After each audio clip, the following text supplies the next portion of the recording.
so that means we'll declare that we've got a quorum and call the meeting to order. Everybody had a good night's sleep. Mine was fairly good, but could have been a little better.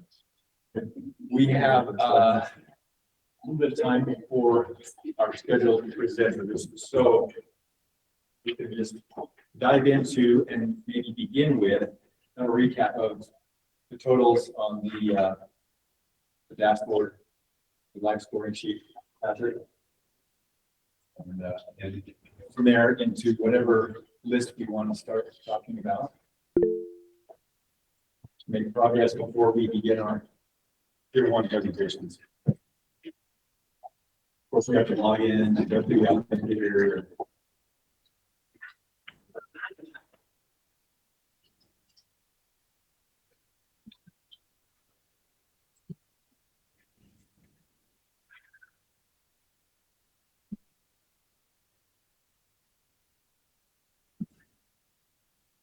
So that 14.5 has been approved, and we do have each county, every county that has applied.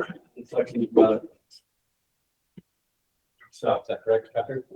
Yeah, we've approved and we have 27 counties apply. We've approved at least one project for every county. Well, we moved forward for consideration. Moved forward for consideration. Thank you, Beth. We've approved $0. And so what about, do we want to just go through each category and see where we are? Yep. With those as well. So regional asset, we've got 6 awards, sitting at 5.2 million. Tier 1, we've awarded 20 to 15 counties, sitting at 4.4. RRI, we awarded 12 for 10 counties for 1.4 million. CPR, we awarded 25 through 19 counties at 3.2. And mini grant, we awarded 6 for 4 counties at 135. Open to any suggestions on what's next. Yeah, and see if they can hear us. Oh yeah, sound good, Jeff? Yeah, it does sound better already. Thank you. Maybe our sound's no. Oh yeah, I'm muted over here. Now the sound's on our side, sorry. We just want to feel their pain. Yeah. Sorry, Jeff. Oh Did you yeah, say- it sounds a little bit better already. Thank you so much. Thank you, Jeff. So much pressure. I never needed it. I think it's mute pressure.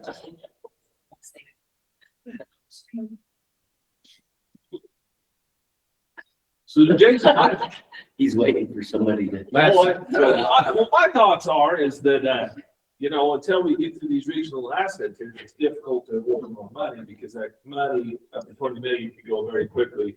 So I don't know if we want to have a little bit more of a guiding discussion for the future, like as far as, these CPR grants, for example, it's like, we looked at that, I don't know, the more I think about it, the more, I guess, heartache. I've been on this committee for a while now, and it just seems like the spirit of the projects that we get excited about and things of, the bigger, more regional things. Des has kind of touched on this a little bit, with the UDOT's initiative, with the connectivity of trails around the state and things like that. It just seems like if you asked me and said, well, do you want more slides and swings? Yeah, I love that, especially in the little towns. But would I rather have paved bypass between, Penguins and here? It's like, well, yeah, I'd rather have that as far as the spirit of this money. So I don't know.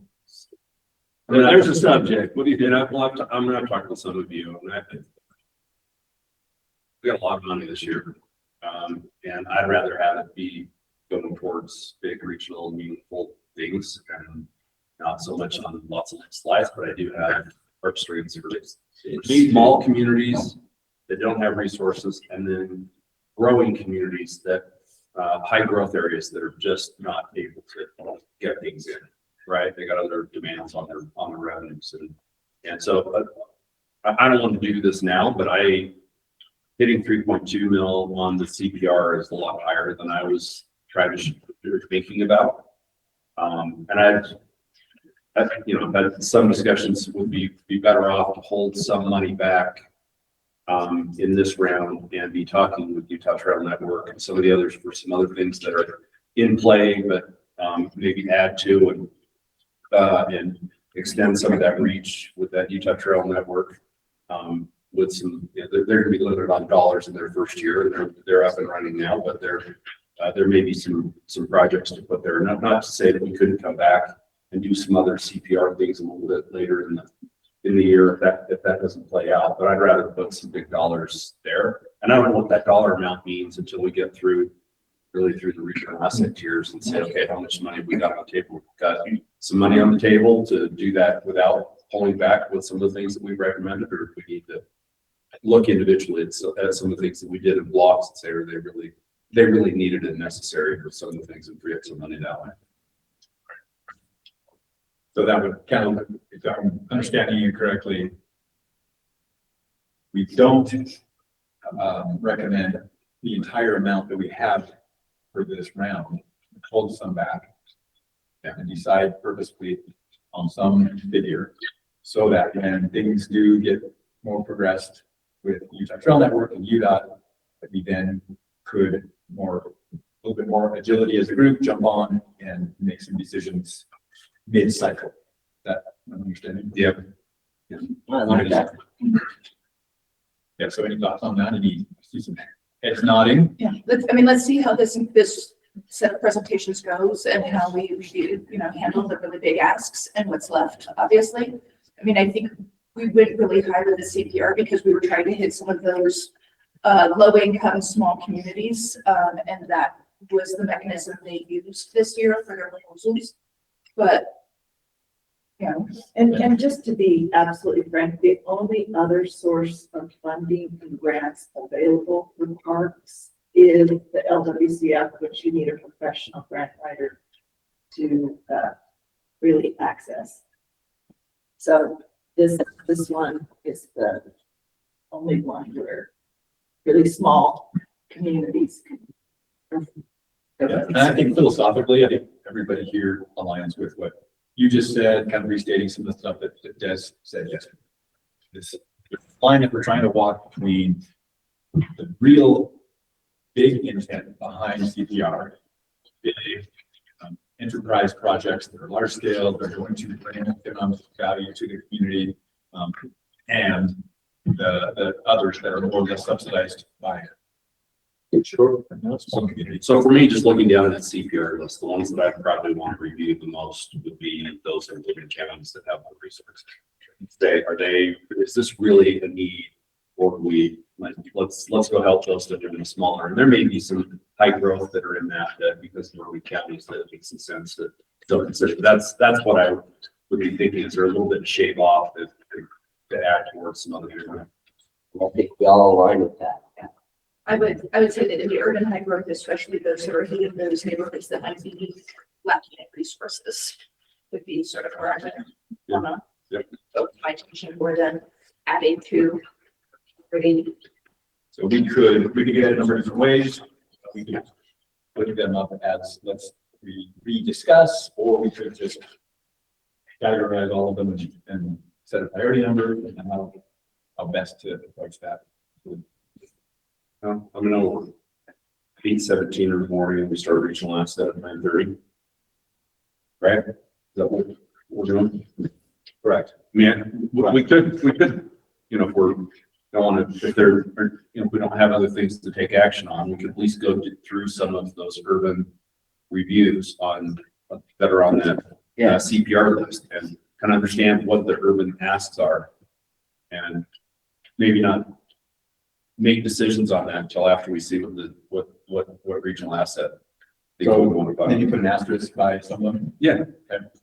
And can I ask, just as somebody who may be administering this money with UDOT for Utah Trails Network, I mean, do we have an idea of how this would work? I mean, we would meet with Stephanie Tomlin, identify projects that maybe would rank better if they had additional funding to them.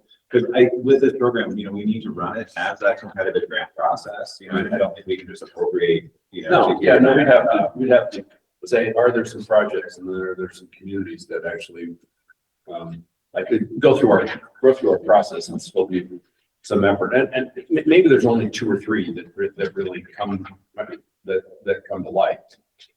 For me, I feel like I don't want to promulgate that we're going to have high dollars going to parks every single year. I'd rather go slightly, and it sends a little bit of a direction. This is more where we want to go with the funds of this board. And so the timeline, I guess, would our expectation be we're trying to position some of these to be ready for next grant cycle, or would we anticipate maybe trying to run an off-cycle program where we can? That may depend on what we get back from UDOT are there some projects that are, okay. I haven't talked with you. Well, I did a while ago talk to Carlos, just asking about are there projects. I didn't say, hey, what if I went and proposed this if we have some extra money. Stephanie out on, I think she's really close to having a baby. So all of that may slow. I think Josh is taking over some of her duties while she's out on maternity leave. So that may slow some things up, but it's more what's on the list.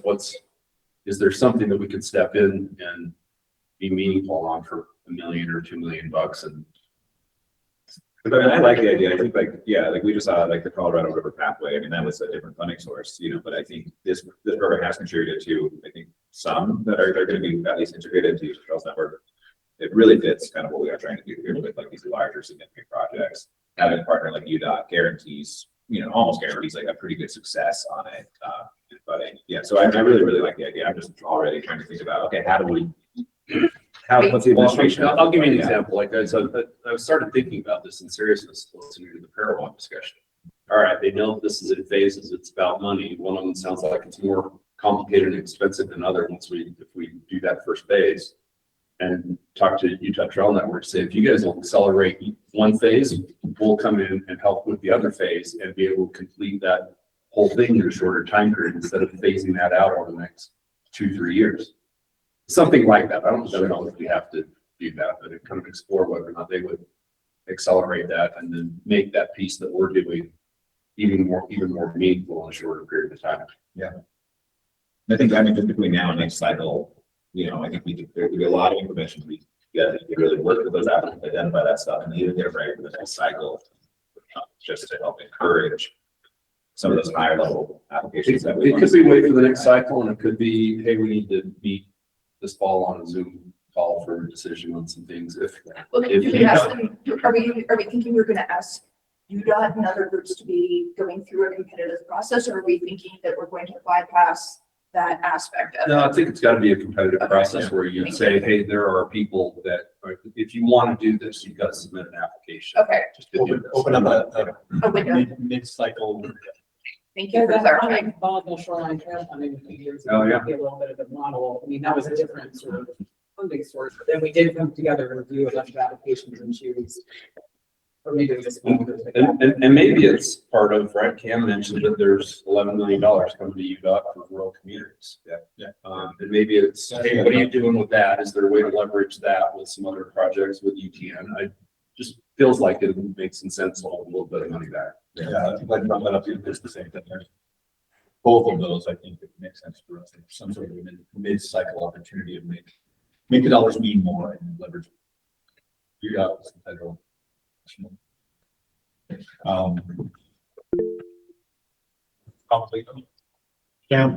Cameron, go ahead.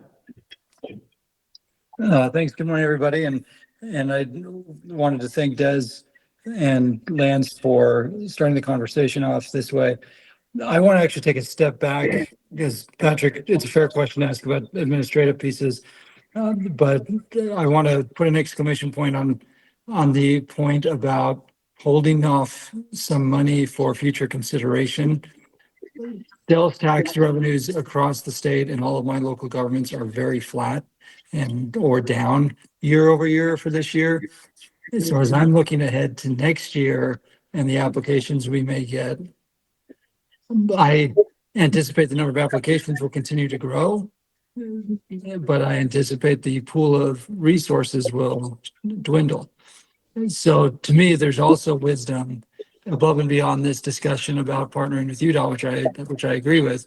I also think there's wisdom in saying if we don't have A and B level projects, instead of funding C level projects this year, let's save a little bit of money with the intent to bolster the fund for next year. Now, I recognize that comes with the risk that the legislature can come back and reallocate the money for other programs between now and then. But I think if the stated intent was, we're holding this money for large scale projects with regional impact, and we want to leverage the ATIF and we want to leverage these other federal dollars, I think we can preserve that money year over year. Do you work staff have a sense of what sales tax projections will look like in this fund next year? And are we talking the TRT revenue coming into this or the outdoor adventure fund? Yes, all of the above. Yeah. It just depends on the economy. Yeah, I mean, it's progressively gone up ever so slightly every year. But I think our very early forecast for our adventure fund this year, I mean, it's putting in roughly, I think 10 million this year, but yeah, I think the expectations is, we'll get 8.5 from PRT, roughly 10.5 from adventure funds next year. But I don't know. You still think the numbers will grow, even though visitation to the state is lower year over year, and overall sales tax revenues have flattened out considerably year over year? I think Well, that's a possibility. I think the Yes. fact that the economy overall and prices overall are going up is what's causing that. So while I don't expect an increase again this year, it's possible, but I also don't think there's going to be a very concerning decline or decrease in what we're getting. So I think overall the amount, but that's the other side of the coin. The amount is not the only thing to be paying attention to. It's also the rising cost of everything it takes to make these projects work. Everything from fuel to materials is also going up. So that's really the more concerning piece for me is the value of the actual dollars versus the amount we get. I do agree there's some value in considering next year holdover. There is the concern about the legislature. If we were to decide to do that, I want to make sure we communicate to legislative fiscal analyst office so that when questions come up in meetings that we're not present at by legislators, that at least the LFA has the information when they're asked. They are the ones that are going to help provide those answers. And the legislature starts looking at it, a fund saying, oh, look, they've got $6 million they didn't spend. And then the LFA hopefully can chime in and say, yes, they do. However, I was informed that was intentional to be able to spend it next year, which isn't a guarantee, but it is one effort that we could take to mitigate that effect. Nicole? Oh, I just wanted to mention that one of the ways to get around it is like you guys have all acknowledged, and a very risky proposal because of the power of the legislature to pull those funds. But you guys could pre-allocate it if you wanted to, and we could talk about that another time. There may be a few little things that we could do to help out. Yeah. Nicole, that's exactly what I was saying. We budget this way as a business. We say, okay, we're going to hit this number, we're going to spend these dollars this way, but if not, they're going elsewhere.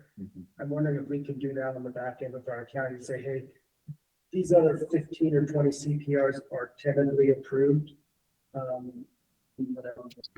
So I think that's probably a discussion that DOR, we all need to have, because I think it's a more complicated discussion, and it's a little bit more challenging with the state to do kind of a pre-allocation, but there are some options. But kind of just saying we're going to reserve it for future projects, that I don't think really counts as a pre-allocation. You have to actually have the money contractually obligated.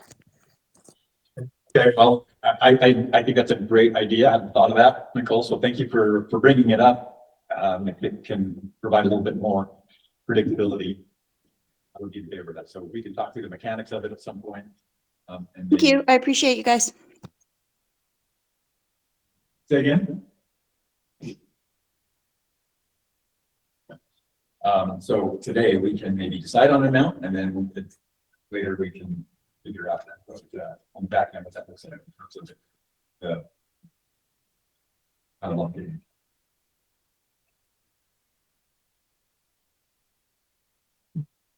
Any other business that we want to talk about or philosophical matters? I've been just another talking point, so you can tell I'm opinion.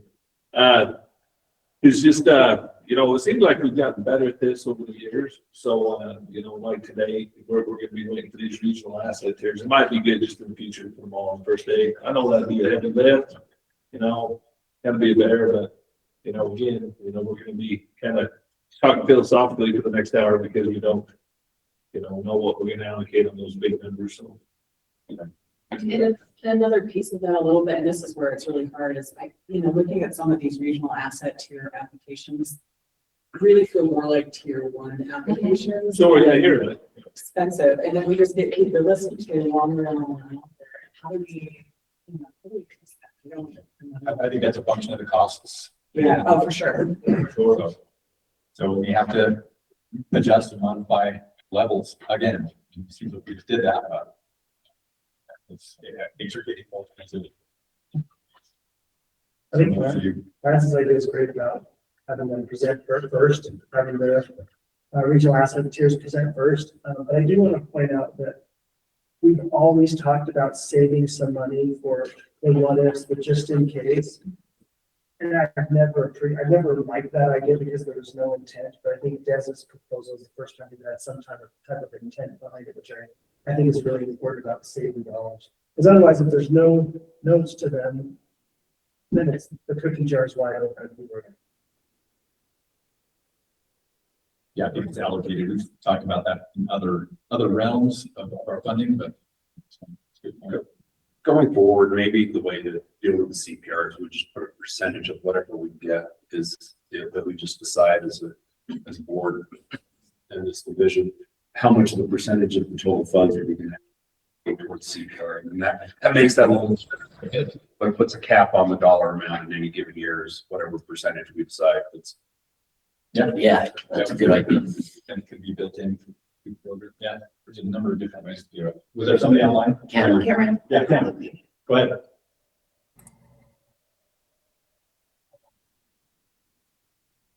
Cameron? Trying. Okay, can you hear me now? My computer Yeah. froze. Okay. It's like I wasn't sure if that's for you. Yeah, the video is still trying to decide if it wants to work. Okay. Just coming back to the CPR is as the person who was involved in modifying the criteria to allow for the CPR, and I've spent time with UORG staff on this.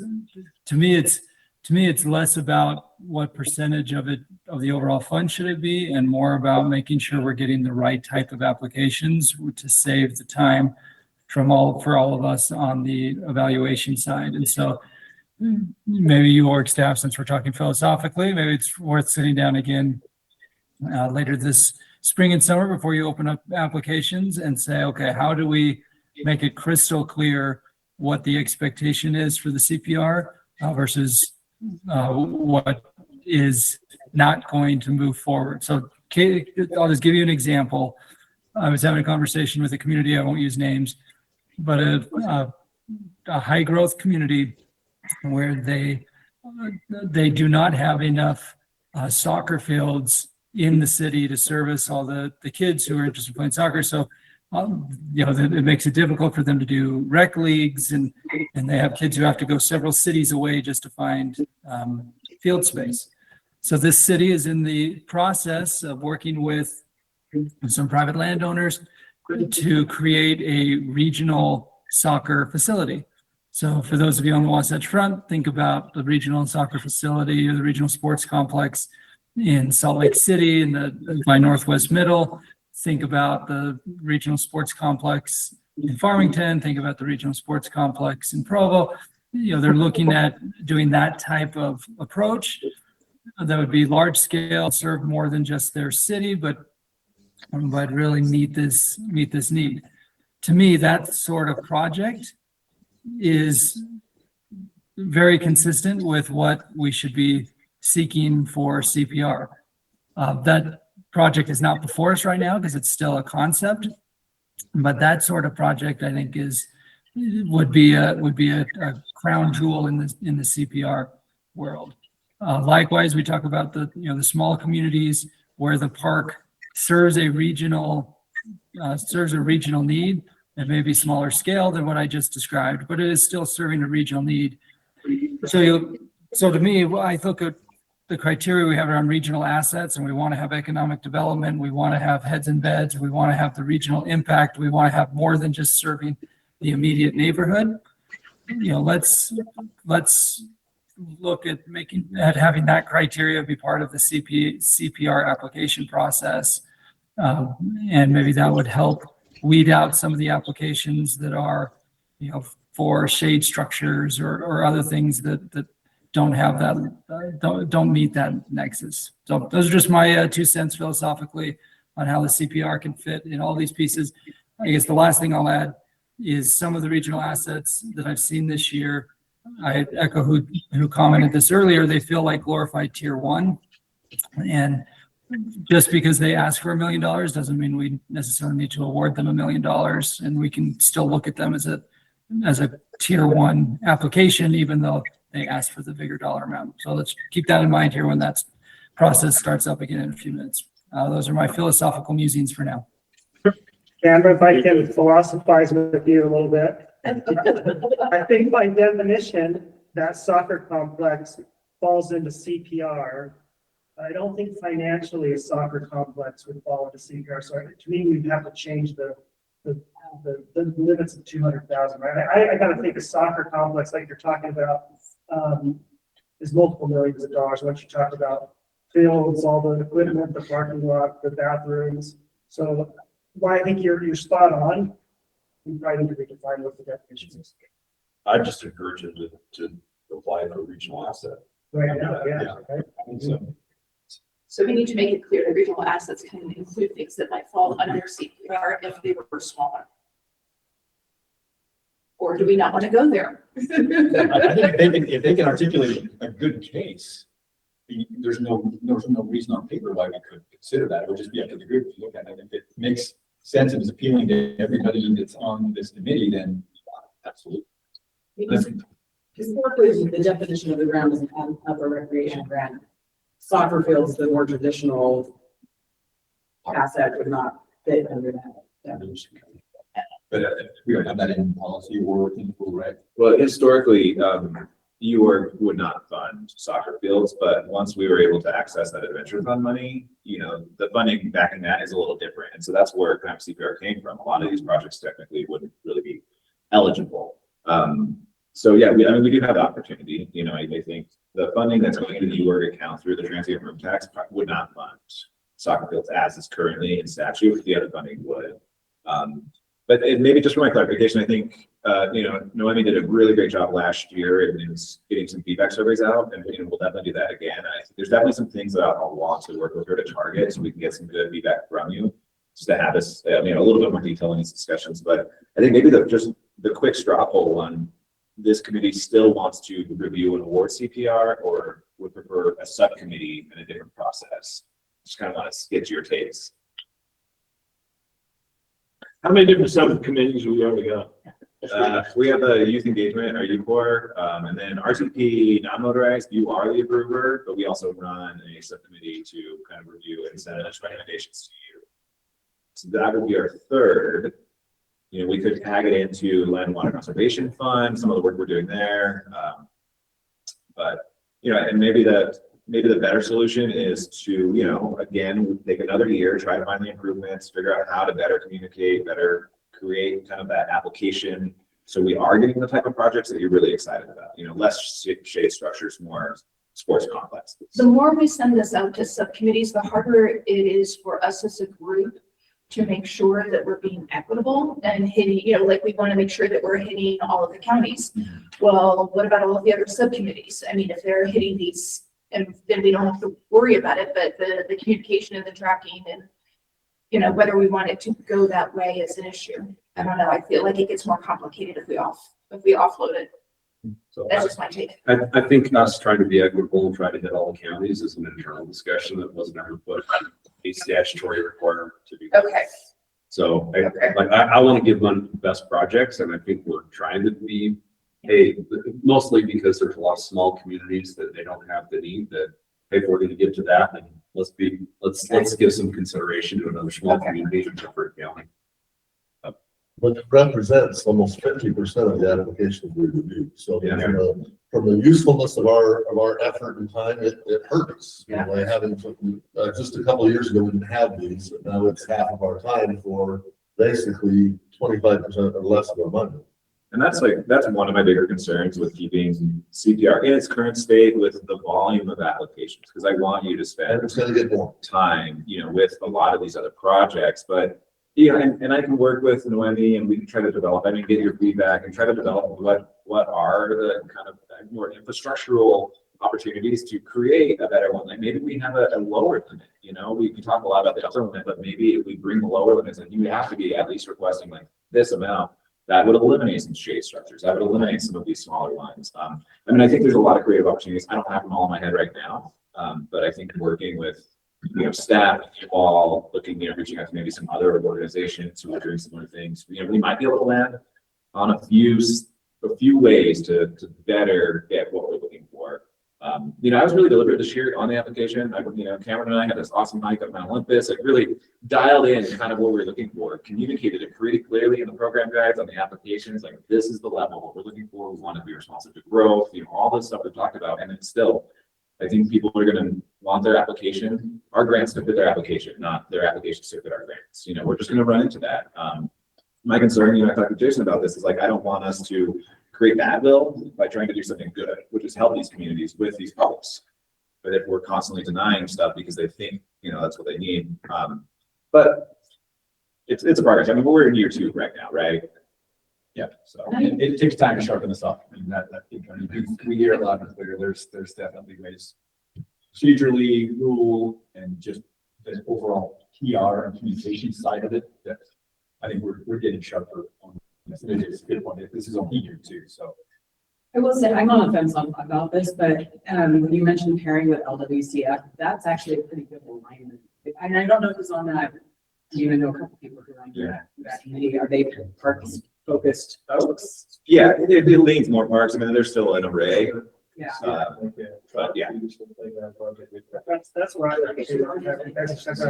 when I looked at these, I was like, I don't know what makes a good pickleball court or soccer field or whatever. And I wish I had a background or somebody had a background in that. The LWCF group does. Yeah. Maybe somebody lives there, there's some support. Or we add somebody to this group, because whenever we talk about ADA, Tracy and Jeff, I'm so glad we're here to speak up on behalf of that. I know a little bit about it, but I don't know nearly as much. And I feel like when it comes to building actual park structures, I don't know if anybody was reason. No offense, but I just don't know that. Right? It's also hard to pickleball courts versus playground structures. It is a little bit harder to like. In the rural versus urban, and there's some that it's a lot to think about. And I think working with Cameron, Cameron and I, we're talking a lot about growth and how this month can help communities who can't keep up with growth. And I think there's probably some data we could get to plug into this.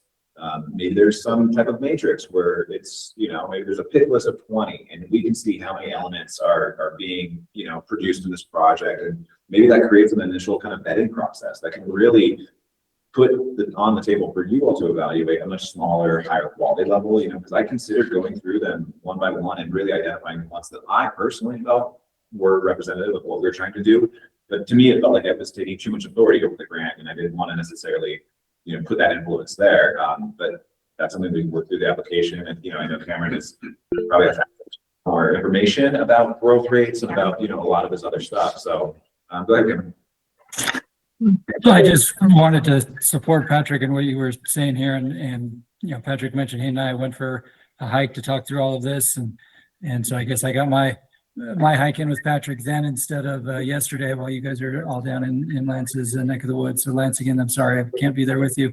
But I do like this concept of how to better refine this, whether it's a matrix, whether it's specifically spelling out what won't be funded. Yeah, I think there's ways we can refine this while still keeping the underlying policy in place of trying to support it. Because what I'm hearing remotely is that the group is comfortable with the policy rationale of supporting growing communities where basically the regional park space isn't keeping pace, and also the policy in rural Utah of being able to support those community gathering places. And right now we're still getting applications beyond that sphere.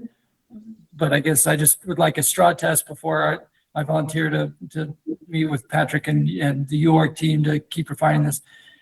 Straw polling, is that where this group is comfortable, and that two-tier policy approach of supporting those areas that are growing quickly and need that helping hand for regional park space, as well as in rural Utah, helping with those community gathering places. So I thought of, what if we after the cycle concludes, what if we were to take the CPR list from this year and just do some experiments, use some AI, we can develop a matrix and see where we get with that, and then ask the person feedback on what it spits out for us.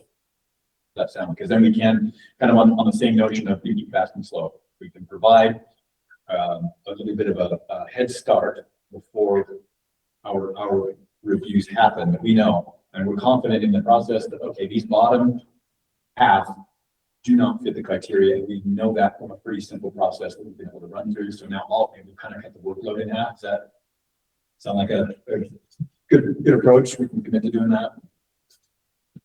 And to piggyback on Dez's concept of percentage, one of the things I'm seeing with it is, we're getting this tension of this growing list of CPRs that are great projects, but it's competing with the dollars for the trails, for the traditional outdoor rec components. And I know I felt tension because I want to fund them all, but if they continue to grow and we still have the same pool, it feels great that we've got 3.5 going towards those right now. But yesterday we might have wanted 25% instead of 30% of our.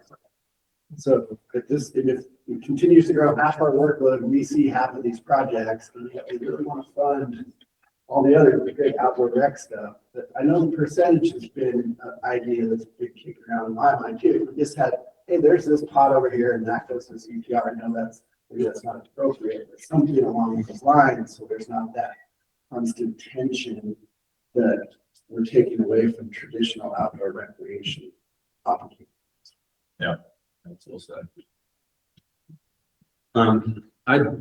I just want to get something on the table. I think from the tourism industry, and I'm looking at Lance, but I think I would rather put dollars into regional sports complexes than I would into just soccer fields but just because regional sports complexes, whether or not it's soccer or baseball or anything else, it's going to drive tourism to that community. People are going to stay in hotels if you're putting on tournaments because you've got a regional sports complex.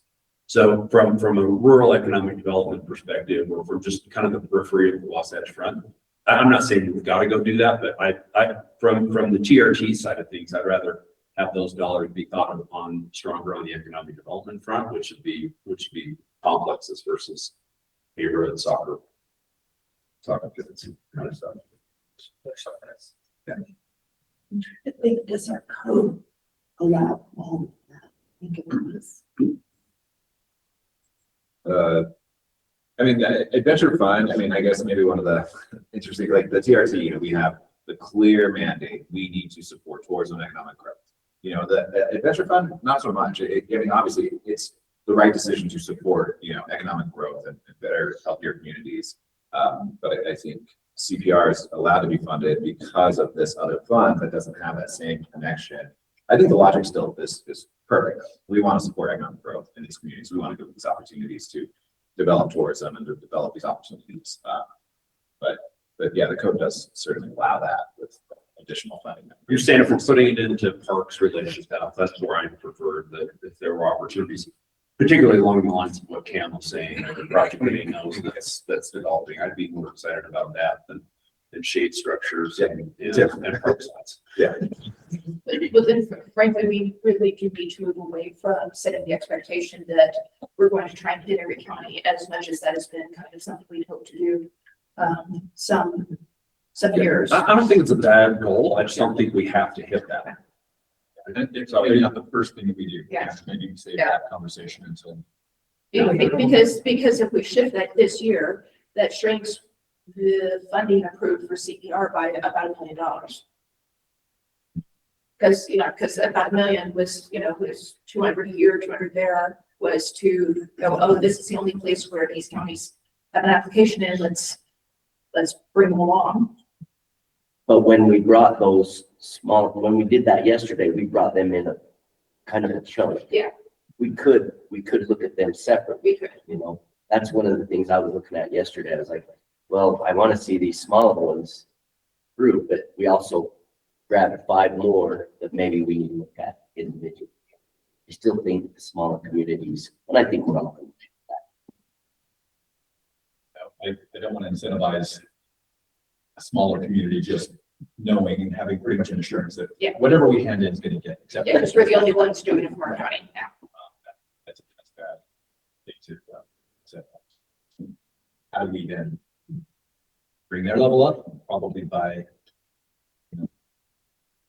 decisions. But if their application made it in front of us, it's not sure that they met every single criteria because they were vetted by the graphic. And so part of my thought here is, even if we rolled that 2 million or whatever it might be, if I can somehow sweep the rug out, I did everything you asked me to do, and I qualified and I was reviewed, but for some reason I didn't get it. So I guess I'm sympathetic to some of those counties that was asked. And my simple response is, it's really been better. You should see how many applications we've got, and all of these that are good application just didn't compete as well with others. Yeah, especially for this particular grant opportunity. I mean, And I've got a couple of applications that I reviewed last year. We did not fund them. They came back with a better application, for information, better concept design. So sometimes maybe saying, hey, to competitive, we don't have enough money this year, but do some more thinking about your proposal. Could we? Whatever we certainly did. I can't remember. Gee, that's a great story, right? It is. That's exactly what we did better than ever. We're still not making. I would disenchant, disenfranchise with that. Or was it comments? I think it was. they were talking about the volume. Yeah. Oh, there are a bunch of us who can, we can see, don't worry about it, what more you have to be. Yeah, and I think with CPR, we talk a lot about what we do, resources, or grants, and maybe we start really dialing in CPR specific training for these, just to help spread what our expectations are beyond the program guide, beyond a few slides on our grant tour. And so I think we can also do more CPR specific stuff.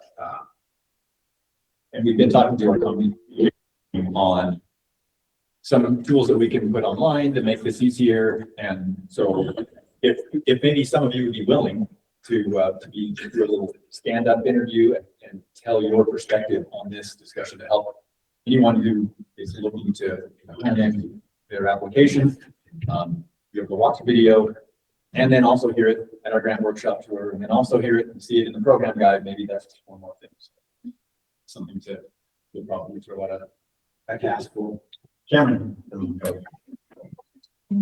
So 2 things. One, I heard Jason say if anyone's willing to volunteer, and that's when I clicked my hand.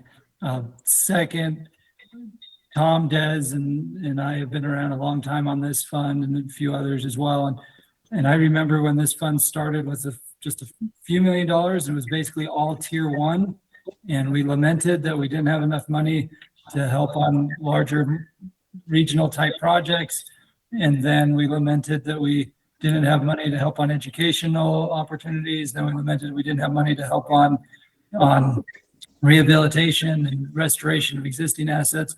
So to me, it is really cool look over the last decade plus and see the growth in the program and the amount of projects that we've been able to assist and really make a positive impact around the state. So I think we're better this year than we were last year on CPR. We'll be better next year than we are this year. And I want to thank the staff for your great work.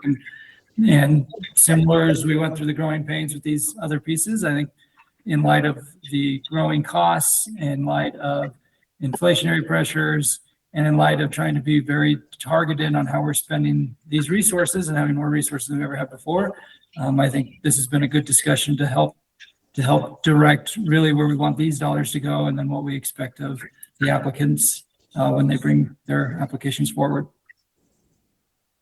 Yeah. Is there any piece of this dead horse that we can know?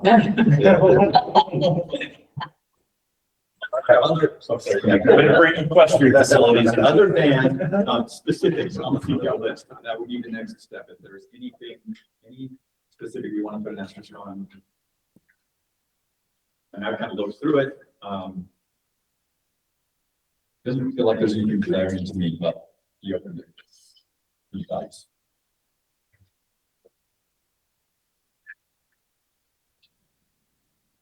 There's kind of two categories.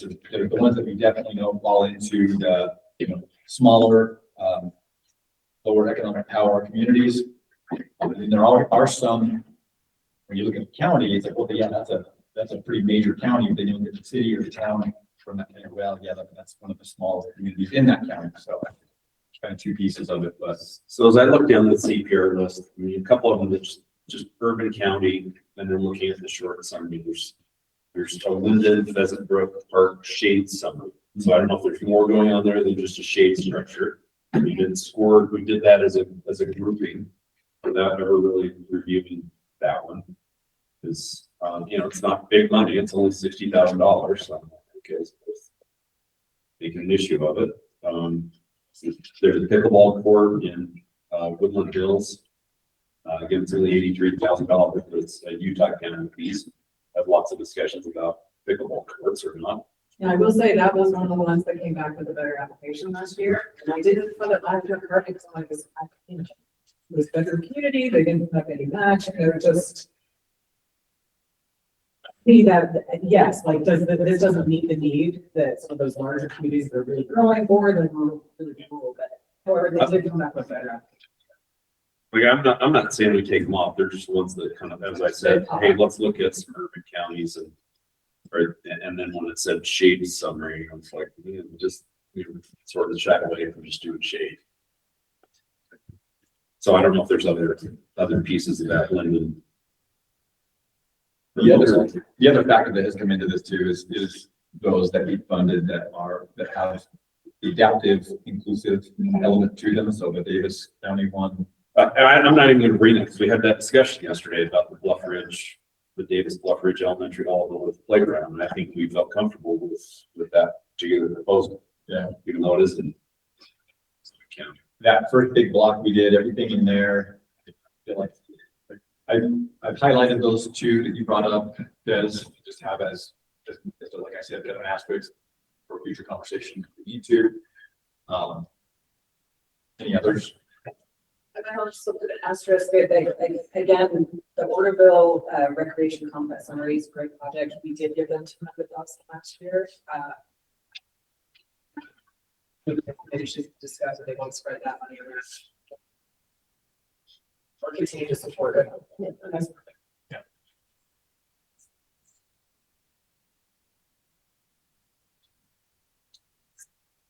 Cool.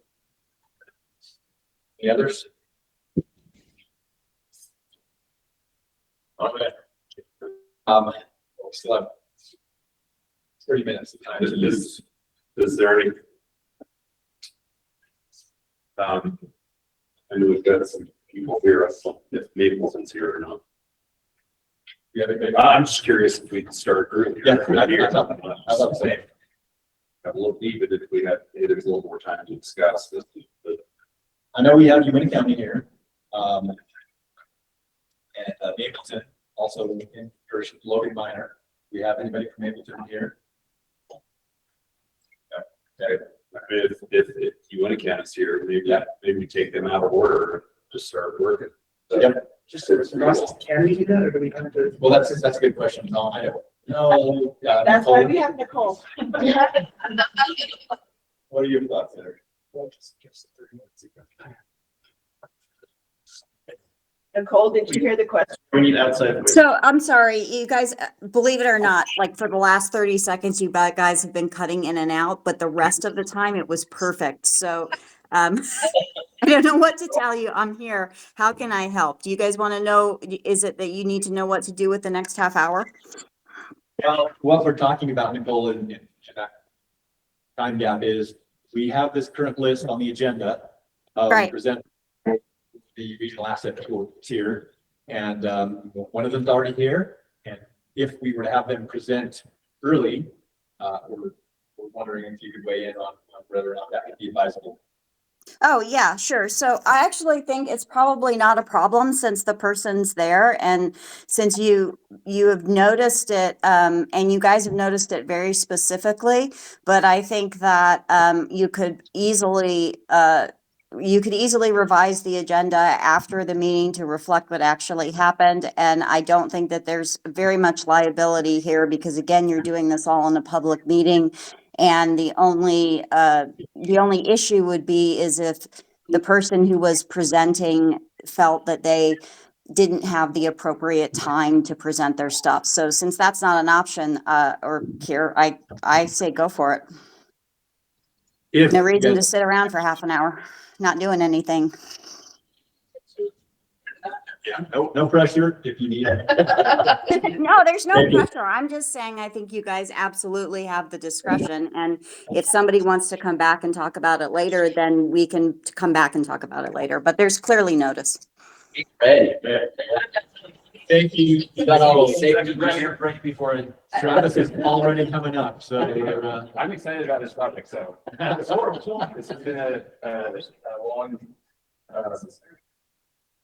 group effort in Uintah County, so you let me talk about being Ferrata, you're gonna have to stop.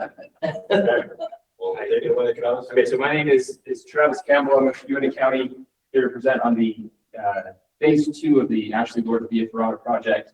I guess my first question is, does anybody not know what Via Ferrata is? It's kind of a new activity.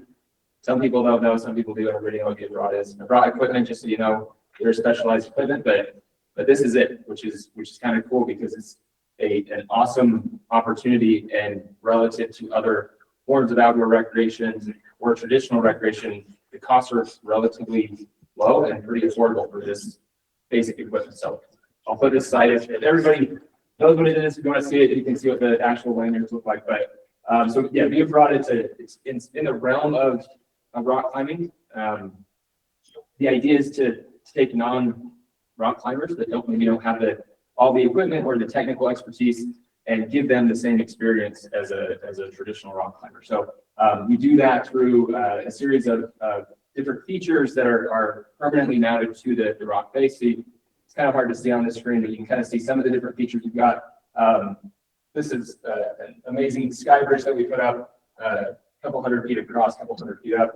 There's ladders here, smaller bridges, cable bridges, and then the basic Via Ferrata route it includes different rungs and footings and bricks and a cable system, and that's where you can bring in these novice climbers or people new to the sport. So you've got a traditional rock climbing harness, you're clipped in, you're always safe and secure. So that cable system is what makes that possible. So Via Ferrata is something that's been big in Europe, and it came back after World War I. It's growing in the United States. There are private Via Ferrata routes around the country, some here in Utah, but as far as what we're doing here is a public route. So Ashley Gorge is the second public route in the U.S. behind Uintah, Colorado, that has a couple different routes outside of town, but those are open to the public, and that's what ours has become. Next. So this, like, do you need somebody who can just walk it and use it anytime? So yes. So if you have the proper equipment, there's no cost to access the Via Ferrata. We have seasons that the county will open and close it. This all exists on county property. parking lots we have an agreement with BLM. And then something similar with Sitla for part of the hiking trail. But Uintah County manages the Via Ferrata itself, and so we'll close that in the winter time or, depending on the weather. And then if it's open, you can go use it. So this is an aerial of Ashley Gorge where this is located. This just gives you an idea of what the phase 2 project could look like. Parking area down here south of the gorge. The orange lines indicate the existing hiking trails, and so these are the access points for those climbing the Via Ferrata to either get to the Via Ferrata or exit. These are also great for the vernal area because this create a new just trail system. So you don't want to climb the Via Ferrata, you can still come access these trails and enjoy the gorge. The red lines are the existing routes. And so these were very intentional the way they were laid out. As you can kind of see, they're laid out in what we call sectors. So they're kind of in 3 individual loops that are all interconnected. So climbers can either do the entire route, or they can use these what we call bailout points here and here to skip certain sectors, go back and climb them again if they wanted. But it's intentional that way to give that experience, that get the full experience and do the whole thing. Or if there's certain exposures you don't want to experience, you don't want to climb, you can skip those sectors too. So then the kind of bluish, the dark blue, purple color, those are the for the phase 2 application we've got before you today. Those are the new climbing routes that we're proposing. And then the pink lines are new hiking access trails to connect those new climbing routes to the existing route system. The black dotted line, I just want to mention that's the existing county road that goes up Ashley Gorge. And then the blue squares are existing water infrastructure that's in the area. You can see Ashley Creek that runs down Ashley Gorge. And we do have some water infrastructure in that area, which I will say we've seen some increased security measures for the increased traffic up there to make sure that infrastructure is protected. Okay, so for these new route designs, this is what we're calling the thin wall. This is the first of the 3 that we're proposing. So this is kind of a bypass route. So the existing sectors that I mentioned are connected through a short footpath between the first and the second sectors. So this kind of indicates where the existing route, you climb down this foot face, jump onto a short hiking trail, and then climb up the next cliff wall just north. So what this would do is keep the climbers on top of the wall. So giving them just more climbing experience. So this will be a kind of more challenging, more exposed option. And again, it's an option. They can still use the footpath, or they can climb on this new feature. So the bluish purple color, that's the traditional Via Ferrata route, traditional rungs, cable systems like that. The light blue are a series of bridges and platforms, and whether the bridges are more platform bridges, cable bridges.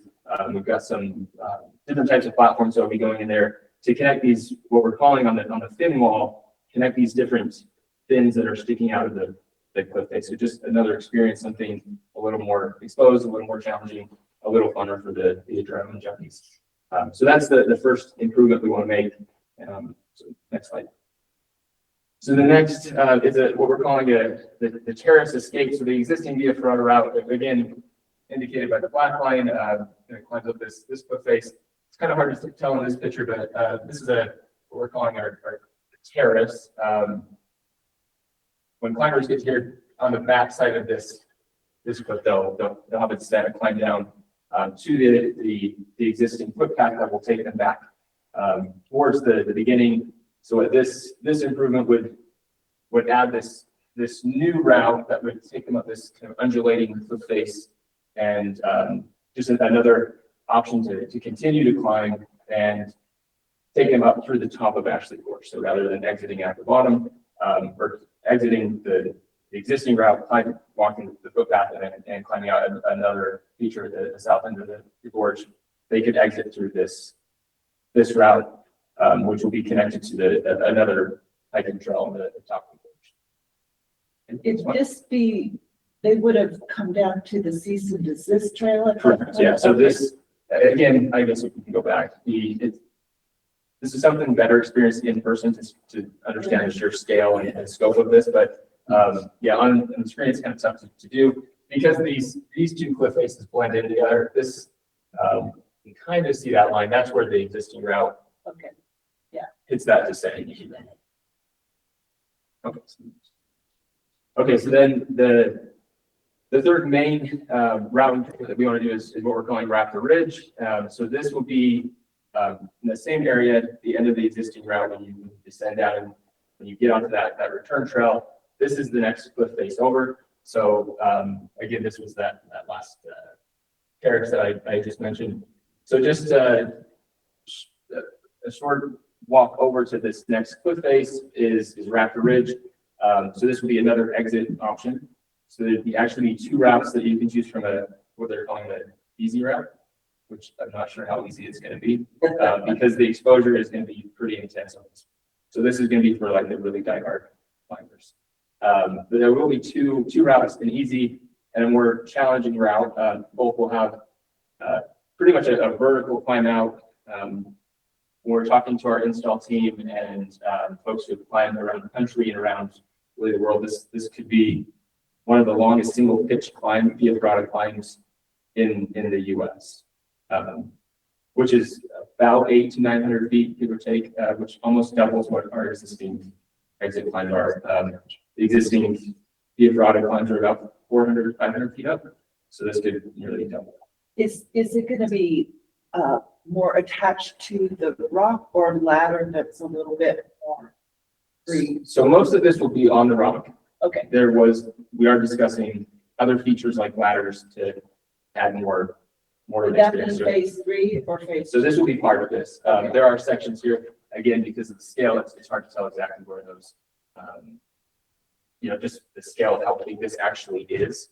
But there's a few spots up here, several hundred feet up where you could add these cable ladders that could just add more features and more options for people. So again, 800 to 900 foot climb to the top of Ashley Gorge as a new exit. And what's really exciting about this one is it's such a big climb that this kind of creates a second, a single day of climbing in and of itself. So you can climb the existing via Ferrata in one day, stay overnight in Vernal, and then come back and just do this if you want to do this. And that'll be enough time for person. That could be a good day to climb. So that's what we're excited about, is creating this truly multi-day climbing experience. If folks from the Wasatch Front or other states want to come out and do the Via Ferrata, they can do it. In a weekend, they can have more than just one day of climbing and have new experiences, so they don't have to do the same climb. So something we're very excited about. Okay. So this is kind of back to the aerial view. These are the return, the hiking trails that will connect these new routes to the existing route system. So you can kind of see the blue, purple color, that's the Via Ferrata routes. The pink are going to be hiking trails that connect to, again, the existing trail system up here. And again, something that's really exciting about this for the community is that it's more of a hiking trail system. We have hiking trails in different areas in Uintah County, but this just creates, as you see, a couple miles of new trails that the non-climbers can come experience and come enjoy, and they can come appreciate Ashley Gorge without having to strap into the Via Ferrata and be on the cliff face. They can see that, have that experience from the top of the gorge. Okay, so next part of this project is improvements to the parking area and then the addition of some restrooms. So the parking area is the south end of Ashley Gorge. We want to add just a two-hole vault toilet to that area. So right now we have just porta johns there, but this allows for something more permanent for visitors in the area. And then we wanted to put a restroom in the gorge, appropriately positioned with our health department, where the water infrastructure is and where the creek is, to make sure that's done appropriately. But the idea there would be that if climbers are in need of the facilities, they can use those bailout points, they can climb down, and through a bridge that spans Ashley Creek, they can cross the creek to the west side of the gorge, use the facilities, and then get back on the wall. This is the ideal location, simply because there's not enough room on the other side of the creek, and then the county road that I had mentioned allows for the Uintah County facilities department to come out and easily service the facilities when needed. So that's another important feature that we wanted to add as part of this project. So I wanted to share too, just some of the visitation that we've seen already with our soft opening late last year. The blue numbers, if you see those, indicate just the visitation that we were able to track. So as part of the climb, in addition to the equipment that you have to use, the county passed an ordinance to require anybody using the VIA product to sign a safety waiver. So with that safety waiver comes a safety video they have to watch, ensuring everybody's safe and using the resource appropriately. But that allows us to track some of the visitation numbers that we're seeing. So again, last year you can see we had a little over 600 visitors in just a couple short months at the end of the season with no real marketing or promotion. It was strictly word of mouth that this thing was open. We started marketing. We put together a short documentary that showcased the construction, the process to get this to the Vernal area. That video went a little viral on social media a little while ago, which is great because that did bring a lot of visitation and a lot of attention. So we'll keep promoting that through our tourism office, on social media, through traditional media. But you can see just this year since we opened, again, a few short months, over 1,000 visitors to the gorge, from over 200 different zip codes, 20 different states. We've tracked 125 repeat visitors, and the numbers are a little small, but we kind of broke this down into age group, and so you can just kind of see which is amazing. Like you can see the different the range of ages who are using this, and it's all ages. There are requirements with the equipment. There's a weight requirement and a height requirement. So when we say 0 to 17, but we've seen 10-year-olds, we've seen 12-year-olds who fit those requirements. But the 18 to 20 is definitely the biggest user group, which is great for our young communities to get out and enjoy something new and something physical and something amazing. But you can see, I mean, really across the spectrum, there's visitation from all ages. So through this type of collection with this kind of data, through data analytics software that we're able to use to track visitation to the Ashley Gorge area, we can really see the real economic impact from this project, because you see the visitation from locals, but you see the visitation from the Wasatch Front, from those 20 other states. We do get a lot of visitation from the Wasatch Front. So we see that economic impact. We can use this data to identify and to track what that economic impact has been for our hotels, for our restaurants, for our local retailers. The county has approved one permit for commercial guiding services up Ashley Gorge. So we've seen one business already open to provide that guiding service, equipment rentals, equipment sales, and they're located in Vernal.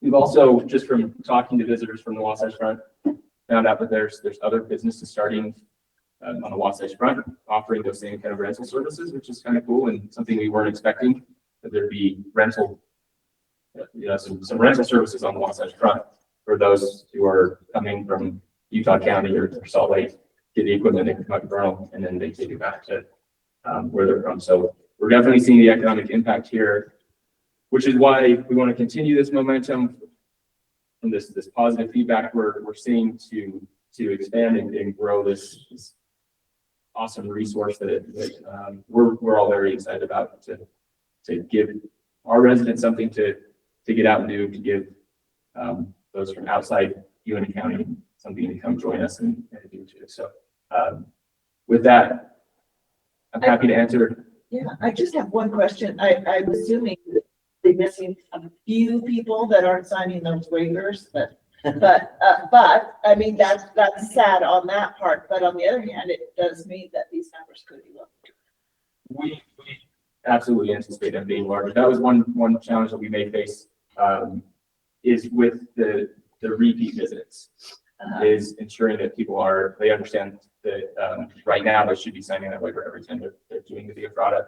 But there may be those who they've signed a waiver and then they're coming. I mean, we know local, climbers who are doing this multiple times a week. Oh, wow. And so, we're probably definitely missing some of those numbers. But our goal is, I'm sorry? Put a trail counter up? We actually do have a trail counter up there now, so. Go ahead. Was that for me? Go ahead. Oh, great. Hi, it's Jeff Rosenbluth from the University of Utah. Thank you so much for the presentation. Super exciting project. I am wondering if there are opportunities now or in the future to have accessibility features here. So individuals with disabilities might be able to participate. I recognize it's inherently not accessible, but there are portions that could potentially be done for wheelchair users. And I'm sure my colleague has some, Tracy from National Ability Center has some comments as well. So thank you. I think there's absolutely room to try and include everybody to enjoy Ashley Gorge. So it's not something that we have in the plans today, but I think that's definitely something we should be talking about to make that accessible. And here's my thought on that too.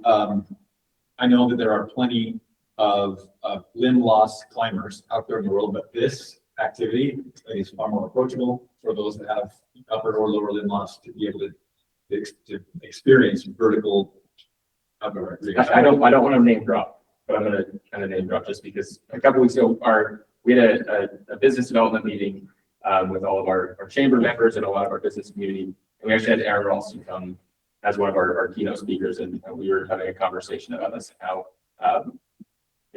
how this could be easily accessible for those individuals. And it just opens the door for that community to get exposed to this type of stuff. And I think Tracy's opened up the mic. I did come off mute.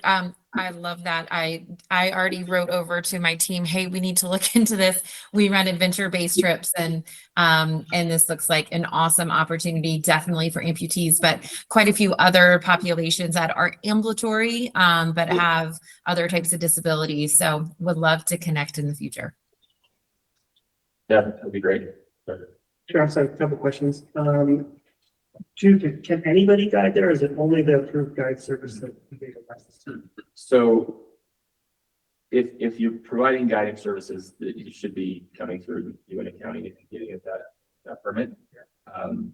That being said, the guiding or if it's commercial guiding, then yeah, you need to have that permit. But I mean, you may have somebody that's a little more experienced, that's comfortable, that's guiding, friends and family out, and they're kind of playing guide for them. But for a commercial service, then yes, they need to have that go through the county. Even if they were involved. I'm gonna call myself out. I have a brother-in-law that lives in Vernal. He called us, said, hey, we need to do this.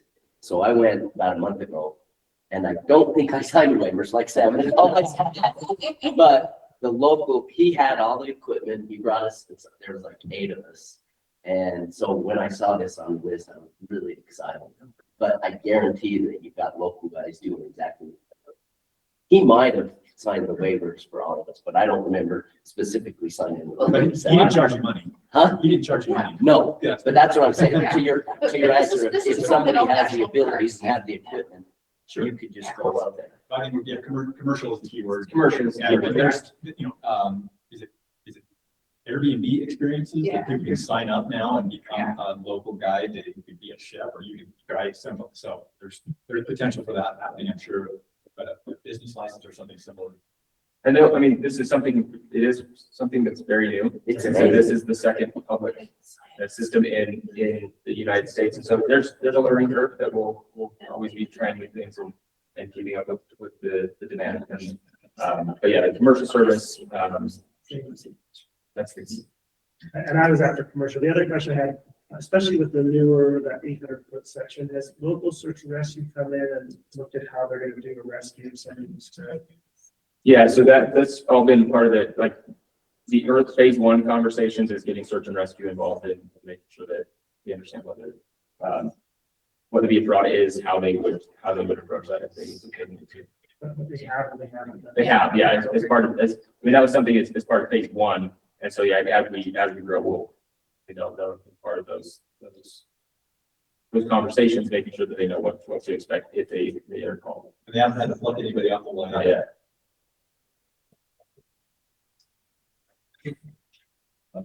Just on search and rescue and 911, I'm currently working with one of the dispatchers that goes up and does a walk in the area, and she's for 911 going up and actually getting the GPS point on each of the each of the sections, even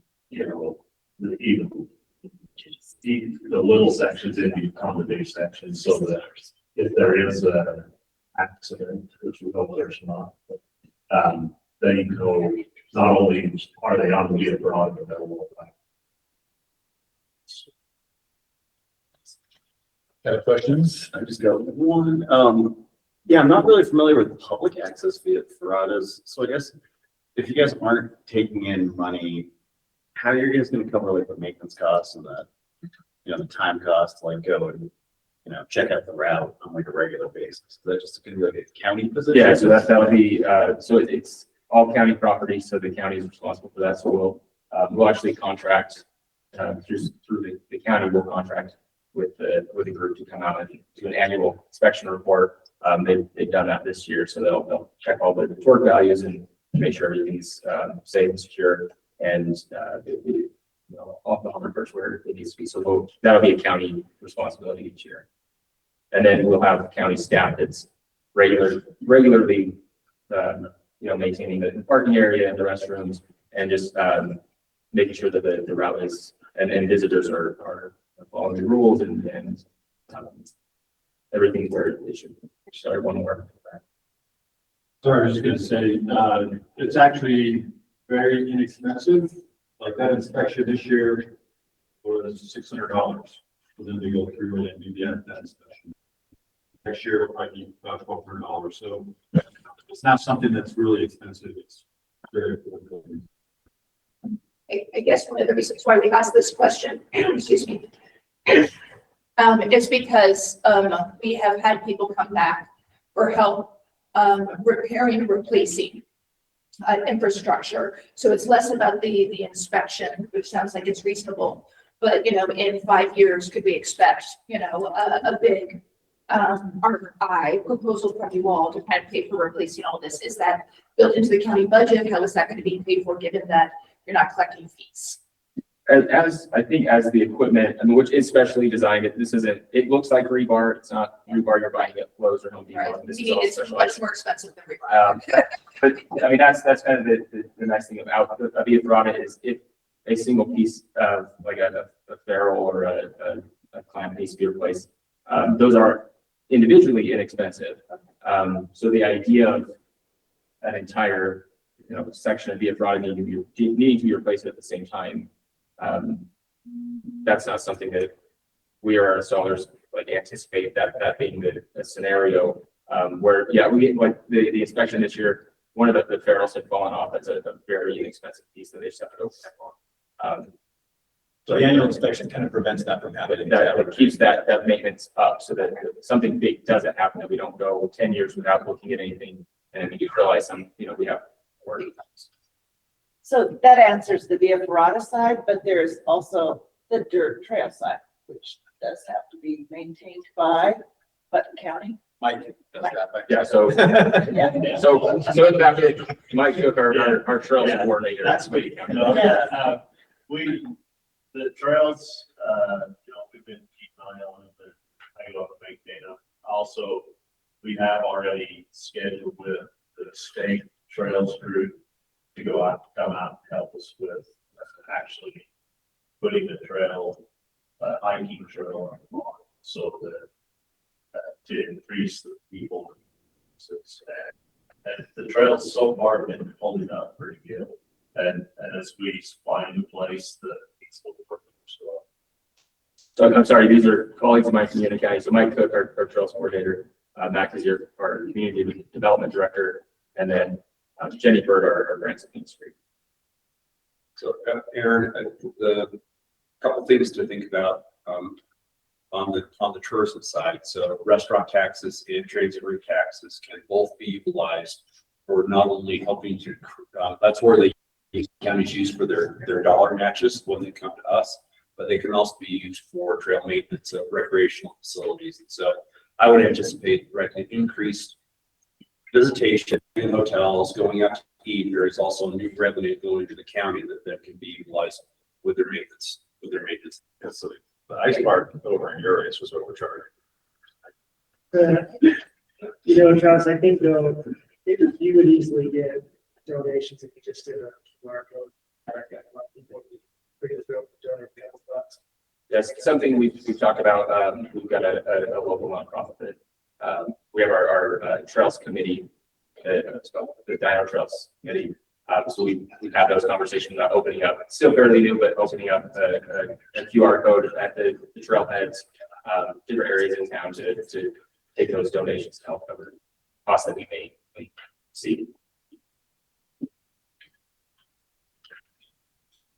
There's no other questions. Well, thank you for making the trip. And well, thank you for your time. Thank you. we've got about 10 minutes before the next presentation. I'm going to take a quick break. And, Actually at 9:30, so they go right now. Yeah. oh, yeah, sorry. I'm sorry. You're right. And as for the record, I just wanted to remember that there was. Since we keep bringing this up. Logan, you're ready? QR code climbers spend so much money on everything else.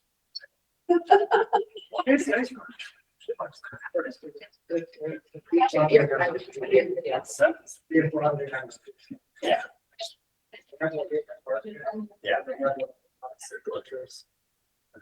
Yeah, Tim's an old friend of mine. Yeah, when they put that, we had to go. Kick my butt.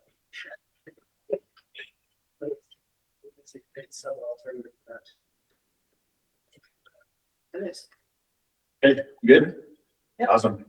Thank you for letting me come down here. It's such a beautiful area. I haven't been down in this region for a long time, so it was a good excuse to get out of the office. I came down a bit early yesterday, day to night, so super pretty, and thank you for the opportunity. So my name is Logan Miner. I'm the Parks and Rec Director for Mapleton City, and we're here to talk about our new bike park that we've been working on for quite some time. You can go to the next slide.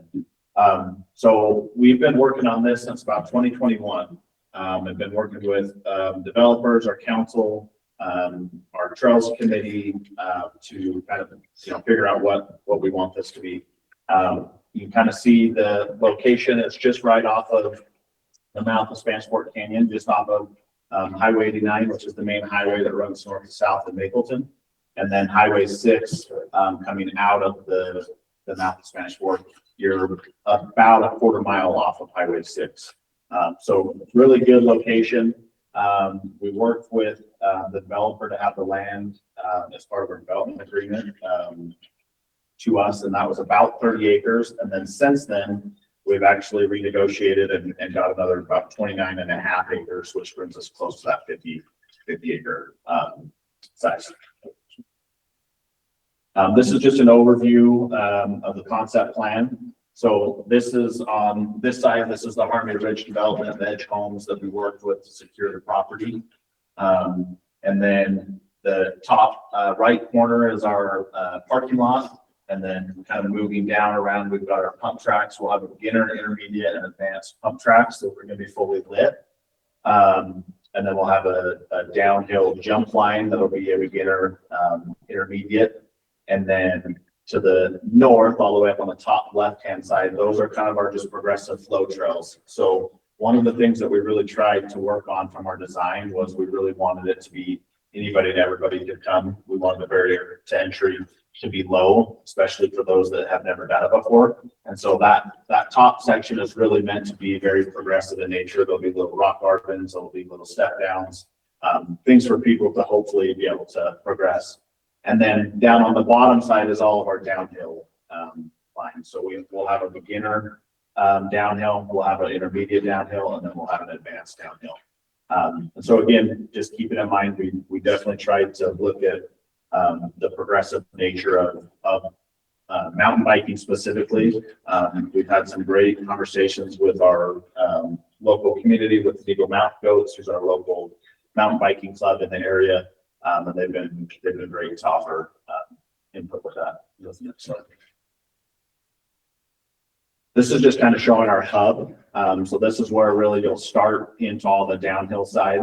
And this is where I think will be a great opportunity as we host events and do different types of programming on it. This will be a really fun area for bikers and also just people to come and watch. There'll be some seating areas on the perimeters of it. One thing we did look at lighting the downhill, and for a lot of reasons, cost being one of them, but also just the logistics of it. We decided to just keep the lighting up on the pump track side of it. So this is going to be one of the biggest in Utah County, which I feel like will fill a major gap when it comes to the mountain biking side of it. I've had a lot of really good conversations with the NICA representative on being able to help, bring some other events and races hopefully to this area. When we originally started, we really started as it was going to be a local bike, and it quickly exploded to be, this is going to be much bigger than just Mapleton. And so we anticipate they'll be able to serve riders across the Uintah front, even some out of state. And then we anticipate a big majority of folks coming up Highway 6 from the Carver and Vineyard counties. One of the things I think makes this project awesome is it complements, not competes with other assets. It'll help. There's a lot of buzz right now on building trails in our communities, and I think this is just a good opportunity to make those match together. So from an economic standpoint, like I mentioned, Mapleton is definitely a bedroom community, and so when we started looking at this, we are really looking at more outside of Mapleton itself and into the greater Uintah County, and so Spanish Fork and Springville, where a lot of our restaurants and hotels and things will be. But we have the ability, we've been using Placer AI as a city, and so we'll be able to leverage some of that data to understand where people are coming from, and then be able to, work with those hotels and those restaurants as we bring events, or just as the park gets open to kind of see where people are coming from. So like I mentioned, we started this back in 21. We did a general plan update back in 2020. And as part of that general plan update, that's kind of the bigger guiding principle for us as the city. But then within that, open space, trails, and parks were a main priority. And so after we finished the general plan, we went into our first trails master plan, which is the very first specific trails master plan that Mapleton's had. We had some other plans that were part of our master transportation plans that had never had our own trails master plan, which then becomes an implementation tool that is now, what we're doing here. We then went into some surveys, did some public open houses, did some site visits, and then that's when we started collaborating with the Utah High School Cycling League, the Eagle Mountain Goats. Our residents have been super excited about this. One unique piece, the proximity to this development there's definitely been a lot of questions on it, if these folks are excited. And just this week, I've already had 2 or 3 people that are moving into this development, just ready and excited to have this in their backyard. And then we've been in close communication with Exploring Utah Valley, again, trying to figure out economically what we can do to help, make this a good resource long term. So our total project cost is $6 million. Right now, we've got $3.5 million that is city funding. That was through our development agreement. And then we were awarded the 1.5 in the ORI. And so our ask is for the $1 million to help get this completed. Timeline, we completed the design in the January of this year, went out to bid, and we're in the process of starting construction as we speak. So, this is definitely, when you say shovel ready, it's definitely shovel ready and we're there. So, again, super excited for the opportunity. I just want to put these back up just from the strategic outdoor plan. I feel like this is a great project and fits in just about every bucket that is in there. So just wanted to highlight, we're definitely mindful of that. And as we, look to apply for some of these grants and things, that we wanted to make sure that we did, fit into those things. So, lastly, it's not just going to be a park. We feel like this is going to be a potential for a regional economic engine. This funding would help with a shovel-ready project that will deliver measurable economic tourism and quality of life.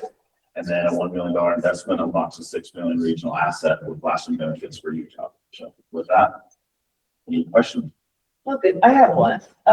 So I think this is great at 50 acres. Is there any chance that you could increase it to at least 60, which puts it on a bigger scale, like a real regional asset?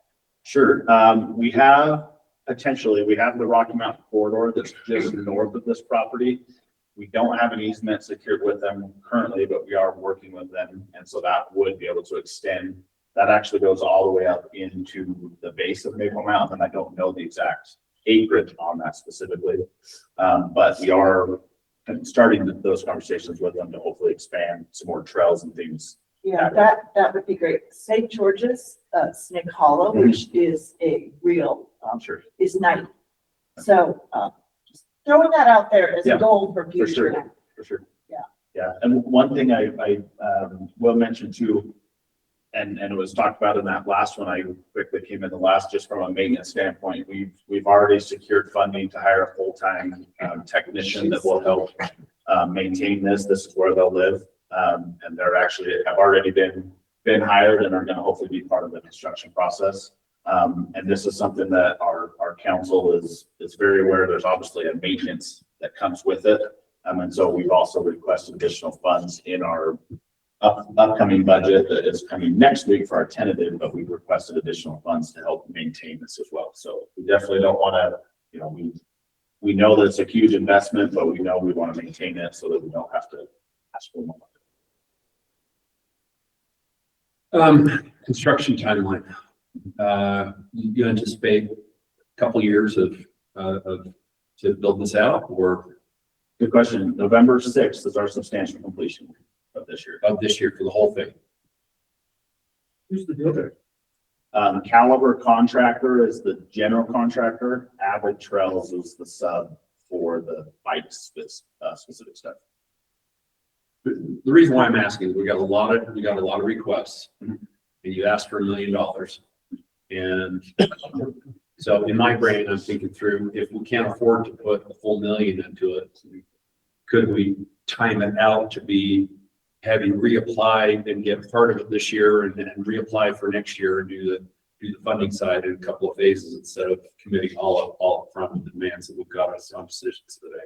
Sure. I mean, obviously we'll be grateful for whatever funds are available, and we'll make whatever work. That's just a reality, right? I mean, it's a great program, and I think it's awesome from a Parks and Rec professional. The amount of applications, I think it's great. So we'll definitely happy to work through whatever. Yes, and this is a compliment to you all. I would say, look at their budget. They have itemized this thing out to an extent that I think we can see what it would mean if we don't fund it fully. And I'm really grateful to see this level of detail in a budget. I really do.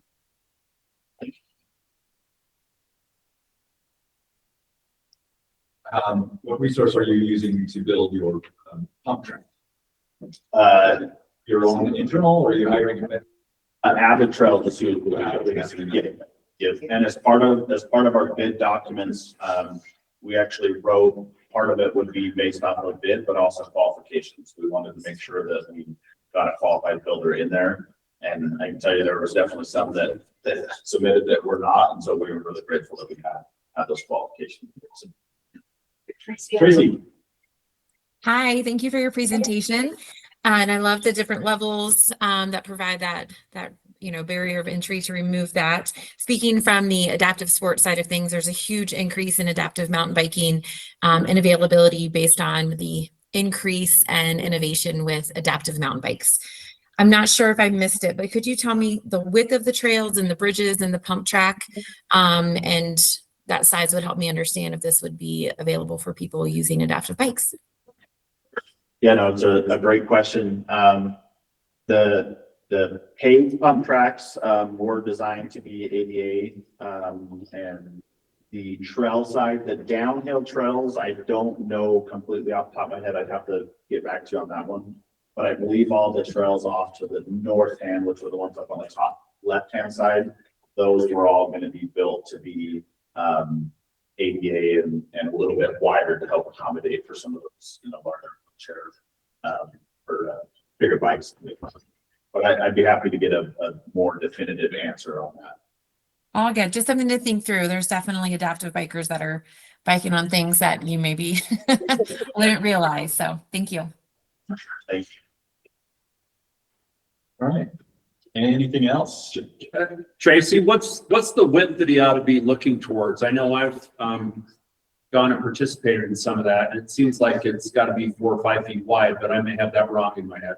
Yeah, there's a wide range, and Bowhead, which is producing a lot of bikes, but there are a lot of different bikes that work for people. If we can get to that like 32, 33, but the Bowheads have an articulating system. So the off camber situation isn't as intense. So again, a wide range, and we ride on some single track as well, but it just depends on what that camber is. And then, what it looks like on those sides for those bikes. Okay. Any other questions? Okay, thank you. Awesome. Thank you, Appreciate guys. this presentation. Thank you. And told that right now that slot that is open since the folks from Uintah County already went, but fortunately we have a willing presenter from Tooele City to fill that gap. Arwen? Yep. Hey, Arwen. All right. Thank you.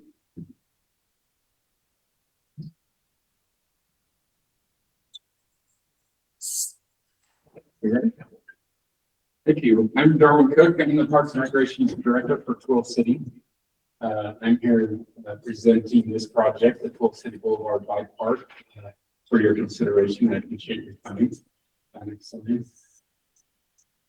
The area that this is one of the assets that is most requested to us is a bike park. It is an amenity that is missing from our park inventory, and we get calls and letters and emails probably at least weekly of somebody making a comment to us or to our staff in the park that they would like us to build a bike park. And I know that there's quite a few that are presented here in this year's request.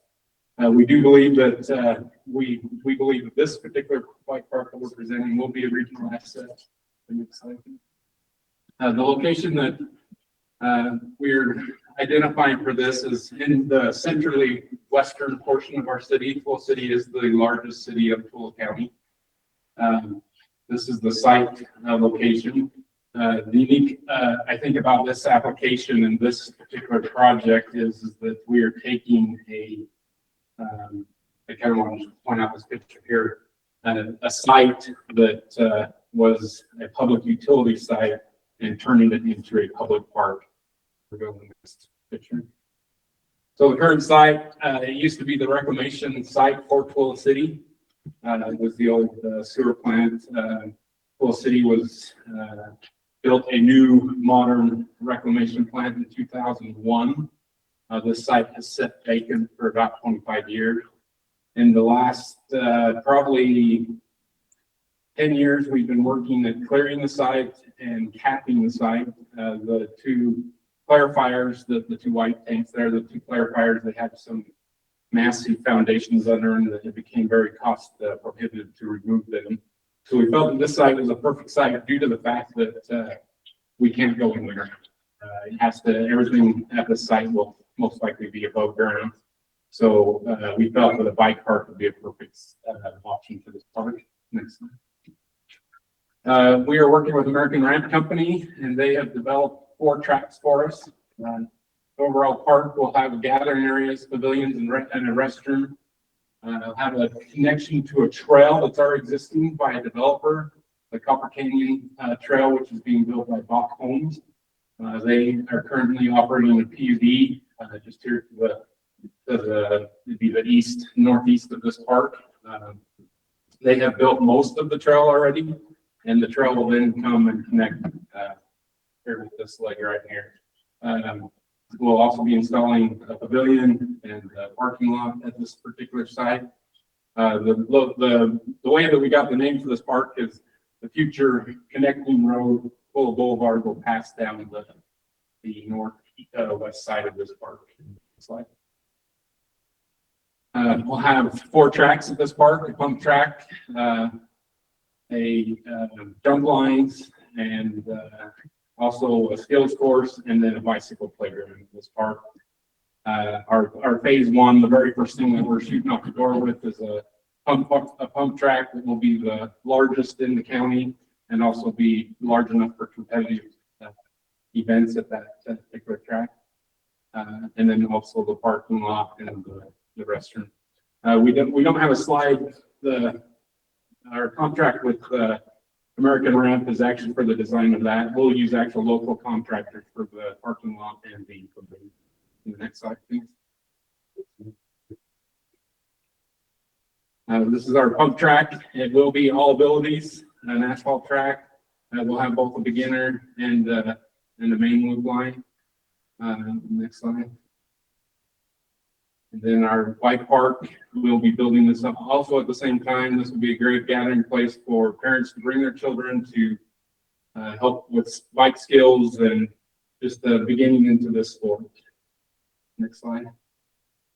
And then our jump lines track, we have reached out to the Tooele County composite biking team, and they're really looking forward for both this, our jump lines track and our skills track, for them to be able to come and practice their skills. It is a fairly new club, but it's a very successful club for 7 to 12 carriers. Next slide. And then again, our skills course, we'll have some unique features to the skill course that will be only on ours, a beginning tower and lookout tower, and then the little ropes bridges that will be unique at this time. And next slide. We have started building these pavilions and restroom combos. This is our design. It's a consistent design that we're using, easy to maintain, reservable, and we'll also have security cameras mounted on there. Next slide. Our project funding, our total costs we're estimating at about 3.8 million. Bach Homes, who has a PUD agreement with, they're obligated to build a park. They have approached us with rather than building their own park, partnering with us and building this park. The feature that they were required to build at the park isn't actually an amenity that we need. And so we're working with them in that PUD to have them contribute into this parking. We're asking, of course, about your grant for $1 million, and then the city's commitment is 2.1 million. Next slide. Here's some of our estimates. We are currently it is shovel ready. We are currently working on this site right now. We're prepping the site for American Ramp. We are on their schedule for spring of 2027. Next slide. So I really feel that this is attractive for all ages. I think it's a unique area in this park because we're taking it the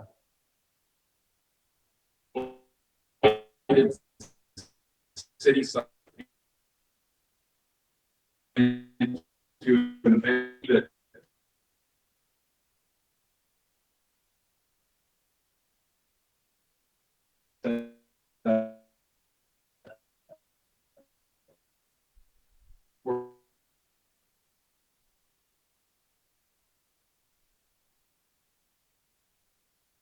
We do have some that will be over there large enough for competitive and our local team to use this and build this park. Any question? Oh, I should also mention too that if you go back to the slide, we are lighting this track. Using Musco lighting to light this track. We feel that a couple of our projects that we've just done recently in our community, we're trying to find and identify recreation for teenagers who tend to stay out a little later. So 2 of our projects that we've just done is a lighted basketball court and a lighted ninja course. And both of those are heavily used by the teenagers. And so we'd really like to have another amenity for them to be able to use. So we will be lighting this entire park. Any questions? Question. So in your proposal, you talk about this digital timing system. So Yeah, and that would just be part of the American Ramps. okay, so I mean, it makes this a unique thing so that for those of you who didn't see this proposal, it's under the track, and the people using it can use apps to check their time when they're on it. What is the longevity and maintenance for a system like that? I mean, it sounds really cool, but I immediately think like seems like something that's going to break and then be really expensive to fix. Dalton is on mine, I think. So I'm not for the timing thing, but however, they do have them on other courses, on other things. Dalton, if you could answer that. Go ahead. Go ahead, Dalton. Go ahead, Dalton.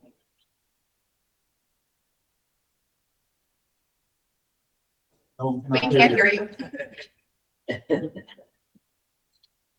He's there. And some of our other experiences that we've had with electronic equipment like that, I think if they're installed properly with conduit, the actual reparation of them later down the road is actually not as expensive as if you had to target and reshoot the whole thing over. I imagine the components can be the start for reporting, or the reporting device can be cost prohibitive, but I think as far as like the maintenance of it, if it's installed properly, you can continue to maintain it to keep your costs down.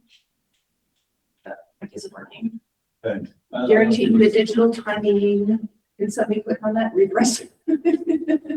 Or enlarge it. Or its lifetime, which is the lifetime of the track. Or what is lifetime? Define lifetime. Yeah. That's what we're trying to figure out. Yeah.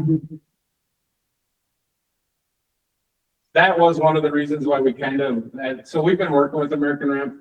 We haven't actually done a project with them, but we've actually been working with them for about 4 years. Dalton and I met actually probably 5 years ago. It was one of the features that we actually liked in this, because we do want it to be interactive for the youth that come to it. And we're not just focusing on youth, but in our area, our largest screen is the youth that have anything to do, but so we're trying to accommodate. Hey, Dalton, if you can offer a little bit more insight into what does that mean when you say lifetime? Hey, can everyone hear me all right now? Yeah, there we go. Oh, Hey. thank goodness. Man, it is the worst feeling when you start talking and nobody can hear you. So on that timing system, we're implementing these onto several different tracks across the state now, because it gamifies the pump track. It takes it from just something that people go ride to something that people can compete on and track themselves and their speed and have a leaderboard. So these have as much value for us as they do for the communities, because we can see usage. So American Ramp is guaranteeing them for the lifetime of the track. And it's all of a 2-hour install, just putting a piece of tech under one slab of the track. So we are incentivized to keep these going and maintain them for their lifetime as much as the city will. And so we're guaranteeing them for the lifespan of the pump track. What is the lifespan?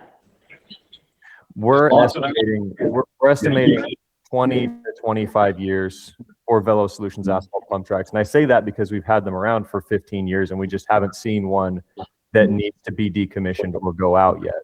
They're all great shape with minor maintenance over the years.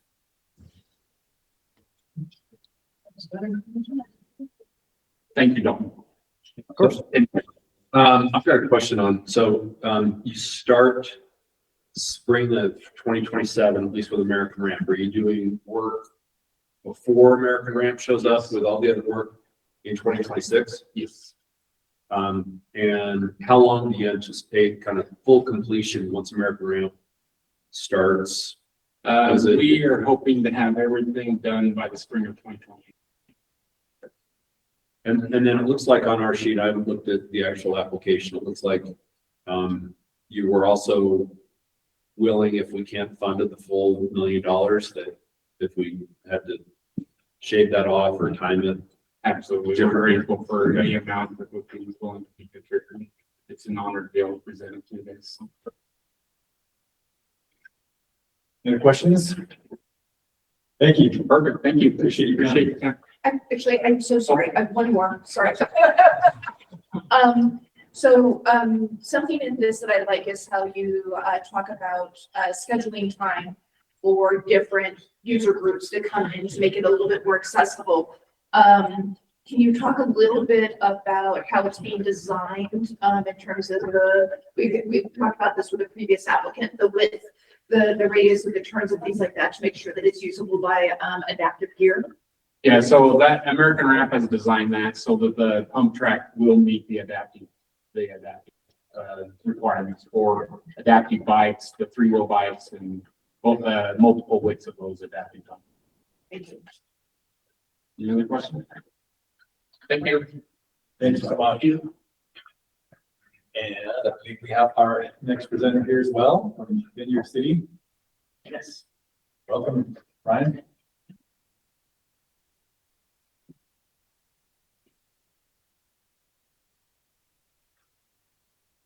Very fun venue that you guys picked out here, so whoever chose that.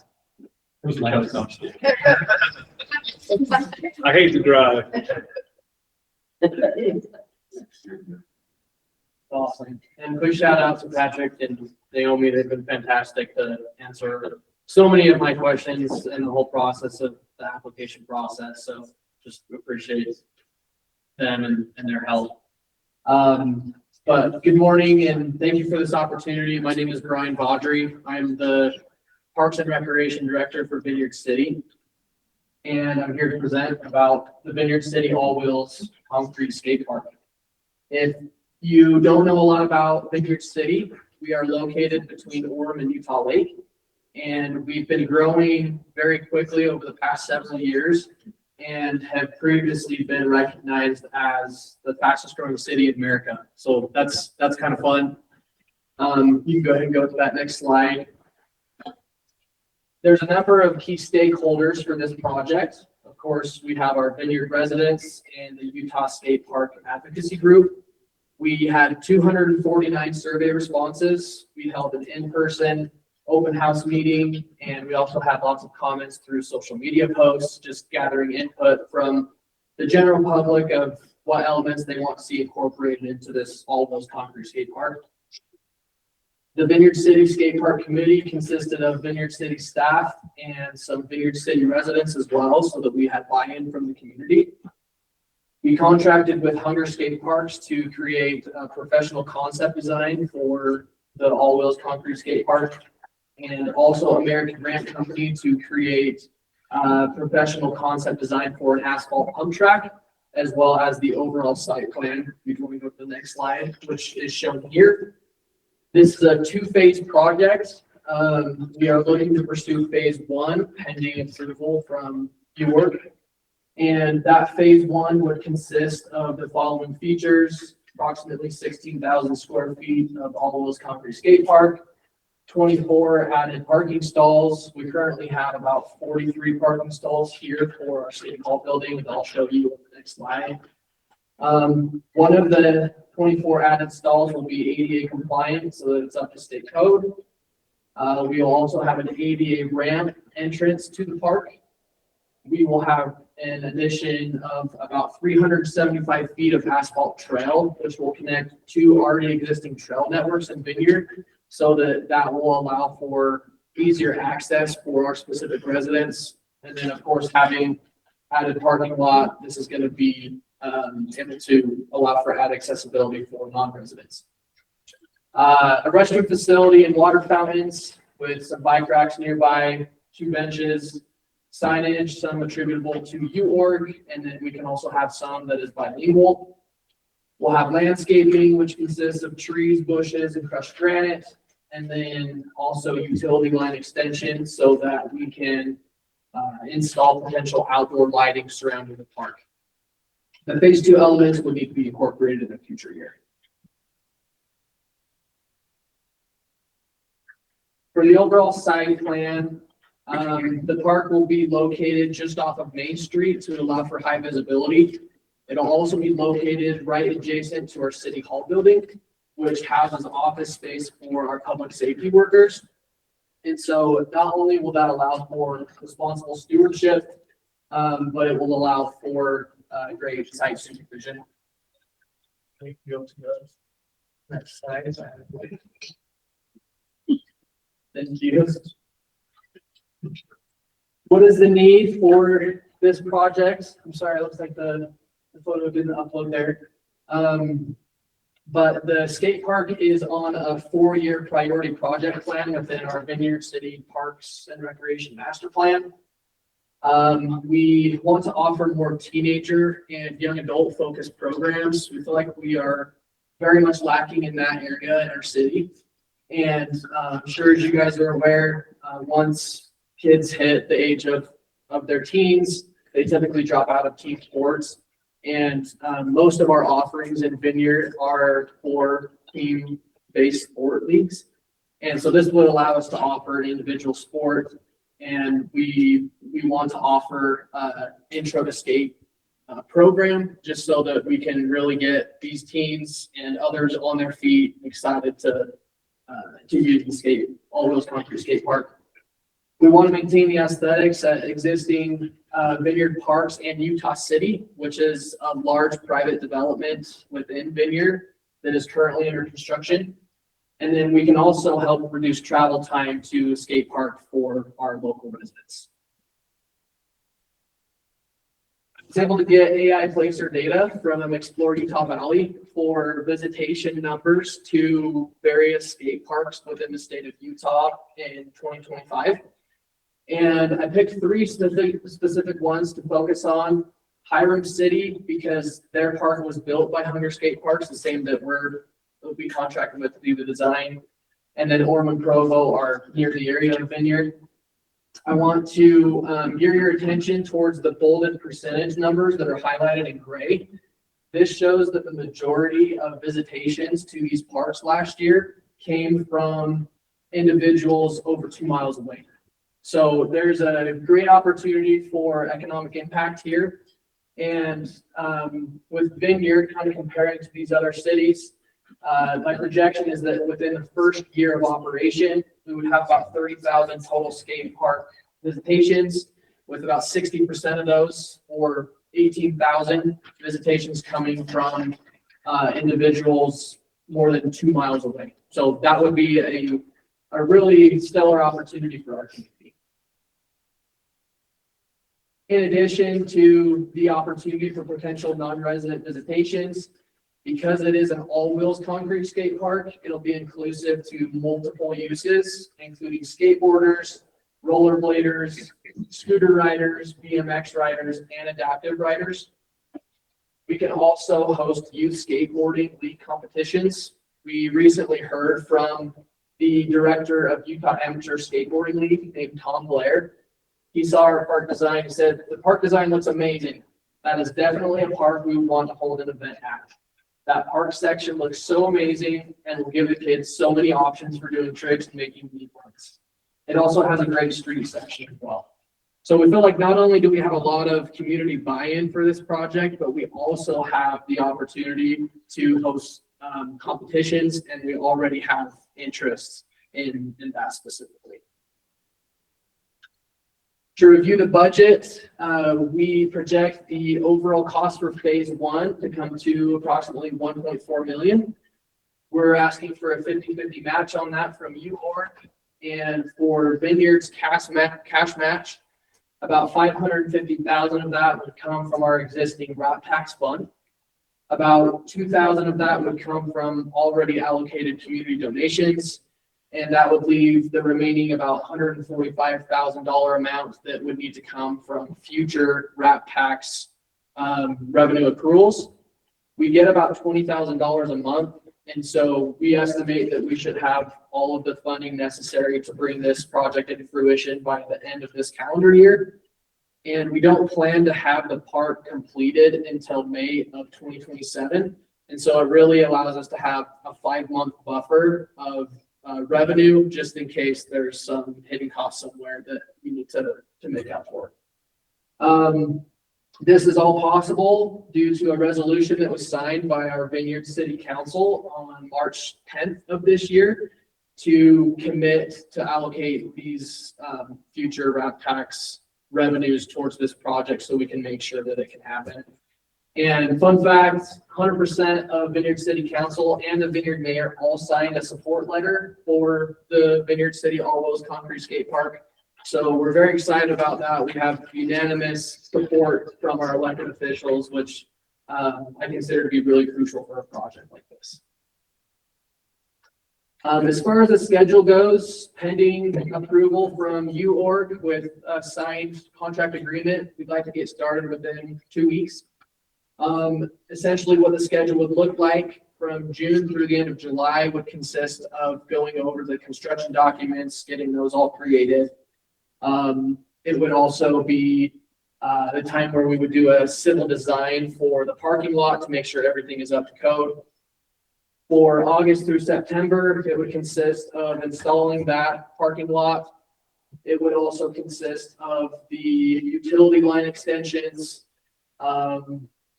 And it would also consist of the installation of the restroom facility with the water fountains. And then the actual concrete formation, placement, and installation of skate park features that would occur in the spring of 2027, which would go from about March until the end of May. So we'd like to have the whole project completed by May 31st, 2027. We feel like that's totally doable. And we would like to have the grand opening be on Saturday, June 5th of 2027, which is part of our annual Vineyard Days. And so we would love to have like an annual event that we can involve the community in and bring outside communities as well to join us. And that is the final of my presentation. So thank you for your time and happy to answer any questions that you have. Thank you. Yeah. I've got a question. So on the, not the sexiest of discussions, but right, your ADA compliance and anticipated, but it sounds like there's only one ADA parking spot available in the parking. That's going to be sufficient for. I'm just curious why, and if there's an ability to add some additional capacity for ADA users. Yeah, great question. We definitely can add more. The state regulation, as far as my research was that I found, was that for every 25 stalls, you need to have one ADA accessible stall. We do have 2 other stalls that's just adjacent for the city hall parking. But of course, if we do have more ADA, we'd want to right adjacent to the park entrance. So we'd be happy to do that. There is room for additional parking stalls. We just kind of did it within that 24 to kind of stay within under that 25 range. But that's definitely something we could implement with no issues.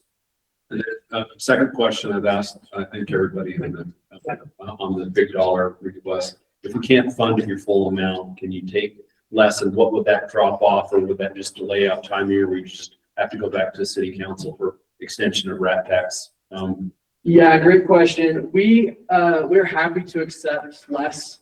Our hope is that the minimum would be 500,000. That would allow us to still stay within the proposed schedule. That would reduce, though, we would remove the restroom facility. We do, because the city hall is adjacent, and there's water fountains there as well, we can just have, the park users just use the city hall restrooms and drinking fountain. We have extended weekend hours where the city hall is open for our library that is also in the city hall building. But we're happy to accept lower if that's necessary. So if it drops to 500, the bathroom drops off. Correct. Yeah, you're running lights too at night. Yeah, so as part of phase one, it'll just be the pulling all of the utility lights so that potentially we can do that as a phase two. But the actual lights, we would not be able to fit within budget. That would have to be in the future year. All right. No other questions? Thank you so much. Appreciate Thank your you time. so much. And I think we have lined up Monty Stewart from Ogden City, ready to go. Go to the presentation.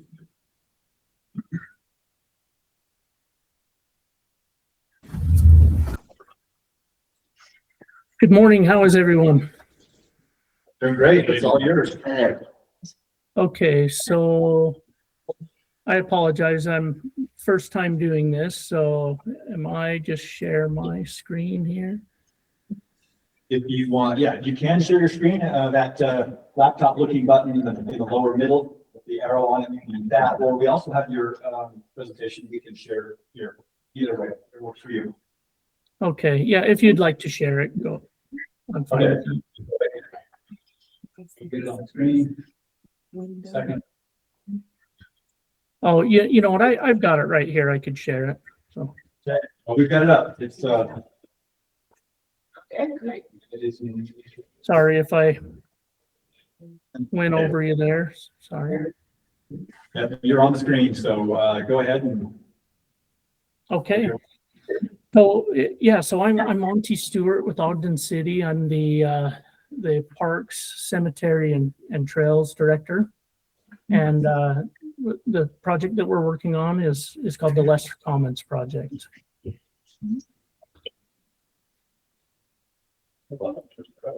So the Lesser Commons area is one of our original parks / gathering spaces that we had in Ogden. Ogden's incorporated in 1851, and it was one of the original spaces. It serves one of our most diverse and dense populations in the city. And for a long time, the city has worked to revamp this area, and it's undergone numerous iterations.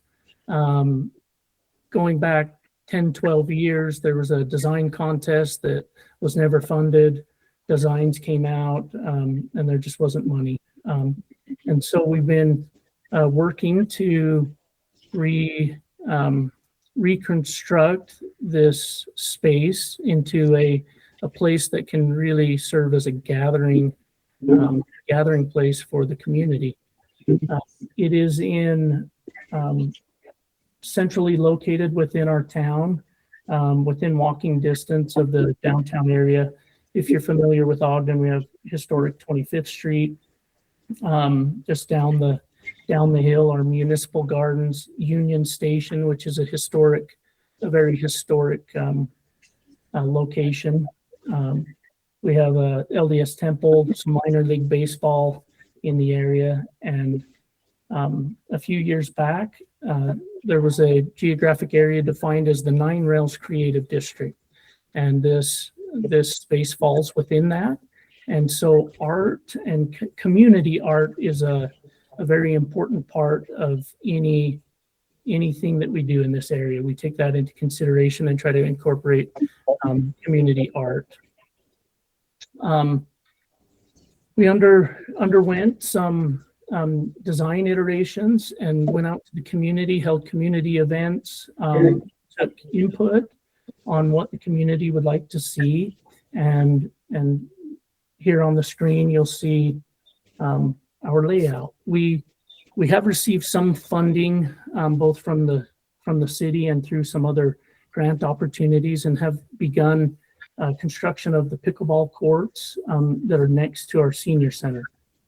And I guess I probably should have said that. On this city block, we have the Weber County Main Library, which serves as a gathering place, and then our Golden Hour Senior Center, which is serves Uintah County as a whole.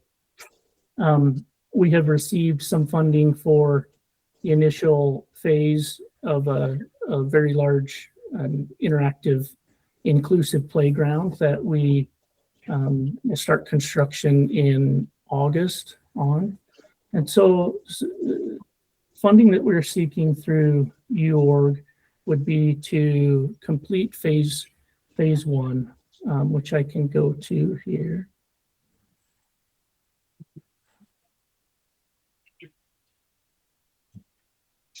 So the areas in pink is what we're concentrating on phase one.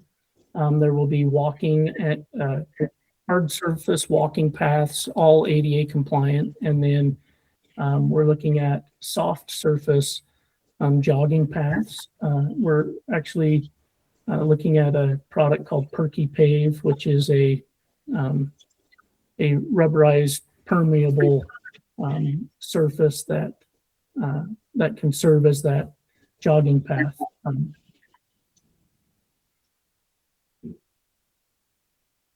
I do want to go back to some of the activation aspects that we really looked at with meeting with the community, we and our designers. We tried to design with the idea of how can we activate this common space year round and from morning until evening. And we received great input from the community. It was really exciting to see how many people came out and offered their suggestions, and we tried to incorporate as many of those as we could, including in our overall phase. We have catenary lighting, a gaming area at the south, which would have bocce ball and cornhole, a multi-use court for futsal and basketball. And then in phase three, a ice skating rink that would also serve in the summertime for a reservable space, whether it be for skating in the summer or different parties and events. And then a new pavilion, an arts pavilion, which would we would work with groups like Weber State to do their arts in the parks programs through and things.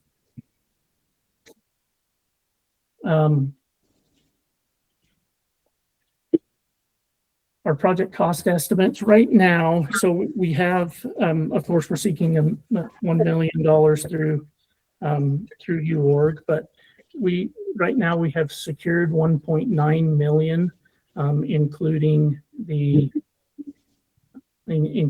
playground, which is funded.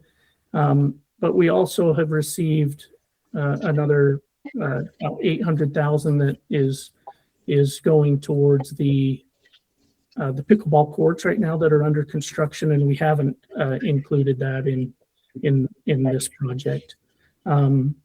We anticipate to also receive another 1.2 million or 1.15 million from the city come this next July for our next round, which would start to fund our phase two. And so a few images of the design. This is looking north from the south entrance. This is the gaming area with catenary lighting that lies in between the county's main library and our senior center, and hoping to provide a space there that both seniors and youth can come out and enjoy. This is an overall picture of the northern end with the arts pavilion, the skating rink, and the playground, and the multi-use court, along with the walking paths and jogging paths.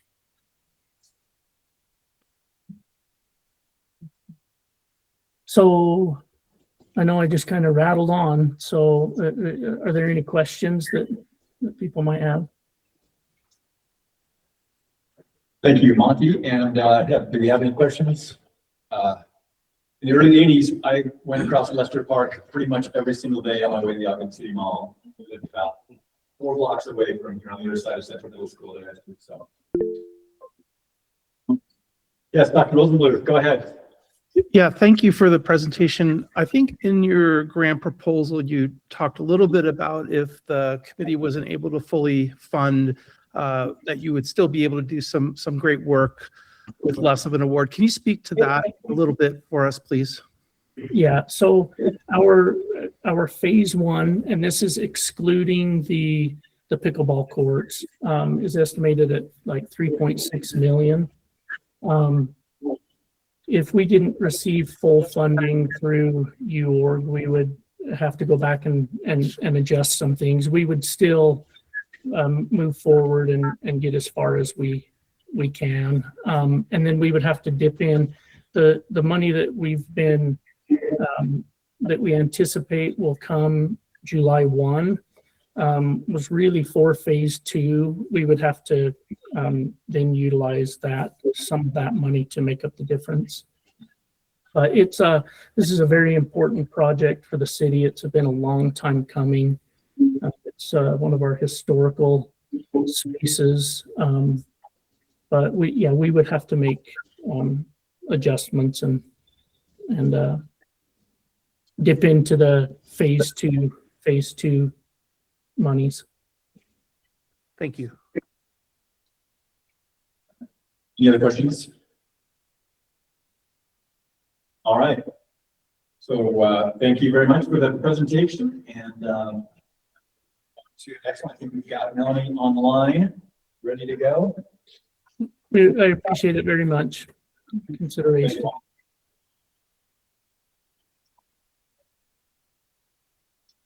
And so, yeah, Melanie, whenever you're ready to go, we're ready for your presentation. We can have it up on our screen here. Okay, can you hear me? Sure can. Are you pulling it up, or is it something that I need to pull up? We are sharing it right now here in the room and online. So just give us a couple seconds and it'll be up. Okay, I can pull, okay. Yep.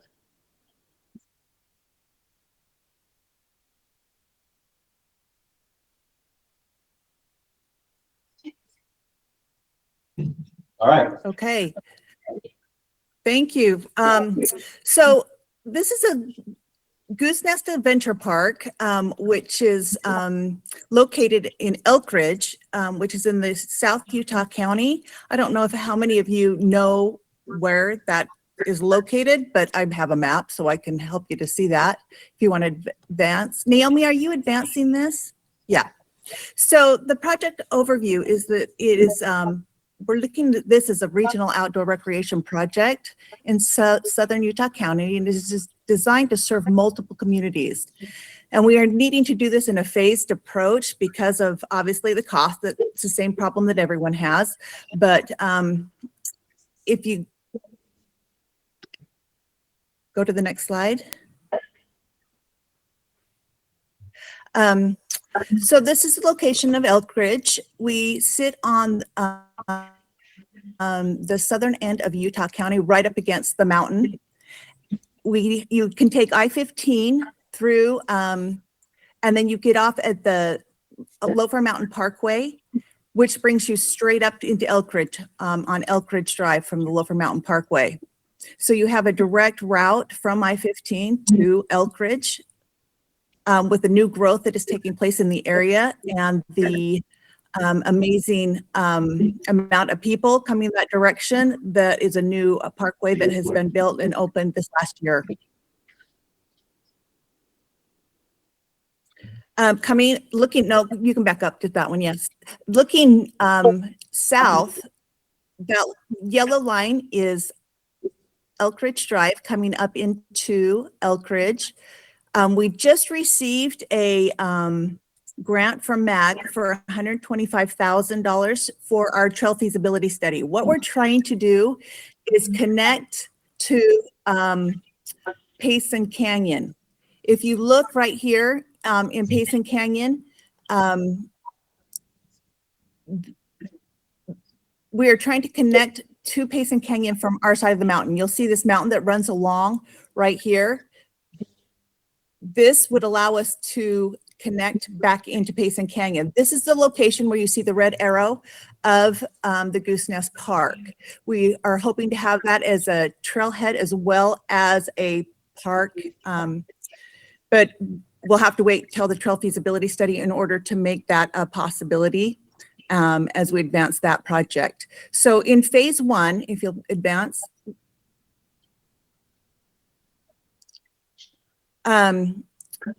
like I said, that we have a great need in that end of the valley. You have a rapid population growth.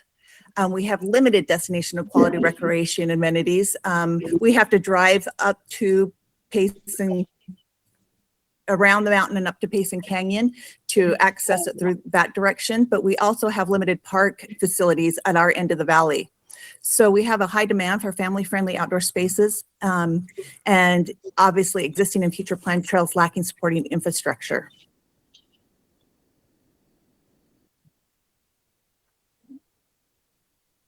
This is where what it looks like currently.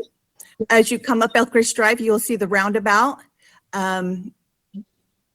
And this is just right off of Goosenest Drive in Elk Ridge. This is an 8.5 acre parcel that the city has owned since 2009.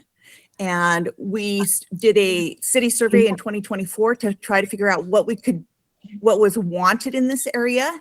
We took the top items from the survey and put them all into the park.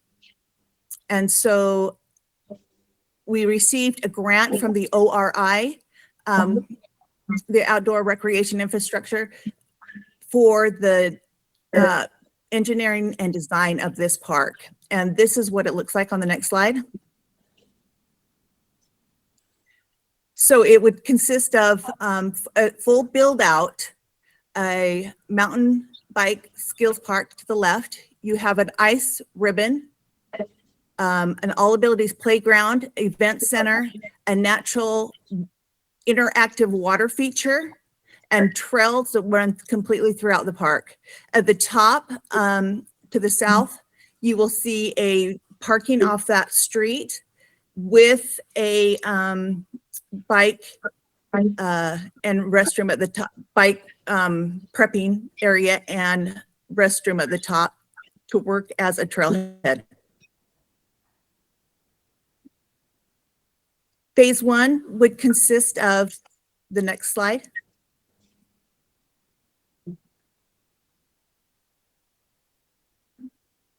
What we're asking for is starting with phase one, which would be the infrastructure to the entire site and project.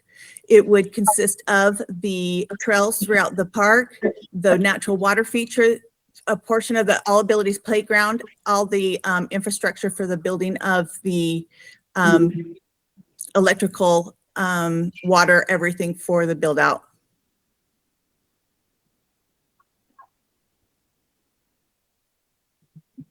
As you look at the regional asset justification for this, it would be serving multiple cities.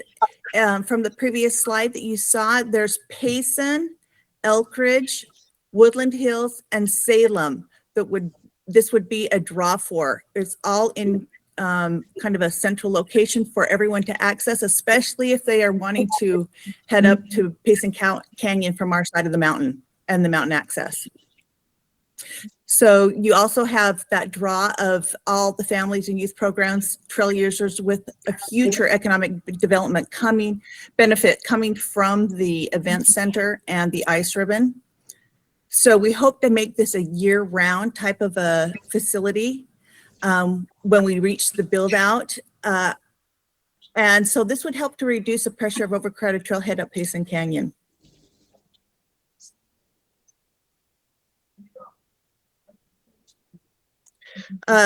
These are just kind of the idea board that was used for the planning of this park, of what it would look like and the and the plan that we had based upon our survey that we did in 2024. Phase 2 would consist of the ice ribbon and trailhead. Phase 3 would be the community event center.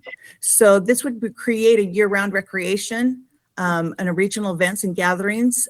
We would like to make it like a winter type of a destination where we have the ice ribbon, but we are sitting right below Gladstone Golf Course, which is a great location for snowshoeing. And talking with Payson, I just threw out the idea of maybe even doing a combined effort for a winter destination. And obviously it's initial stage, it's only in the idea stage, but to have them at the Gladstone Golf Course do a sledding hill along with our ice ribbon. And then obviously the snowshoeing and cross-country skiing, which is prevalent there as well. We'd like to bring in winter markets, which also create an economic benefit. Our problem in Elkridge is that we do not have any commercial property. And so we are missing out on the ability to gather we have home businesses, but the sales tax, which is so helpful for doing projects like this and projects within a city. The community and regional support that we have received are the support letters that came from, you do not have the Payson one because it came late, but we have the Payson one. The Utah House of Representative Doug Welton. We have Salem City and Exploring Utah Valley. Obviously the Elkridge City Council and Mayor. And then the Nebo Goats, who do a lot of mountain biking up above us at the Forebay area that we are trying to connect to, and that staging area would be very helpful for them. So as far as the fundingness and readiness for Elkridge, the city is committed to the required match. We've identified that our funding sources we've been saving for actually years and years with our impact fees. And this project is a city priority, and we are ready to move forward with phase 1. So the benefits, again, it would expand access to the outdoor recreation. It would support youth and family activities, especially in a very strong growing area. And it promotes the obviously health and wellness and strengthens regional recreational network. And then obviously the future economic benefit that would come as we get reach filled out for this park. So Goosenest Adventure Park will serve a growing regional population by providing destination quality recreation. That's our hope, and creating a long-term community asset. So we respectfully request you for support to bring this regional recreation asset to life. Thank you. Any questions? Any questions? I have a question, Melanie. You guys have an awesome community up there. I really love it. I think the project's cool. Yeah. Can you explain a little bit more? Where will the access be for the future trails? Is it at the end of Olympic Lane or where is it going? So that's why we just received that mag, and I'm sorry about the glare. I'm actually in Hawaii and it's really bright and early, and I couldn't find a quiet spot, so I'm in my hotel room. So the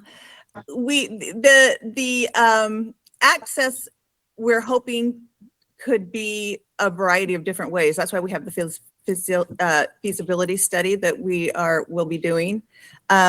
It could, no matter what direction it goes, because it's off Elkridge Drive, that would be the route to go no matter what way we find. Mahalo. So Elkridge Drive would be, yeah, thanks. All right. So Elkridge Drive would be the, no matter where, that, as you looked at that map from the beginning with the yellow line taking you back, that's Elkridge Drive. So whether it goes to the backside of the Loafer Canyon or whether it goes, or the backside of the Gladstone Golf Course, right. So the yellow line is Elkridge Drive. That's where we're trying to get back to, whether we use it on the right side of the Gladstone Golf Course, which sits right above the park, or whether we need to go up Elk Ridge Drive to get to that back country. Either way, you will have access. Great. Any other questions? Answer? Yeah, I'll ask the question. If you've requested 1 million and we've got a lot of requests, what happens if we can't fund a full 1 million? Then we just scale it down more. We would just scale it down more. Are you okay if we? Sorry. We'll take whatever you're cutting out. I'm so sorry.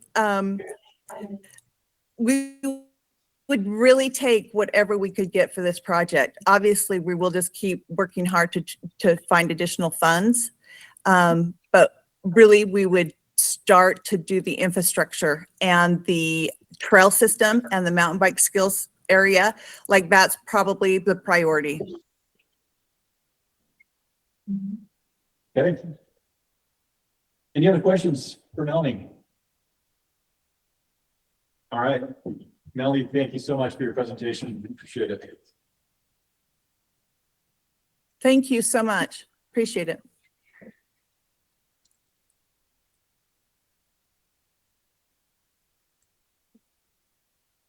All right, we're a couple of minutes ahead. Let's leave from our final. Let's see, John, on the list. All right, we'll give them a couple of minutes. For another 6. Go. You need to stand up and grab something real quick. We'll keep an eye out. Get going when you're ready.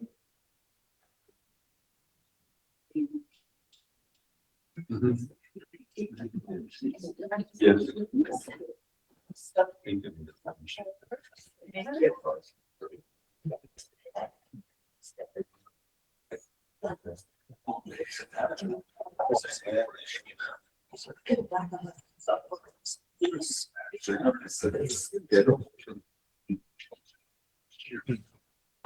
Found a bunch of these people.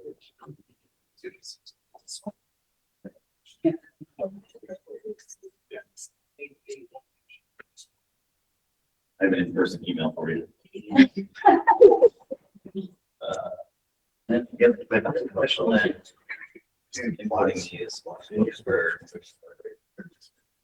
Yeah, yeah, I mean, well, there's pictures, yeah, there's. Sometimes I hear. Says the last box.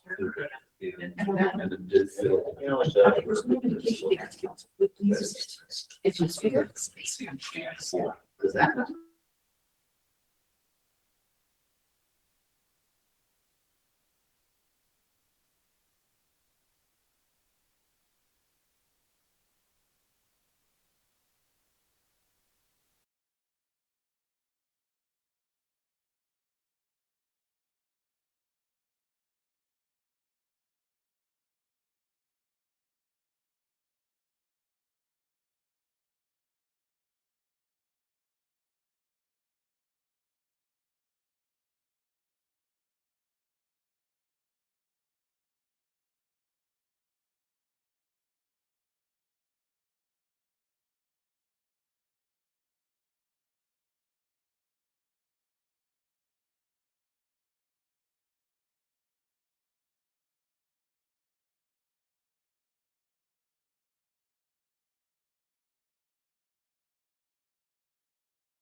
Well, yeah, you're up next. Thanks for joining, John. Awesome. Yeah, thank you guys.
Want to share your own slides, or would you like us to share on this end? I can try sharing on my end and see if it works. Okay, you're welcome to pull it up. We're just waiting for one more member to come back from a courtesy break. Okay, let me give it a shot here.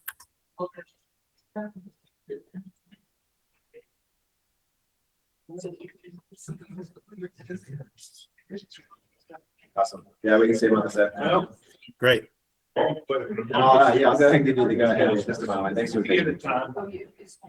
Big season of lead.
Yeah.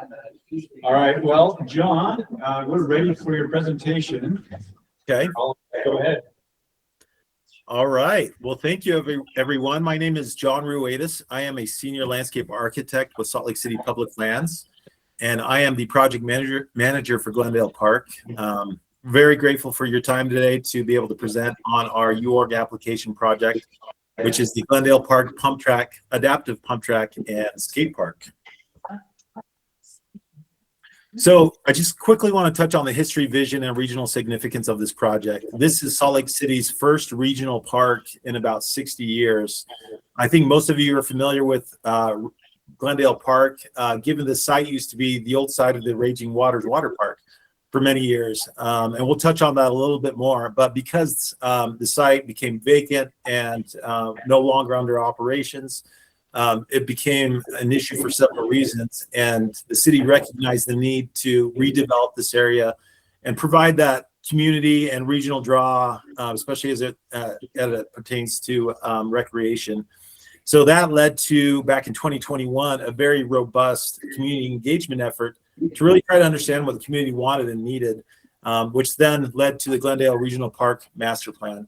So throughout that community engagement effort, we really learned that this community desires and really wants opportunities to explore wheels, sports wheels opportunities such as biking and skateboarding and other related activities.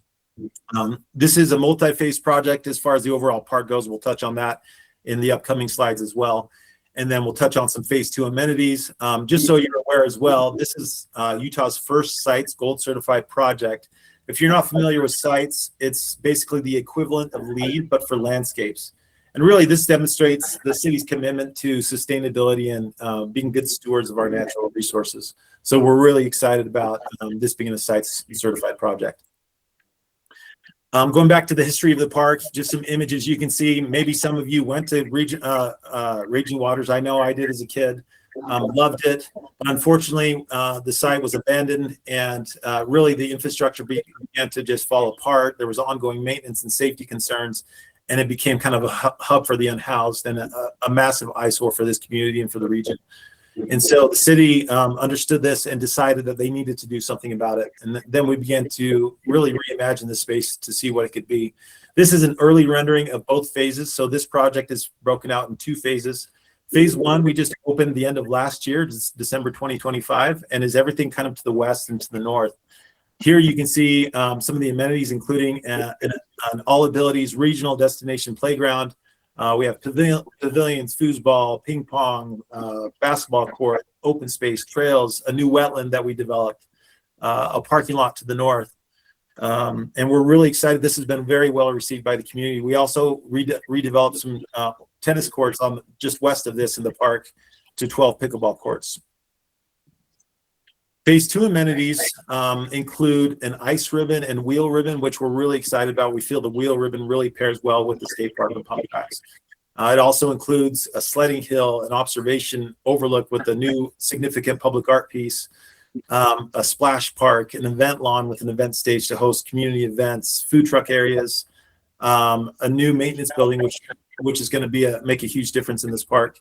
We're also trying to open up access to the Jordan River and make stronger connections to the Jordan River Trail, which is a very significant regional trail. This includes a new kayak launch, boardwalks, fishing piers, picnic areas, open space, and trails, native plantings. Of course, the heart of phase 2 is the skate park and the 2 pump tracks. So Glendale historically has been one of the most diverse and underserved areas of Salt Lake City and even Salt Lake County. It does have a high youth population, and there's a strong demand for outdoor recreation, especially given that it's limited access to the foothills and to the Wasatch Front. And we feel that by providing these amenities, including a skate park and pump tracks, we really will be able to open this up to users of all ages and abilities, which is really one of our goals. And that's why we wanted to explore and then the track. We do feel this is going to be a regional draw for families, but not only families, but adaptive athletes and wheel sport users of all ages. So the project scope includes the construction of an asphalt pump track, an adaptive asphalt pump track, and a skate park. This will be Salt Lake City's first asphalt pump track, and we're looking at incorporating what's called the World app, which really allows kids to compete against each other, their times. And we feel that will really increase the interest in using this pump track and really the excitement for it. We feel this will be a regional wheel sports hub, the first adaptive pump track based on our research in Utah, which we're really proud of. And we feel like this is really a huge gap within recreation in the state. Some of our partners include Wasatch Adaptive Sports and X Games. X Games was hosted in Salt Lake City last year, and they've expressed interest in hosting future games. We're also looking at partnering them working with them on partnerships and programming as well. We're also considering the ability to host UCI World Qualifier events, which would be a massive regional draw and provide an economic boost in this area as well. Just some images and renderings of our pump track. The image to the top is our adaptive track, which is a lot more gentle and really allows for users of all abilities, regardless of what type of device they're using to use it. And even entry-level riders, such as small kids or someone that's just getting into the sport. The bottom left is a rendering of our full pump track with the large wall ride, which we're really excited about. And again, the goal is to try to entice and invite users of all ages and abilities, regardless of what kind of device they're in. And our partnership with Wasatch Adaptive, we feel, will really help with that. These are just some images. The top left and bottom right are renderings of our skate park design. The bottom left is kind of a precedent image, and we're really excited about the skate park.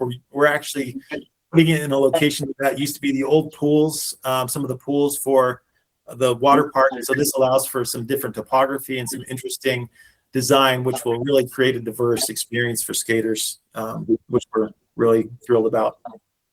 Just to touch on our funding request, our request is $1 million through UORG. The city currently has over $1.7 million as a matching funds for the Parks, Trails, and Open Space General Obligation Bond. Our timeline is we're currently in design for phase 2 and anticipate being completed with design at the end of this year and starting construction around this time, spring next year through 2029. And the way we feel that UORG, this project aligns with UORG, is the fact that it will be a regional and outdoor recreation asset. It also expands equitable access, and we feel it's a very good example of inclusive park development. And with that said, I'm happy to take any questions. Okay, thank you, John. Yeah. What questions? Yeah. I'll ask one. Yeah. We do have a lot of projects and it's very competitive. If we're not able to award the entire amount you're requesting, are you going to be able to still proceed and what impact would that have on the overall project if we did a partial? Yeah, no, that's a great question. So we do not have full funding for the entire phase 2 quite yet. We are pursuing other funding avenues. So it may come down to making some difficult decisions on value engineering if we need to. We're optimistic we're going to hopefully be able to get some additional funding. But if not, then we would have to really see how, if the UORG funds come through, if it's partially funded, what can we do with that? If it's fully funded, obviously it would have a greater impact on what we can and can't build. But so that's kind of up in the air. We're optimistic to get additional funding to really be able to build out phase 2, but that's kind of yet to be determined. Okay. Really cool seeing another 80s destination of mine. Yeah. And it's fun because we are looking at ways to incorporate and pay homage to the old water park in the park. Phase 1, we're actually going to be building kind of an entry feature using the old water park slide section, so kind of a gateway into the park. And then the splash parks, we're also going to have some of the old water slide sections. So we're looking at subtle ways to kind of pay homage to the old water park, which is fun. It's fun. Cool. Okay, Cameron online, you got a question? All right, thank you. And John, excellent presentation. And thank you. I too love the old raging waters and appreciate the transformation that's underway there. Yeah. You referenced this a little bit, but can you just talk more about the impact that a facility of this size would have on the west side of Salt Lake City and the dearth of similar amenities, not just in the city, but in that region of the valley as well? Yeah, absolutely. So one of the reasons why we feel this is a significant project, especially on the west side, is the limited access, especially to free recreation in the area. So one of the desires early on was actually a pool for the park, and we recognize that a pool might be great, but we're trying to provide free and open access to recreation, especially given the demographics of the west side.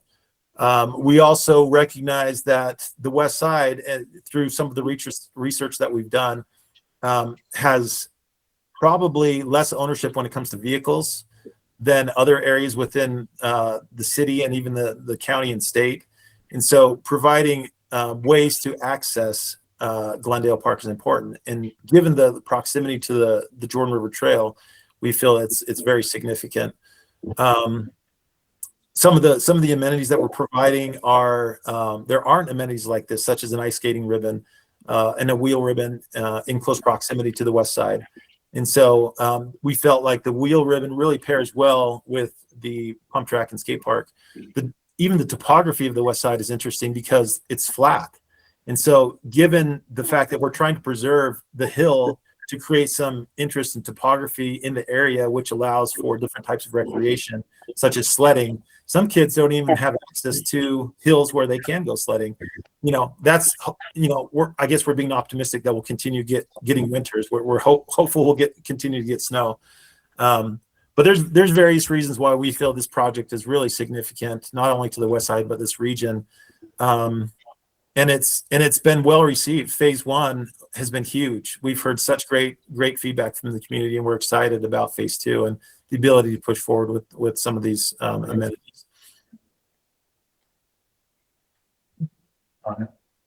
Any other questions? All right, if not, we'll conclude. Thank you, John. I really appreciate your time. All right, thank you guys. Really appreciate it. Okay.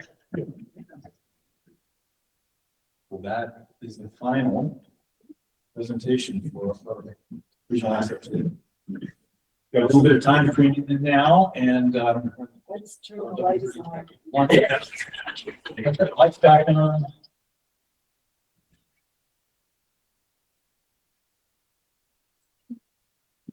We want to just jump right into regional asset tier and decide, make a few more reactions down the list. Yeah. Still have any guests? Yeah, we do. At least one I can see there now. Right now, we have to acquire $500,000. It's 20 million cats.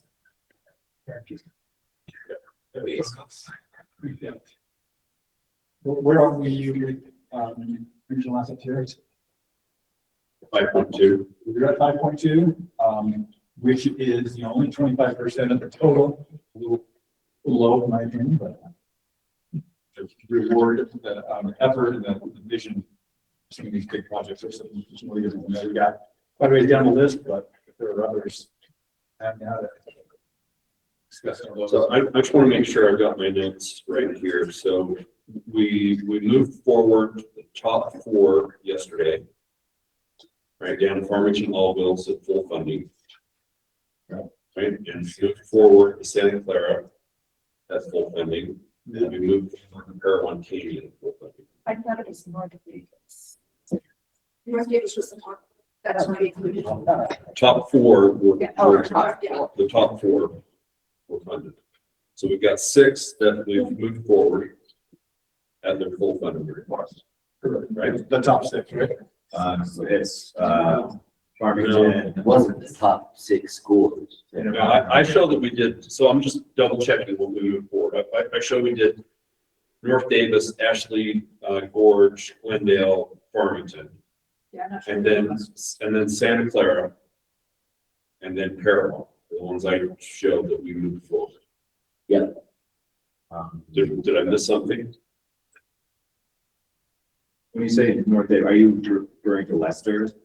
No, the North Vegas. No, the shoreline trail. All right, I see. Yeah, you are correct. If you want to glance up, I mean, this is kind of where we're at yesterday. So yeah, we did Epstein Shore, we went the Glendale, Parawan, North Davis Mountain Shoreline and Farming Mountains.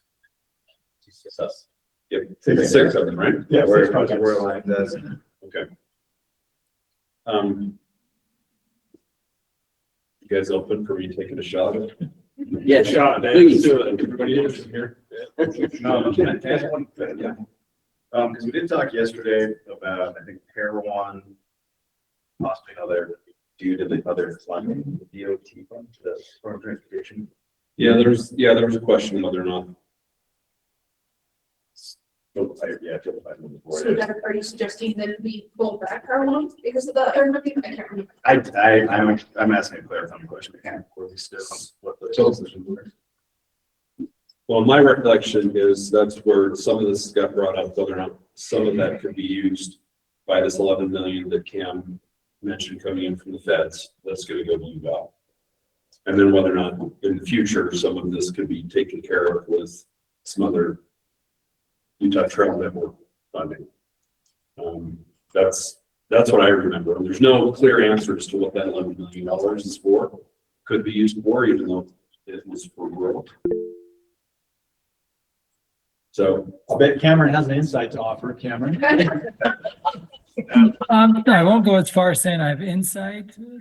In the conversation I had on Tuesday with HHS, they said that the federal criteria was still being worked out, and then UDOT will administer it, and that money is coming soon. It has to be allocated this calendar year, but they're still working on the final details.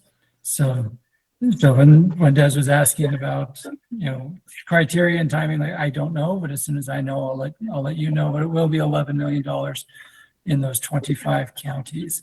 I'll also point out that within Salt Lake County this year, you will see on the ballot the renewal of the ZAP tax. And there's also a high likelihood that there will be a bond on the ballot for investment in parks and recreation for Salt Lake County owned amenities. But that list is being worked on through the summer. They have to make a decision by August. So in terms of other revenue streams, those exist, but the details are still up in the air. I'll just express my opinion. I think we have to leave the Parowan $1 million where they're in play right now with that water project, and look at using that $11 million for trail network for the other two phases and see whether or not they come back to us for funding in the future to be able to close the loop on those, but leave the $1 million in there this year. Yeah, I like that plan, because then they can show commitment to one entity, maybe to force the others. So, I heard a lot in our presentations today, right? While they've asked for larger dollar amounts, they can function with less. And so this is where I'm going to try and take a shot at giving some support to a number of those that we heard today at some level and lower level, and leave some money in the pot for whether or not we hold it for something with Trails Network or something, or whether or not we hold it for the economy is going to be down. I personally believe that the visitor economy's good revenues coming on the hotel side is going to be down. The gas price, cost of living across the board in the US, you're going to see some downsizing, particularly this summer in dry market. And that may be that we capture more Utah and stay close, and we don't get as many out of state, but I think we're gonna see that being down going through this year. I looked at some of the budget details. I guess maybe where we start is to look into some of the budget worksheets and then take a look. If we've got, one budget line item and two of them that are really strong, that are definitely upper recreation affinity score, which that's something I only created in my own mind. Some things have a high score when it comes to how meaningful they are for our mission. Things have a lower score. So some of them I just looked at immediately and like, okay, yeah, some of the more drainage or shade or those things, while necessary, may not be as important as bigger things, actual recreational hard infrastructure. I would agree. I think looking at budgets is important, but when I go through the list of all these, and I think about what a regional asset tier was meant to be, and to really bring people in. The only one on here that we haven't funded yet, and this is just a world according to Tom, is the Mapleton Trail System. It's 50 acres. And if anybody spent any time in Corner Canyon, it is a junction. We're so busy because that's where the whole Wasatch Front funnels to.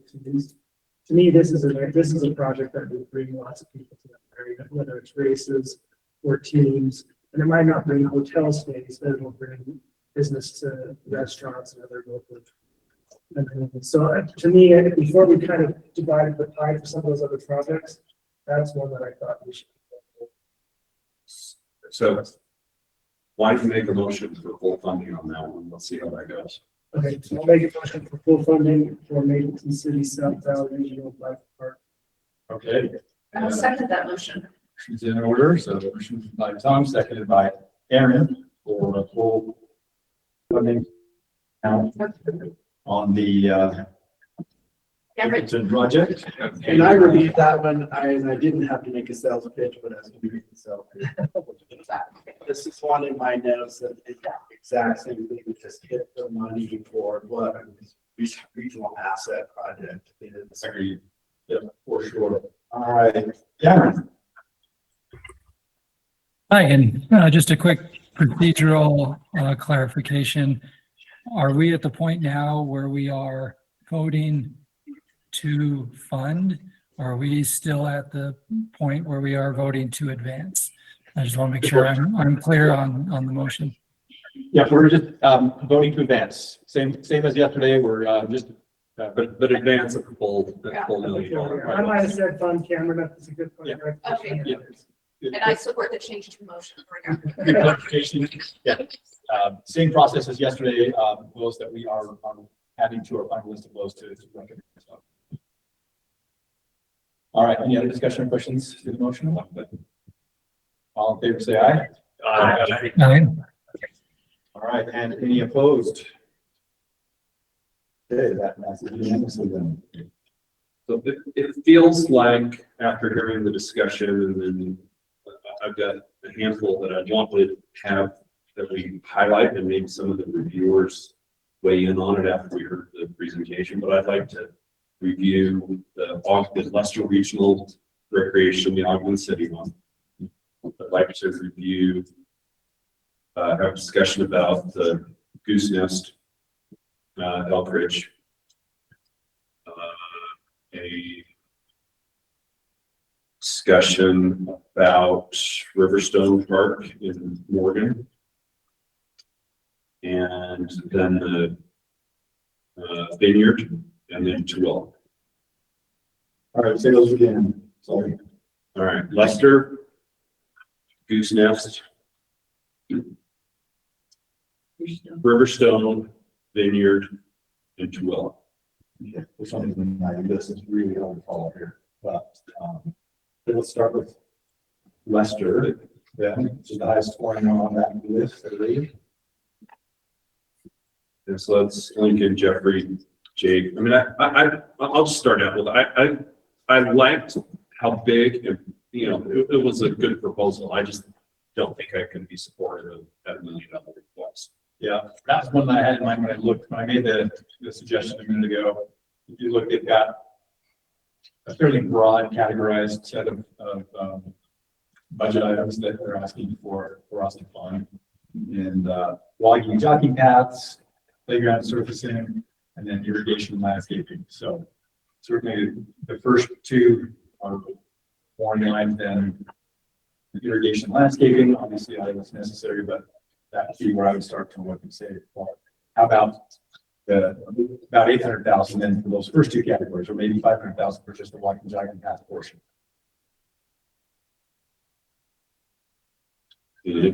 Those, well, Lincoln's not there, so it's Jeff and Jake.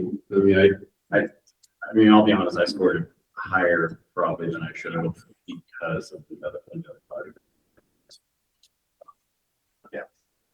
I think in comparison to the other things, yeah, I think the partial funding is just like Jason found out.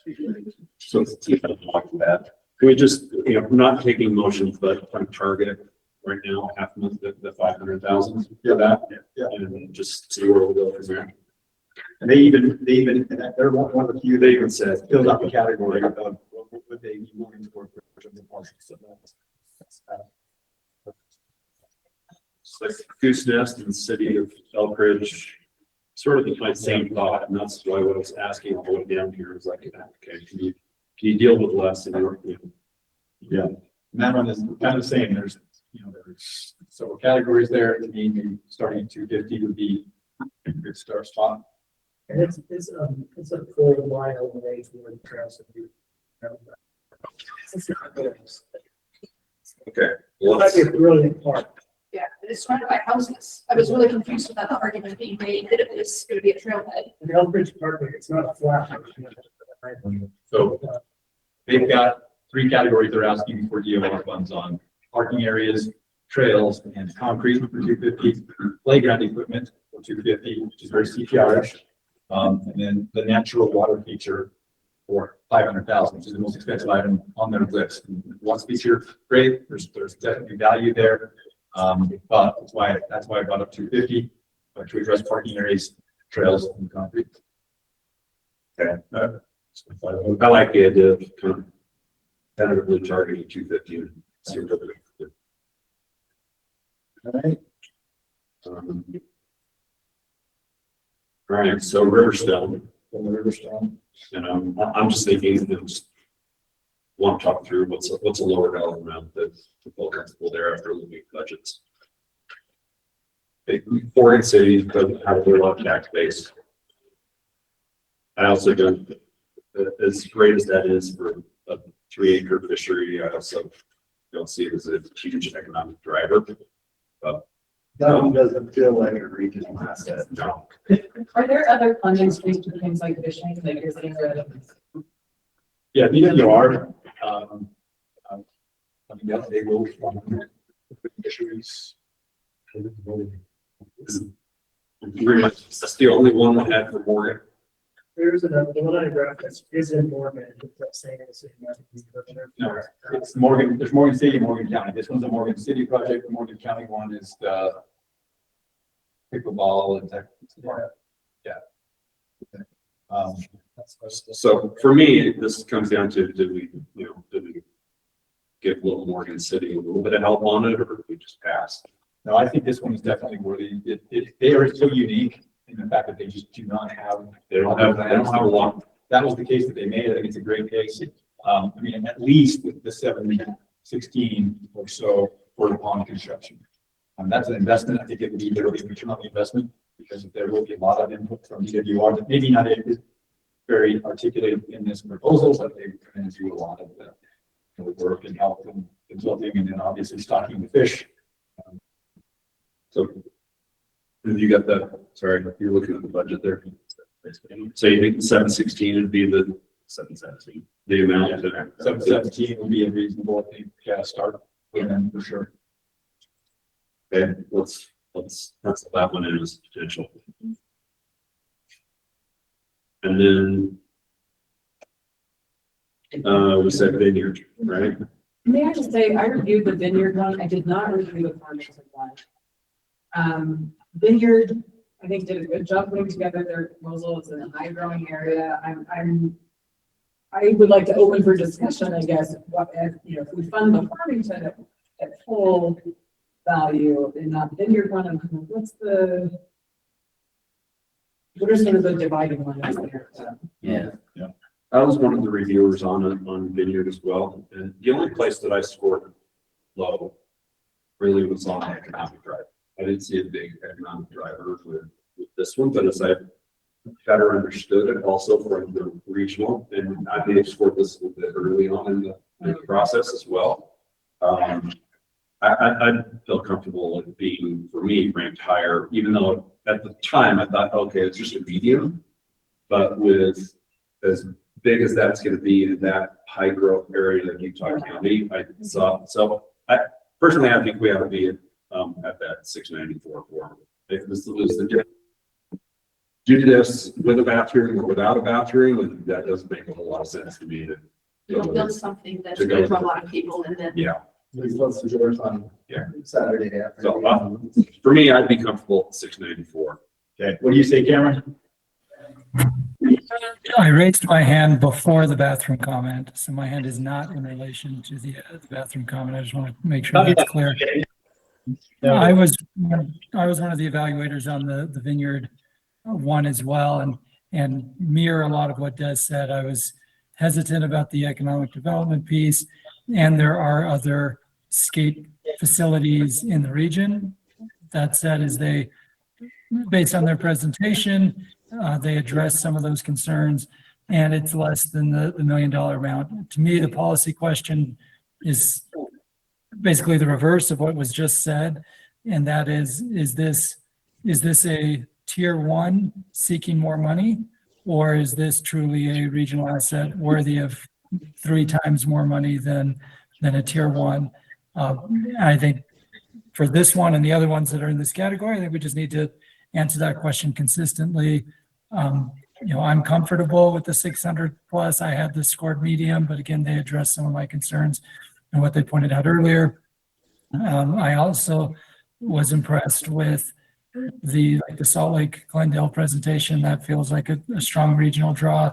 So I think as we're putting the dollars together here, so obviously some of these will have to be cut, but I just wanted to chime in as the evaluator on the Vineyard piece about how my mind's changed a little bit over the last couple of hours.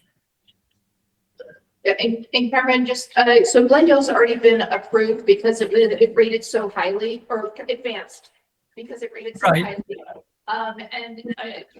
It's been advanced, but it hasn't been final, like we haven't finalized the dollar. You've got at least 2 of us who evaluated that Glendale, that are ready to advocate for it. It was just such a solid application that really checked every box. In so many ways, I actually put a note that it would be nice to use this as an example for some other applicants to use as a baseline for hitting all those things. The ADA was incredible with this one. Yeah, I think that helps them. Yeah, Just really. get a little bit of an edge. So for me with Glendale and Farmington both, well, they asked for the $1 million. I think that they both could deal with something less. So if we drop them to 750, if we had to, if we were trying to find a little bit extra money for something else, we could drop them both to 750 and then fully fund the Vineyard and be basically in the ballpark at 694. Or we could drop them to 700, but I was going to leave that to, hey, did we feel comfortable with the projects? Then what are the dollar amounts we plug in, or what remaining dollars we need for some other projects that we want to discuss before we wrap up, or whether or not we hold it a little bit for something in the future.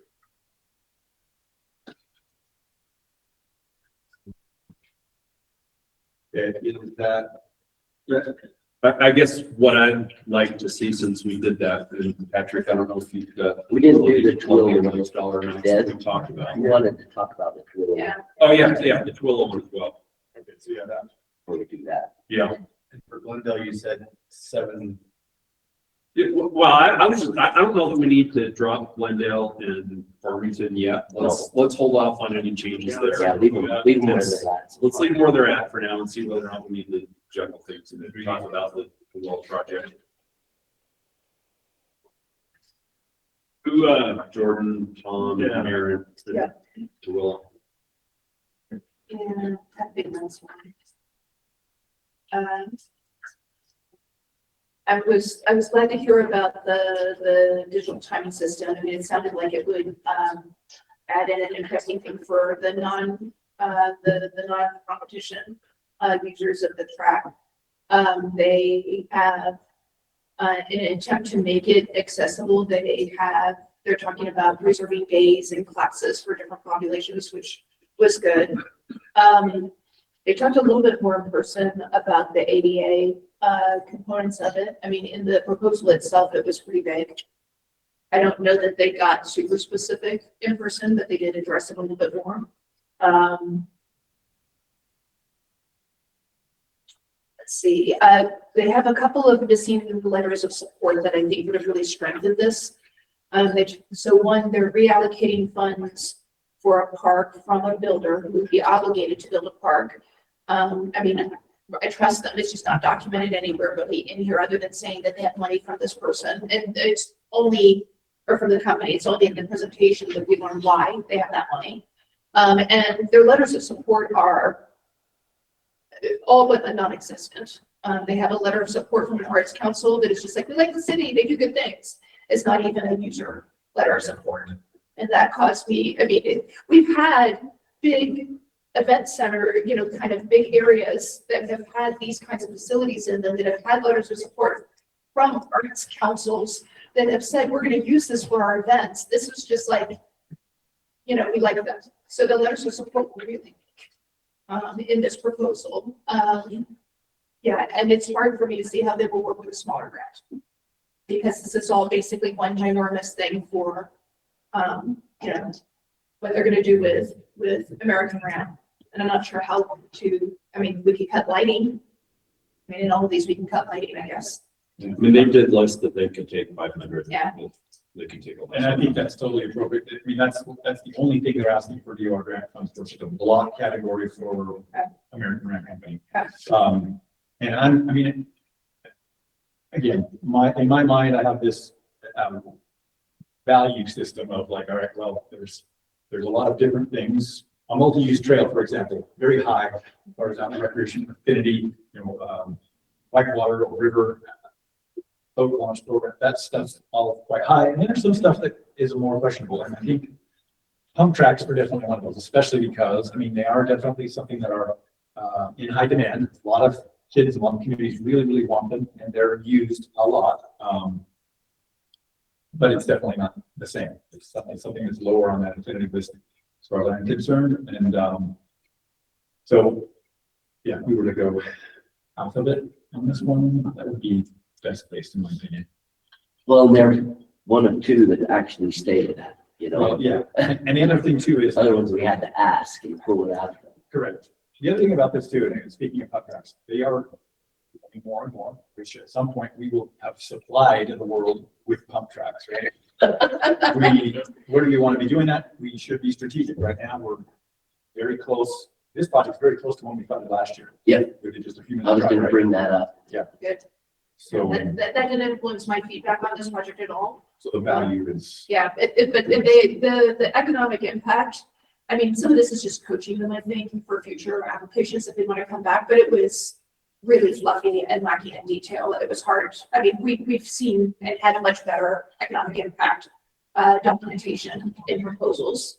So do you think they could just come back next year with a much better application? Probably. So, If we're- well, what I really like, and I hope, and you brought this up, is for the home, the block homes. That's awesome. I'd love to incentivize that. Yeah. Partnership. Yeah. Yeah, I would love to see it a bit more formalized and have a little bit more secured. Want to reward them for that. And One thing about, if we compare all these pump tracks, right? One of them is truly an ADA pump track. Mhm.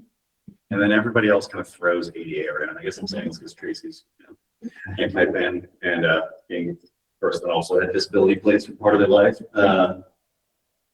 What if, or I guess can we, some way, if the Salt Lake pump track goes in, utilize their design applications and like the lessons they've learned to then make sure that future pump tracks that are ADA fall into that higher priority. right, yeah, and I would hope there's at some point maybe there's a certification somebody will supply affordable projects like that. Maybe it's not something, but yeah. Because they did all this work to like reach out to disability folks. Yes. That I want to reward that. Yeah. No, my one note is really that this should be, that proposal should be given to other cities as an example of what they could achieve in that space. And I mean, it's been obvious in my short term in this committee that there's only a few companies that do these pump tracks. So it seems logical that. Yeah, that's true. However, there are also communities that just do it on their own with existing resources. And that I think we want to also incentivize. Right, the Glendale one is on their own. They're going to be cheaper.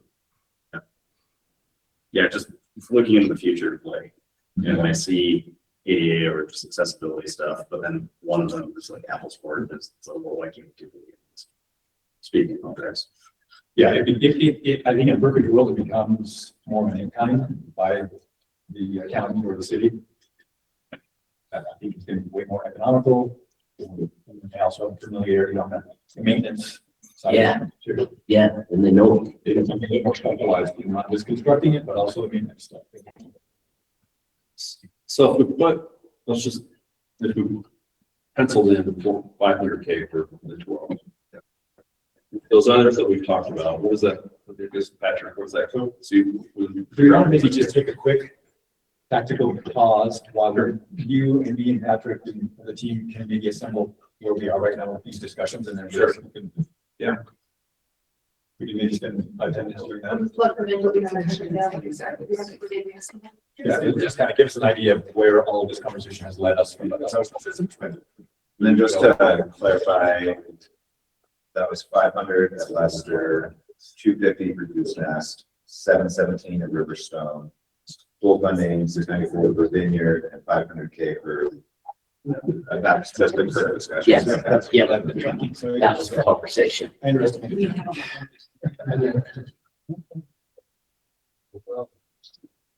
It's a little easier when I'm not doing like big block on it, because I don't have to like scramble.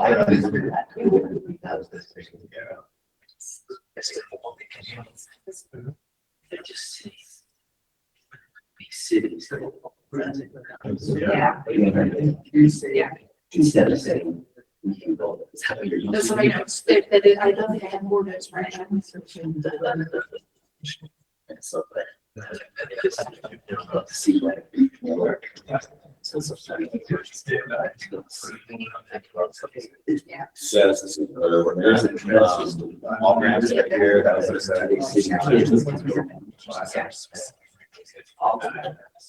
They also, it looks like factory course meetings in the office. That's, I can see it. That's like, they budgeted an extra 200,000. Because they would let them. We actually have. I think they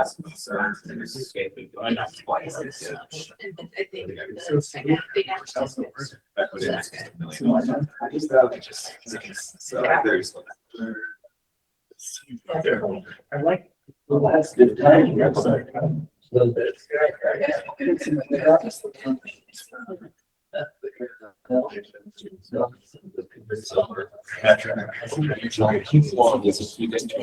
and I love the idea of taking those kinds of derelicts, yeah. making this- Oh. But that's an easy- Let's, yeah. It's that bad versus- Just to kind of show you. Go back.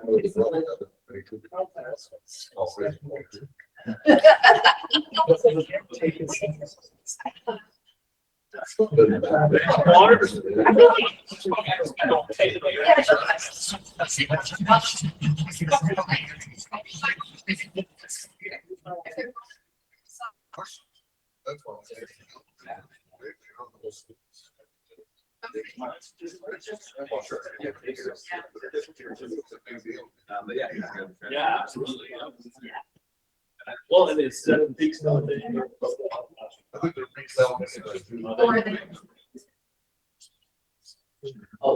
That's gotta be something a little higher in bigger. Yeah.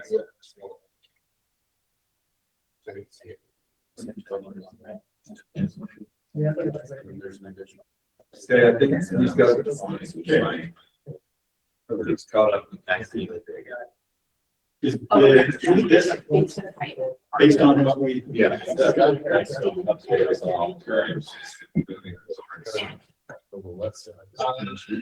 So.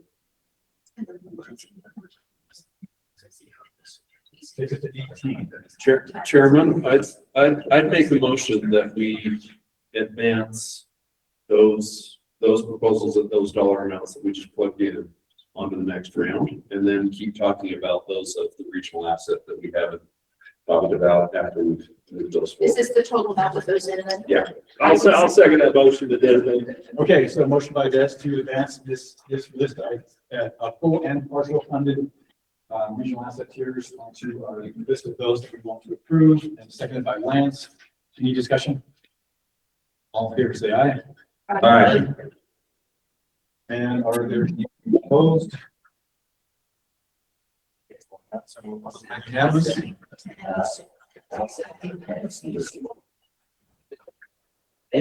Okay, so that leaves, right, that leaves Timpanogos, Sile Slopes, Salina. Three, you haven't. And we funded everything else on the regional material, I said. To some level, yeah. There's some. What are those three again? Des? Timpanogos Canal, Sile Slopes, and Salina Motocross. We'll take those in order. Sure. All right, so let's start with the Whitewater Enhancement Project. We're asking for $1 million. Jeff, Jake, Russ, you three. Are you on Timpanogos, did you say? Yes. Yeah. Yeah. I felt that wasn't quite ready, that their funding was not secured. They had a lot more work to do. It seems like they could come back also next year. Overall, the project, I think, is excellent to have these water-based activities to make that area safe and accessible. I really like it. I was just really skeptical that this was ready at this time.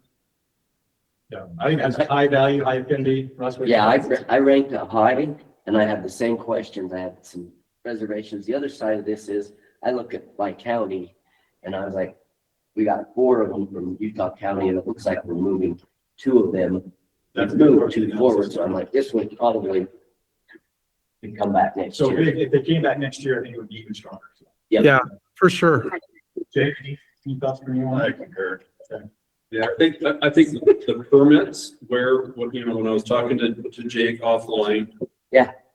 Right, just worries that the diversion might be going in the wrong location, and kind of working through all of their Army Corps of Engineer work and making sure they're doing the right thing for the right location needs some work.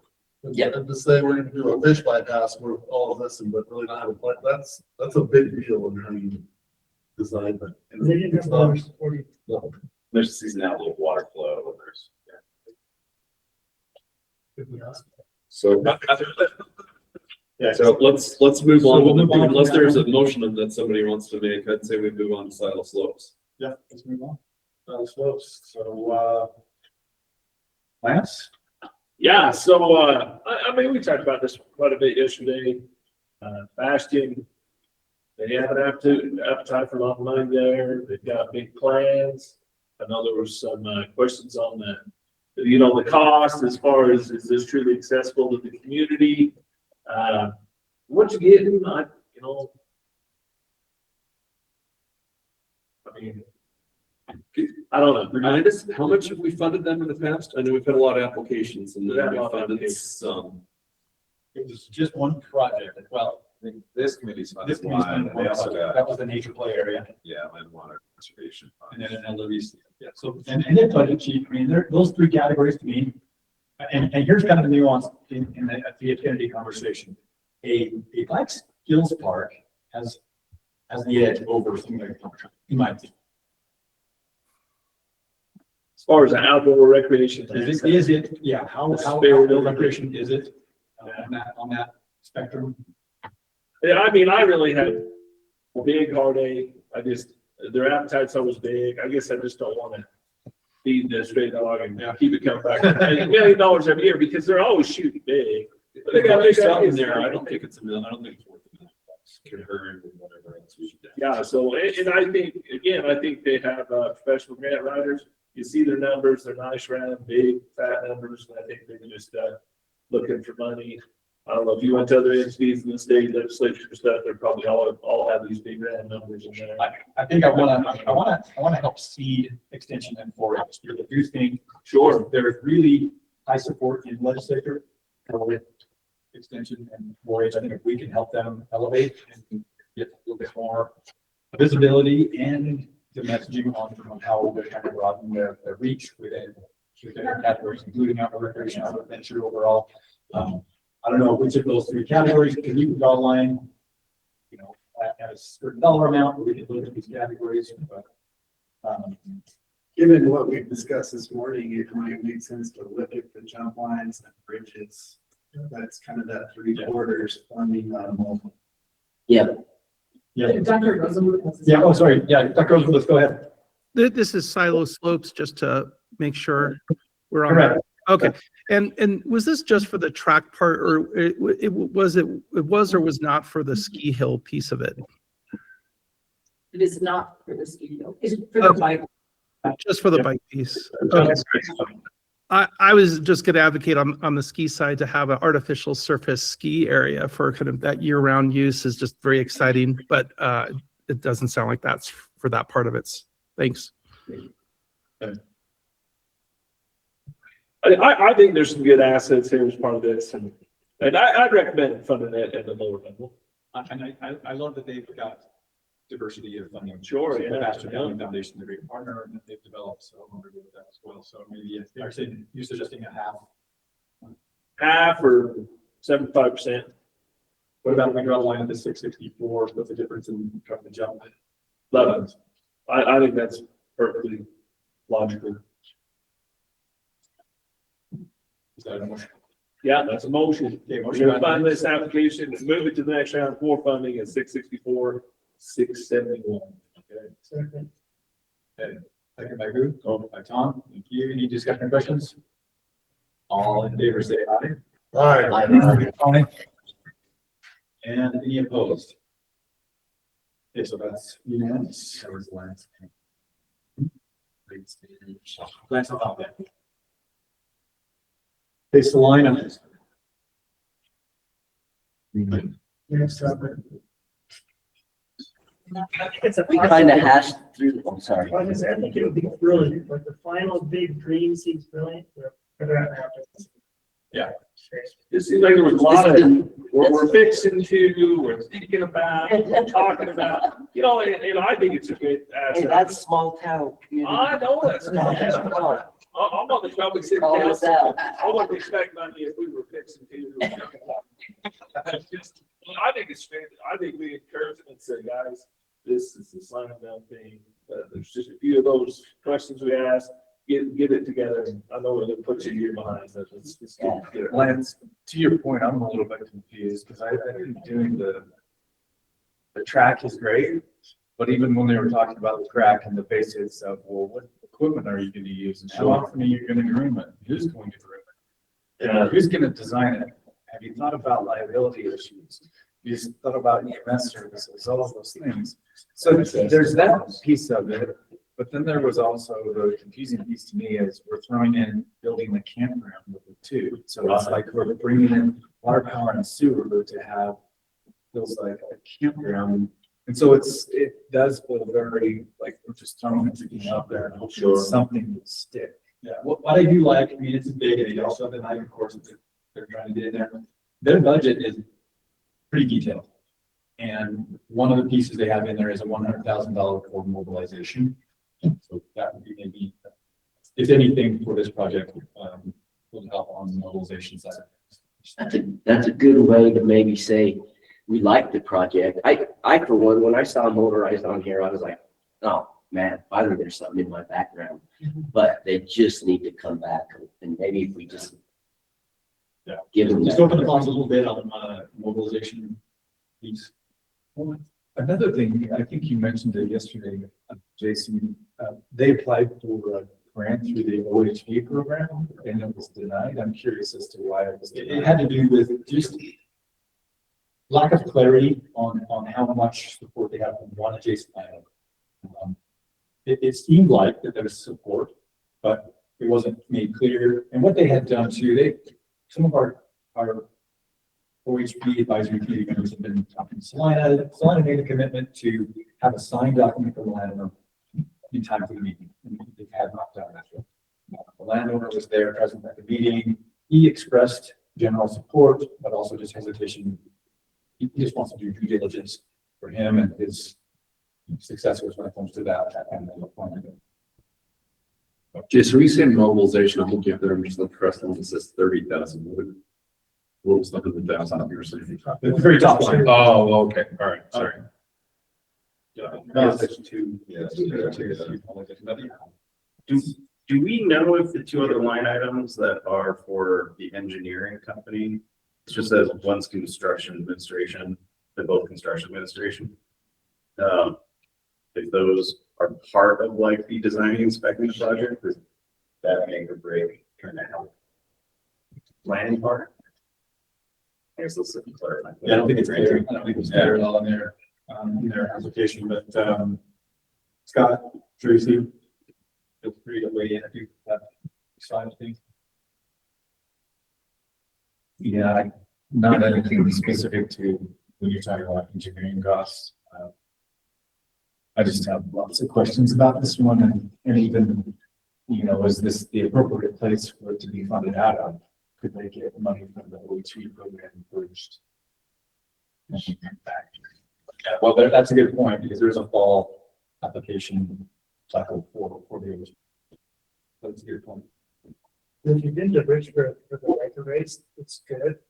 But this was built out and the parking, this could be an amazing facility that has lots of roads. And I think you're right, and in the spirit of regional asset, would be, you know. Existing building and infrastructure is really here. Tom, I'm right there with you, but it's when we start throwing in RV campground and all these other, I'm like confused. If we're just doing the night before, fleshing out the track, the motorized track. So if they came back next year, so we just want to.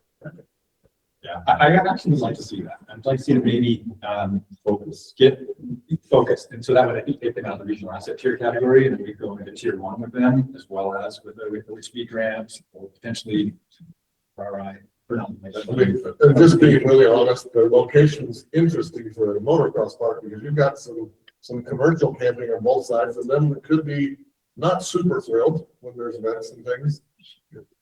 They are noisy. They are. Yeah, they're part of that. But there's also, like, if you look at the Jordan River OHV park, same arrangement. There's an RV park right across it. How much complaining do you guys get on that? We don't. We were there first. That's always. Yeah, and that's but I was going to go back and say, looking at the population base, I also have some questions about how many riders are actually going to get and the use that they'll get out of that motorized track. We get, you know, on a high day, we get 200 riders at those.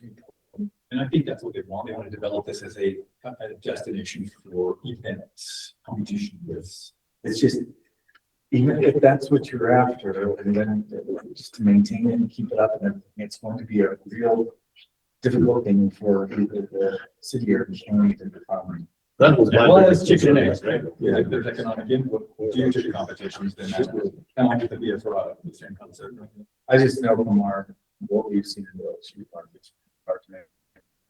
Well, I asked it yesterday because we charge a $10 fee and that doesn't cover it. Right. And we get 100 to 150 riders, but it's only open a couple days a week. It is a high cost. And I think that's probably the model that they seemed like they were trying to suggest would be the general public can access it, but also we would have events and charge the event for the enable them in the staff. I think they're going to force you to having do that because there's really not a lot of opportunity for hotels and restaurants and so on. Yeah, yeah, you're right. You know, but I think that's why they've got the camping there, knowing that they're going to attract some competition. They're going to have places where people can camp. Yeah, if they have a 2-day race event like places do, they'll definitely have to fill that place up. Yeah.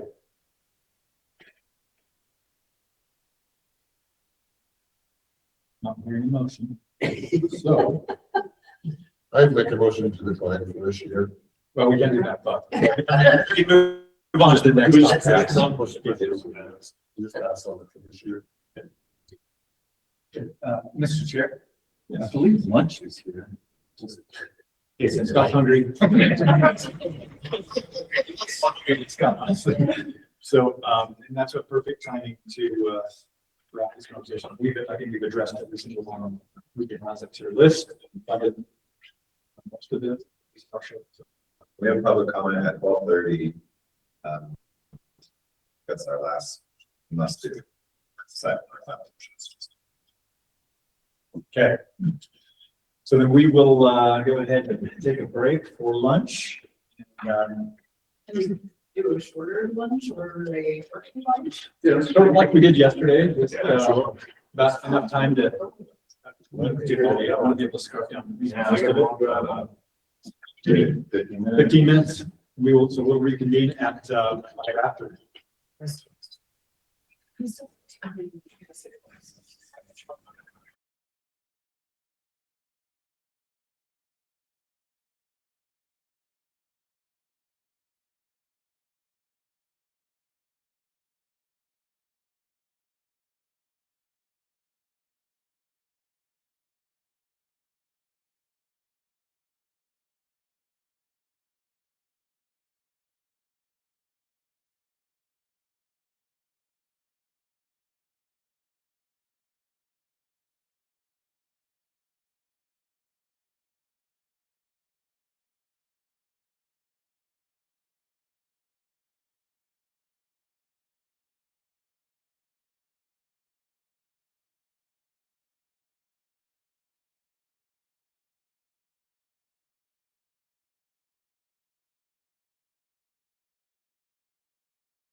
That's a strong town. Do you think it's fair? It's for you. Yeah.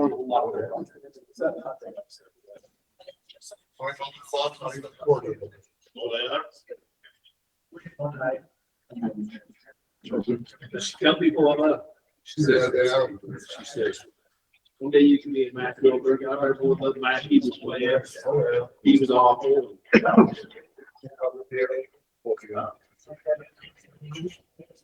He's pretty big. Yeah, that's a big one. I guess the two players there are. You got it. Him here next person. Yeah, we're gonna unmute Patrick.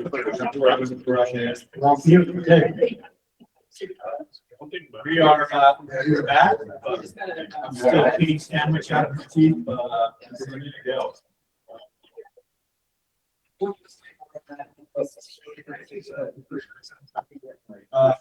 So Patrick, as usual, pointed out to you something that I forgot.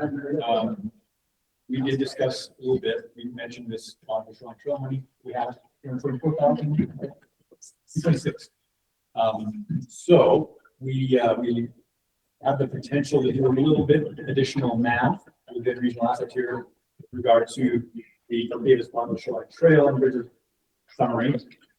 They've asked for 653, so we could supplement this group has recommended, and so in a way increase the available amount by 226,000. Makes sense. I'll make that motion that we reduce the 663, 284 by $226,000. Okay. In order, a second. I'll second. Second, Mike, and any discussion? Is there a question? Cam? I was ready to. Okay. All in favor, say aye. Aye. Aye. And any opposed? Okay, that's the announcement. Make that adjustment. No, mine's at 437 and 280. Okay. So with that, I think we are able to now set aside regional assets here. What is the amount that we will be talking about? So about 1.4 million roughly. We have this roughly 1.4 million of wiggle room. And if there are any projects in any category, I think now will be a time to bring them forward.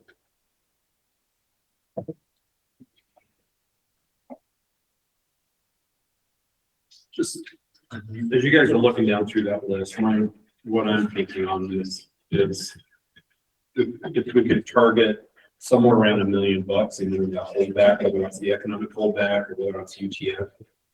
I'm not, it doesn't have to be $1 million, but somewhere in that ballpark where we've got 1.4 million, but I want to make sure we give consideration to projects that we haven't really talked about or ranked below, or see if there's something that we want to advance before we make a decision like that. So, and you could make that in the form of a motion that is to allocate on our list some amount that you want to as a group. Well, before I did that, I wanted to make sure that we had the opportunity to say, hey, look down through this list, take a few minutes, look down through this. There's something that slipped through the cracks that one of the evaluators said, hey, we ought to give some serious consideration to something that we. We have a couple of tier ones. Yeah. There are two that were sort of state parks related. If you look at your tier one, there's one on the second page.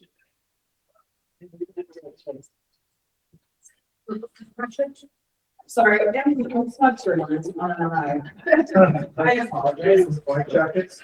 Yeah, the life jackets program.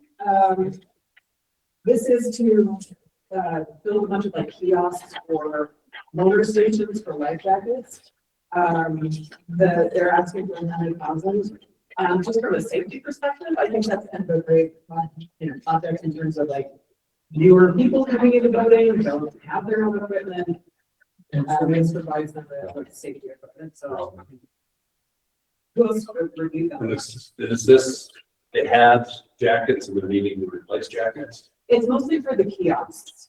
And if I had to do this, request, one of the issues is they kind of show you some examples, but they don't really go into detail about it. So, but they will be like little life jacket limitations. There are a couple other pictures that show life jackets that can be. So is it actually buying the life jackets or putting it in the It's the kiosks? kiosks. Okay. It's the infrastructure. Does anybody in the room have any insight on that? I remember looking at that one as well. And I'm guessing I'm at the high mark on that, unless you do. Nancy, were you high or were you?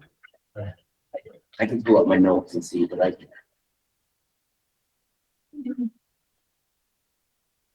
don't have a lot to input on there. My Scott, do you have question about competitiveness against other apps, I mean, I think it's great, which is targeted. They're used.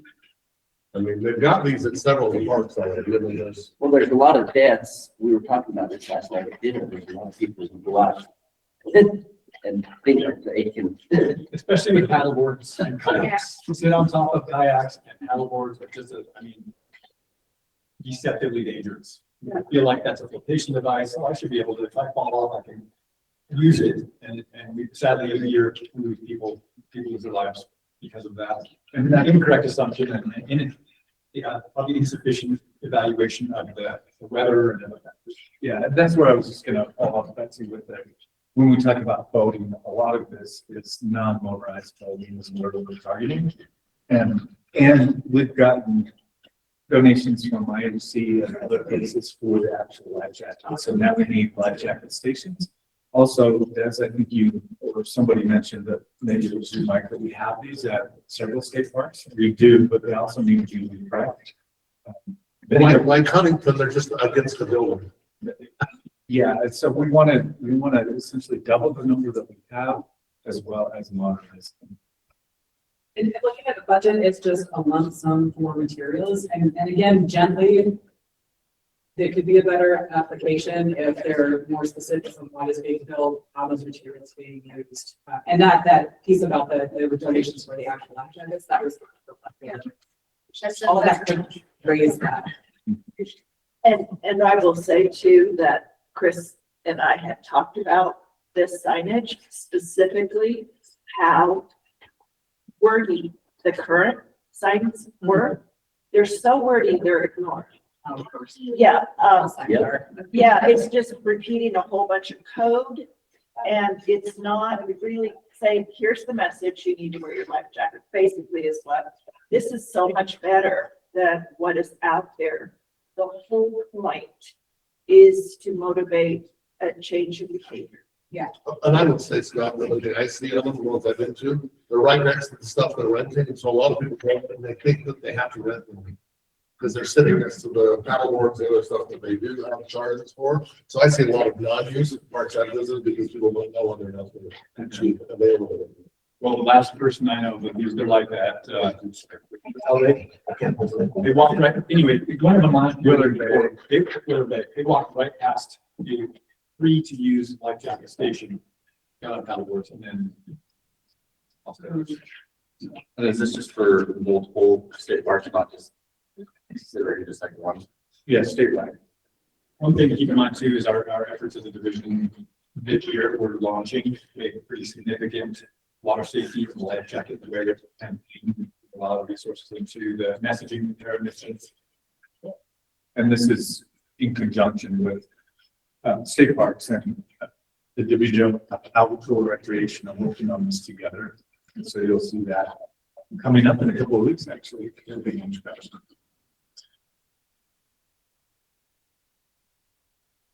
Okay. So this one was just outside of where we had proposed to move them for further evaluation, right? Yeah.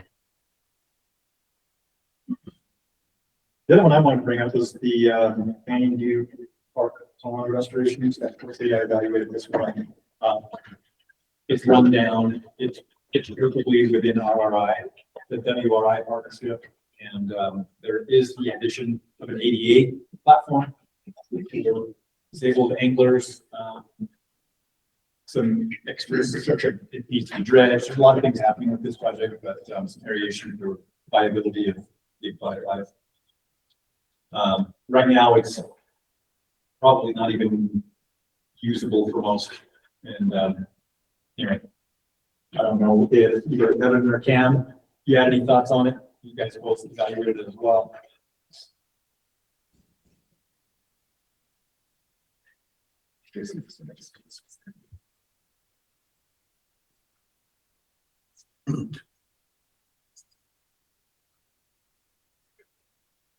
Okay. This was the canyon view. Yes, thank you for calling that.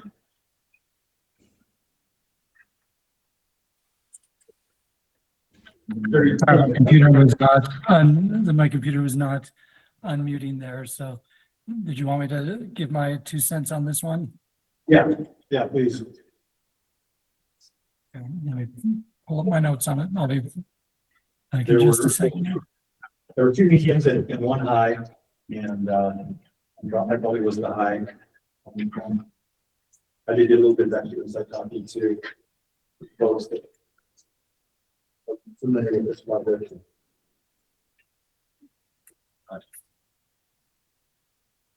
Okay, yep, I've got my notes up. I've got my notes up for it now. So the solid application, one concern was about the match, that the match was dependent on the city receiving another grant. So if they didn't get the grant, then the city would not reach the 50% match requirement. I also was curious about the overall use, because there's another reservoir nearby that allows fishing. They did have some good data about the visitation, and it is shovel ready. So to me, it really came back to that, to the match question. I'm going to pull up their 2026 WRF funding budget. I apologize, team, I cannot find my notes on that. I can always pull up your comments too. Always watching.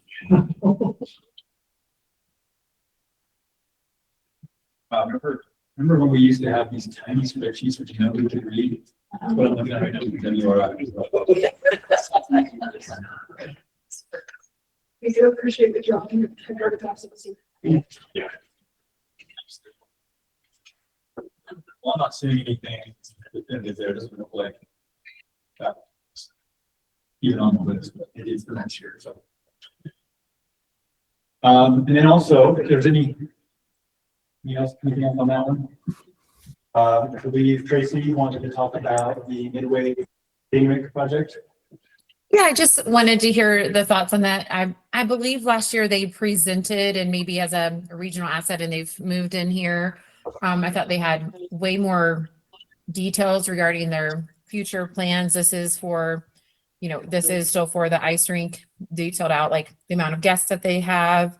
They do have full support from their city boosters with money, great letters of support, more, details. So I was just hoping to hear a little bit more from what others thought of this. I reviewed that one. So this was 81,000 guests last year. They want it open 7 days a week in terms of their operation. They do have an excellent management plan. It's shovel ready. They secured their match. They had used a lot of the residual equipment that was donated from the 2002 Olympics and refurbished that. And they are just ready to do another refurbishing again. I think it's a really nice project. Yeah, I thought so too. And it looks like, I guess, Tooele region 1 was low. And so I couldn't quite remember the details we'd given them last year, but if we felt like they had come back with, some good updates, the total of the project's like over 1.1 and they're requesting 250, I believe, if I have that correct. That's right. Okay. Any other thoughts on that?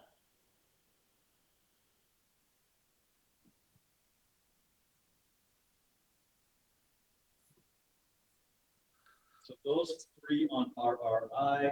That represents about 528,000 if they were all fully funded. What was those three again, Jason? So the Utah State Parks Life Jacket Loaner Program revitalization, the Midway Ice Skating Rink upgrade summary, or I'm saying summary, and then also the Canyon View Park Pond. Have that next to the building car, $23,000 ads. Yeah, I can definitely take a look at that. You got one, that's actually put forward by the Trails Fund Nation in Utah, that is sort of. This is probably the. But, it's to, at the Building Guard Ranch on the Antelope Island State Park, it's to kind of improve the trail, and part of it is going to be building a boardwalk, or replacing boardwalk out to the viewpoint. It's there were some discrepancies on the amount of boardwalk they said that they were going to build. Like, I was like, this is a big block, and I thought of the amount that we say you're going to build. If you look at this map, it's a much smaller amount. They have some material that are donated for that boardwalk. It's, you know, I can see a lot of school groups really using this to do a little bit out by the ranch. And I think, you know, a big claim of theirs is that this would improve accessibility, although part of that trail is just going to be like mowed, and so it's just like a natural surface kind of walking through a field, and like, it is accessible if it's firm and stable, but it's not like a paved copper. So, and Tracy, I don't know if you remember this was the Field and Gar Ranch.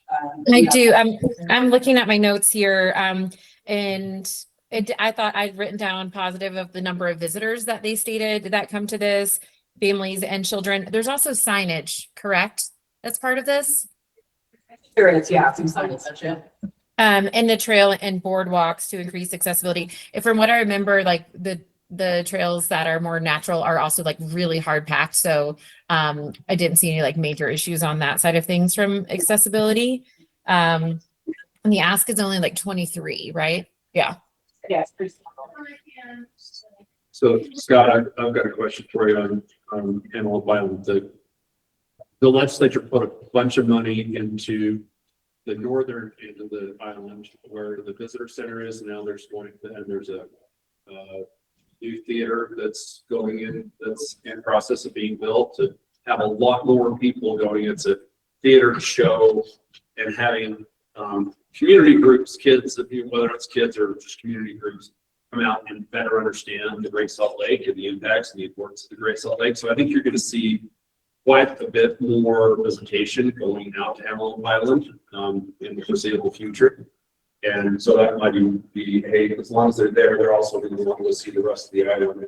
Once you're there, you know, hey, I'm just around saw and leave. Yeah. So this might make some sense to you. Yeah. No, Des, you're spot on.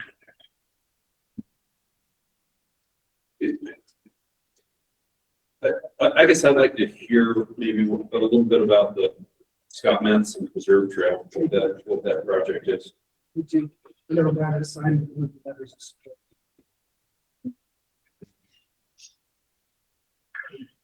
Okay. I like it. It's close to home. It's right by this place, right across from the zoo.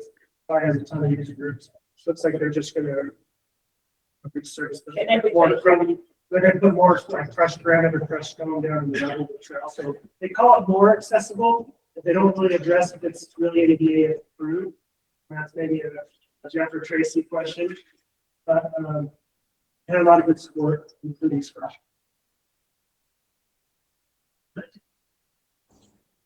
We didn't mention any goat remediation. Yeah,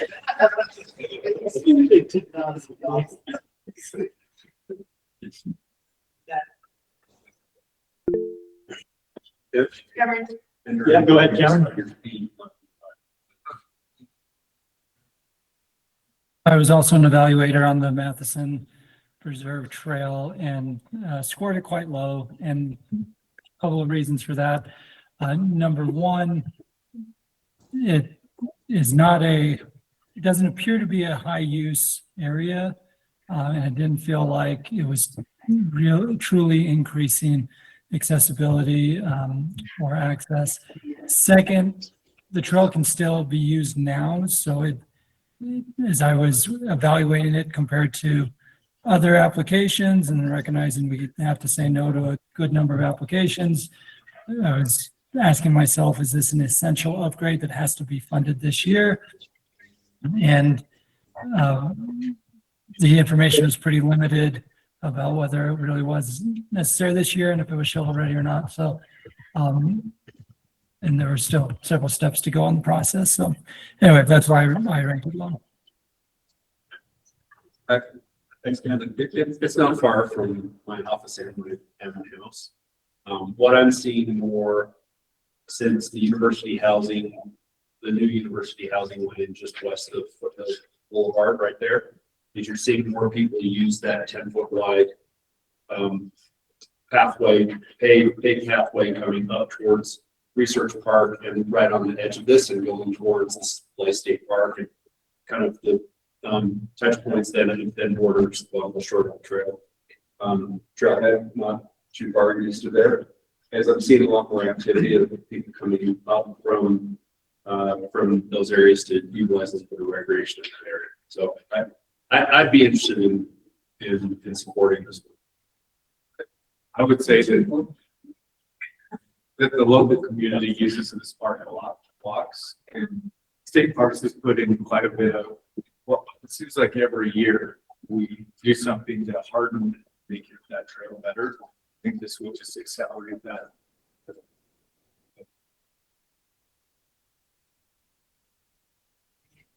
Yeah.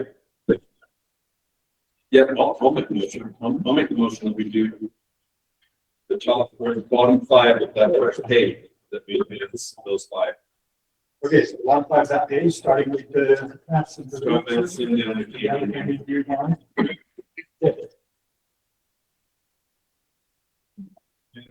Is there a second to that? I'll second. Second from Russ. Okay, any discussion? Yeah, go ahead, Cameron. Hi again. Can you just clarify what it was? It was hard to hear exactly what the motion was. Yeah, sorry, we've got a little external noise to compete with, but what Des has proposed is that starting with the Scott Mountain Preserve Trail project, which is it's scored 80, going down to the Canyon View Pond Restoration, which scored 73.3. So that's a total of almost 600,000, 595,000 additional RRI projects. 5 of them. Great. Thank you for the clarification. And I scored several of these. I scored them medium or low. And so before we vote on this, can you just give a quick update of how much money we have left in the pool? So we're basically comparing these medium to low priority projects with other medium to low priority projects. So can you just remind me how much money is left? Yeah. That's what that mattered. So, this is with the current added. So we have about 1.6 before this proposal, and if this were to be added, then we would have just under, we have about 800,000. And that is with or without setting any money aside? Yeah, that's everything, Phil. That's without setting any money aside as has been discussed for future transportation related match opportunities. So we've been working off of just a rough number of $20 million. When I talked with Patrick, there's a little more flexibility there with, he did some conservative estimates on some other pieces. So there's maybe a little bit also in reserve that we've got some to play with. Right? Yeah, so the 1 million or 1.25 million that we sort of discussed a little bit informally would still be available if we were to approve all of these. Recommend. Look at that, mid-motion, right there. So anyway, let's finish this. Any discussion or further questions about this particular motion? Or not, then we will hold a vote. All in favor, say aye. Aye. Okay. And any opposed? Nay. Okay, one opposed, and that was Cameron. Okay. Buzzkill. Buzzkill again. I love it. Way to stand up, man. I think that's the first nay vote of the meeting, right? Yeah. Yeah. A bunch of stockies. With You're that, welcome, everyone. it is now 12:31 and it is on our agenda for a public comment period between 12:30 and 12:45. Is there anybody online you can recognize? Patrick? We have a few members of the public on, the Dalton and Melanie, who we've heard from, that was disqualified that from giving public comment, of course. Other than that, Deputy McCartney, Darwin Cook, All right, so there are a few people hanging out in the virtual space. We don't have any of the members of the public in the room here, but if you are a member of the public and you would like to take advantage of this opportunity for public comment, please just use the raise hand feature and let us know and we'll recognize you. Leave that open for Nicole. Do we need to leave that open for a full 15 minutes? Yes, please, till 12:45, but you can do other stuff while that's going on. All right, we'll leave this open. What's that? If we have a name, what's the procedural? Oh, yeah, also Nicole, if we, in our last vote, it was not voice vote unanimous. Do you recommend that we do repeat that motion, do a roll call vote? Yeah, I think actually in that case, it would probably be wise, and quite frankly, otherwise I would tell you to ratify it at the next meeting anyway. Just Okay. in an overabundance of caution. You want to change your mind, Kendall? He might have No people, pressure. he might get someone to send us with him. Jump on his band. I mean, I appreciate all of that, and I'm not an attorney, but we got one no vote, and that one person has identified themselves, everybody else is a yes. Yes, I very, very clearly identified myself. We're just spending so much time talking about it, it's so exciting to do it. I'll take that, Betsy, I'll take that as a point of order before the motion is actually. So we will conduct a roll call vote, and so we'll begin here in the room. So to recap, the prior motion didn't fully get evaluated properly. So again, there's 5 projects on the RRI list: Massive Reserve, Life Jacket Loaner, Midway IP, Building Our Rams Trail, and Canyon Pond, and we'll take a voice vote, beginning with Russ. Yes. All right, Lance? Aye. Aaron? Aye. Mike? Aye. And Des? I was telling Betsy, do you dare me to vote against my own motion? Fun. It's happened before. I did that, but No, I'm an aye. All right. Jim? I abstain. Scott is going to abstain. Thank you. We'll vote aye. Cameron? Nay. Don't That forget. was so toxic. Tracy? Aye. Dr. Rosenbluth? Aye. Okay, that passes. With one name and one abstaining for VLC. That makes the motion on it. Final motion to approve all of the proposed. That's in order. Yeah, are we there yet? That's in order. The motion is from Tom to approve, to move these from a tentative recommended list into the final list. To approve. Point of clarification, can we look at the list on the board, just the totals? So let's bring that up. We evaluate this motion. So is there a second? I'll second. Second by Russ. Thank you. And so here is where we sit. Again, keeping in mind clarification that Patrick has provided. This is not hard, firm, absolute number. This is what we started with a rough number. So it would be safe to say that we have about $1 million if we wanted to formally do that as part of this package, or if we want to do it separately. Any other questions, discussions, or concerns about moving on with this motion? We have an idea, is it roughly 10% of the funding gets canceled or they don't come through? And there's always extra, right? There always is. I think it's a good thing for us to keep in mind, but I don't know if we want to make decisions based on that, but what's your sense? Yeah, I think, like, an aftermath, 10%, but we try to roll that forward though, into the next year, so we don't want to sit on too much. My thought was, we're roughly 200,000 over that million number. But that's probably in there anyway, just funds on it, like. Yeah. So is there a motion? I would entertain a motion to designate / allocate a $1 million figure generally towards UDOT related active transportation partnership funding opportunities. I don't think I want to go that near. I think we say silent on that. Because if there's not something there, then it might make sense to have it be held over for another year based on the economic worries that Cam has raised.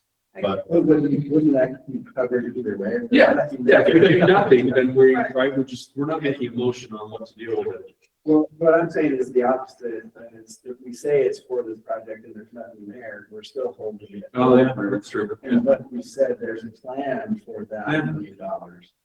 I know we have a plan for it. That's fine. And I think the point, yeah, that is kind of the concern we're trying to address here. I think. Okay, that's that. I'll take back on comments. In fact, I'll make the motion that we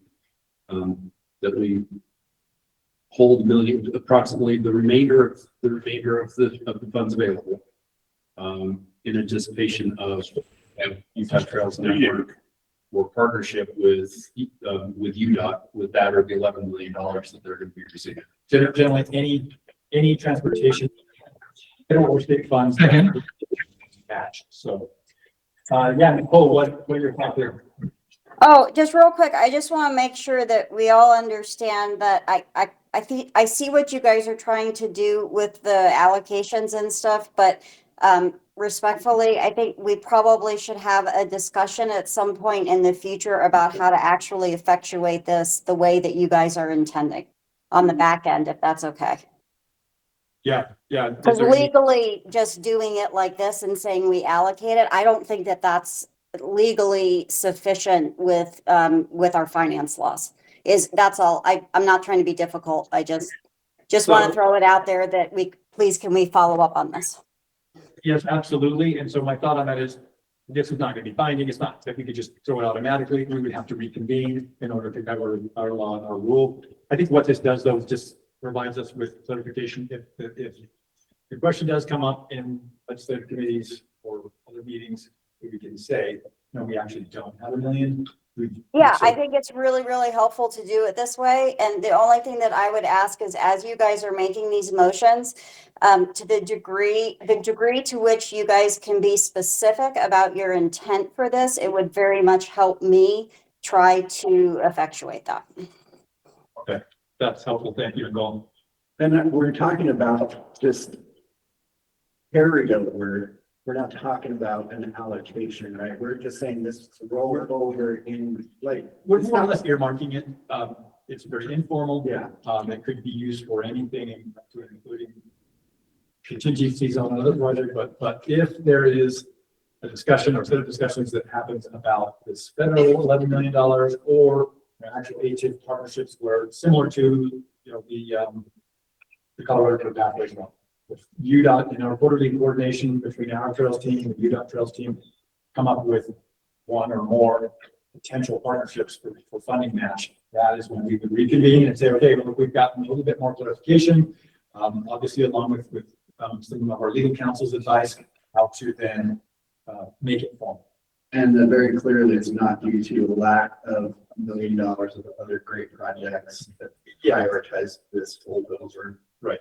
I think there's such high value in those matching opportunities that's why we're doing this.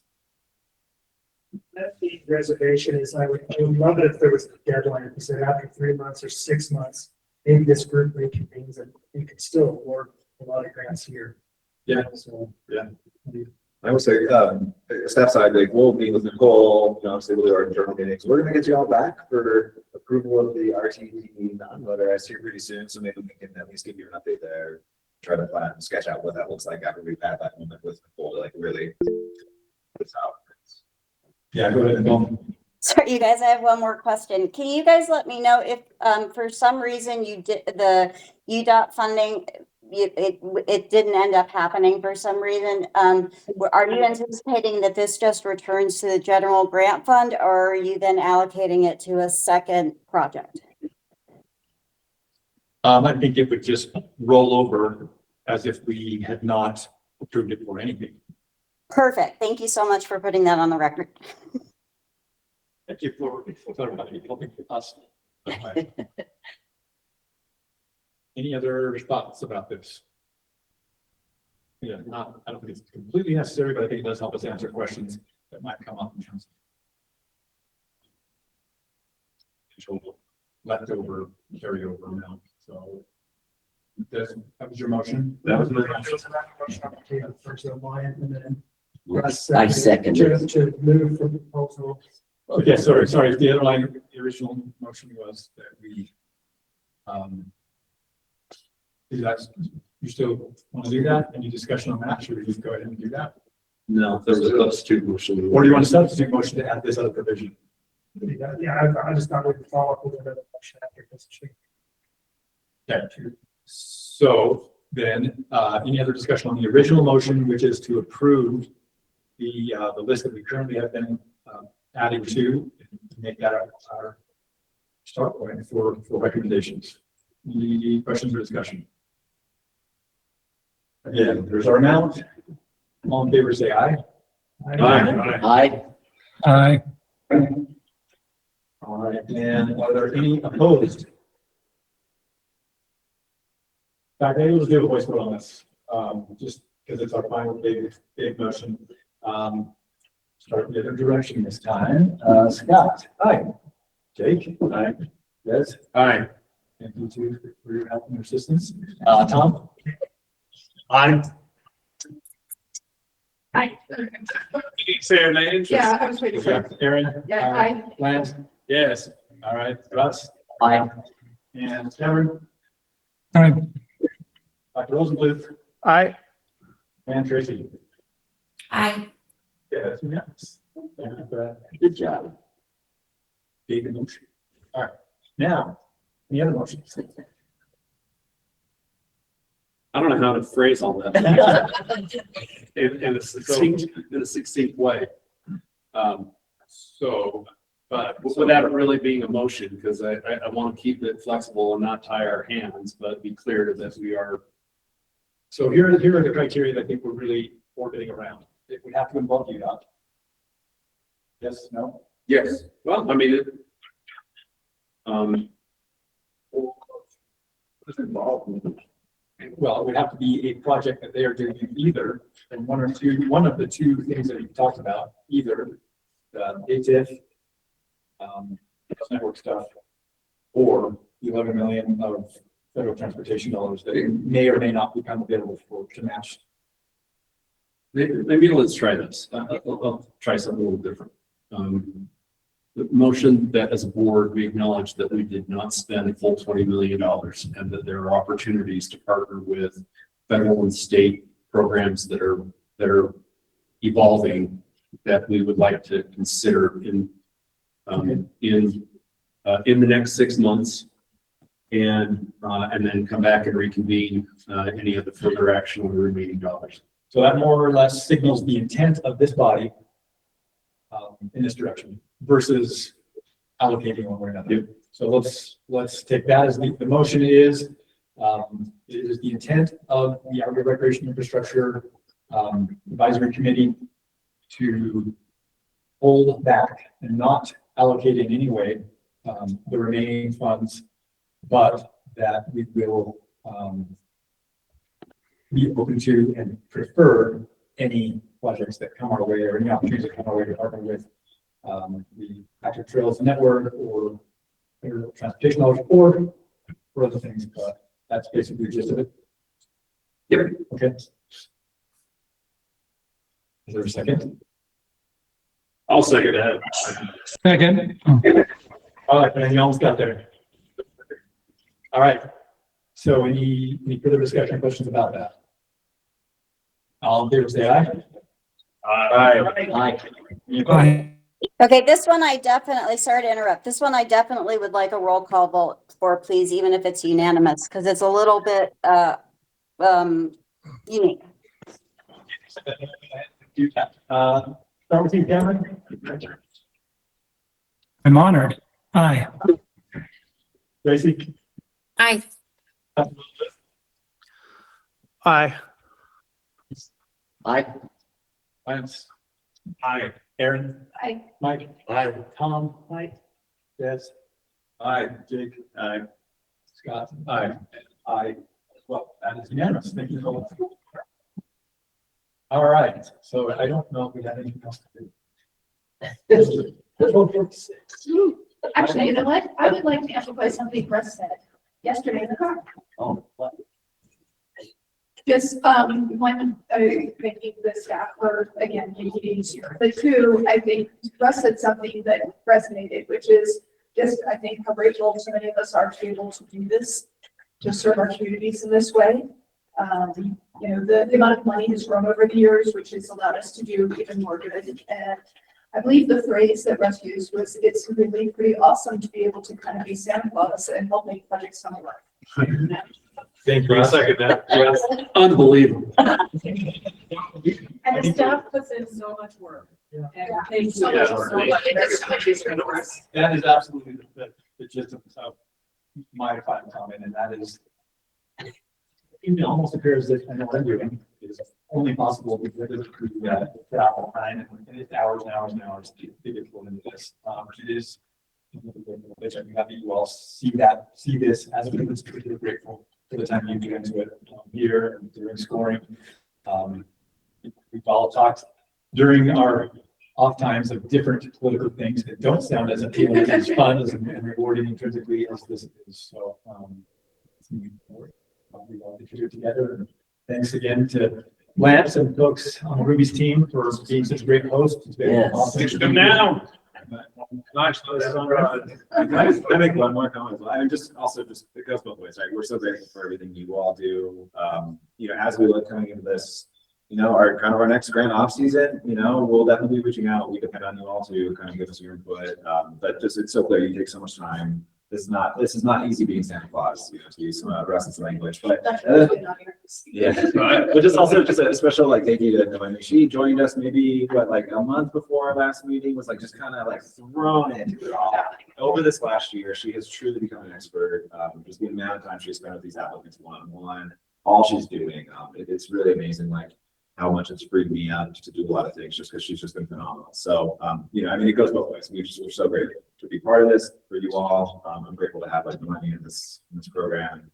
You know, and even Maureen back in the office, in our motions, you know, and the whole, you know, we all did this together. It's wonderful. So. Yeah, and I love how your team is always looking at ways to make improvements every year. Yeah. I appreciate all the kind words because one of the DNR core values, the Department of Natural Resources is ICU. So recognizing the good work is really important. And then equal to that is the improve always. And these guys are committed to hearing feedback and making this better and better, just iterating over time and every time. I think I've done a really good job. This is my fourth time doing it and just seeing that kind of awesome. One final thing too, I wanted to let you know about just kind of an idea that's popping in my mind as we talk about this compliance person. I'd like to, once we get this person in place, have a regular update, compliance update provided to you all. So, and that will include sort of highlights, big picture stuff, but also if there are particular projects that we'd like to have a little bit more insight into, maybe including update from the sponsors or pictures on the ground. We talked about Snowland a little bit. So be open to get that spot filled with your recommendation requests from this group of when we do get around to a compliance report.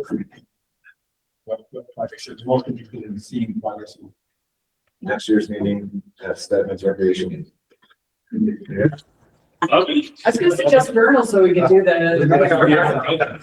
Oh, I can definitely, I'll be there on that. That was, I will say that we did the full route and, it took us over 6 hours.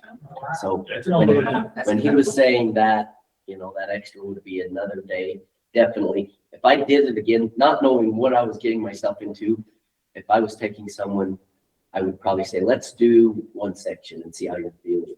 But we have committed to do the whole thing, but that's gonna get crazy popular. Yeah, and I think we are always working with our comms team to highlight projects like that as That's the example. That's what we're looking for here with pretty much all of the funding opportunities that DOR offers, but especially with your regional assets here, that is one of the examples.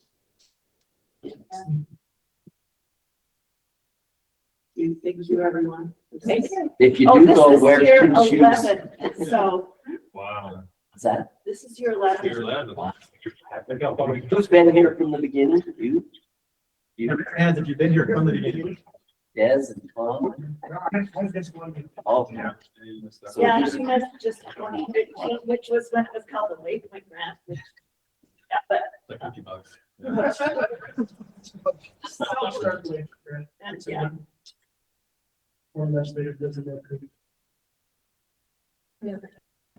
Which one? What's that? She helped her out though for like the form of the tax. The tree center. The tree center, thank you. Yeah, you were trying to remember for me. Yeah.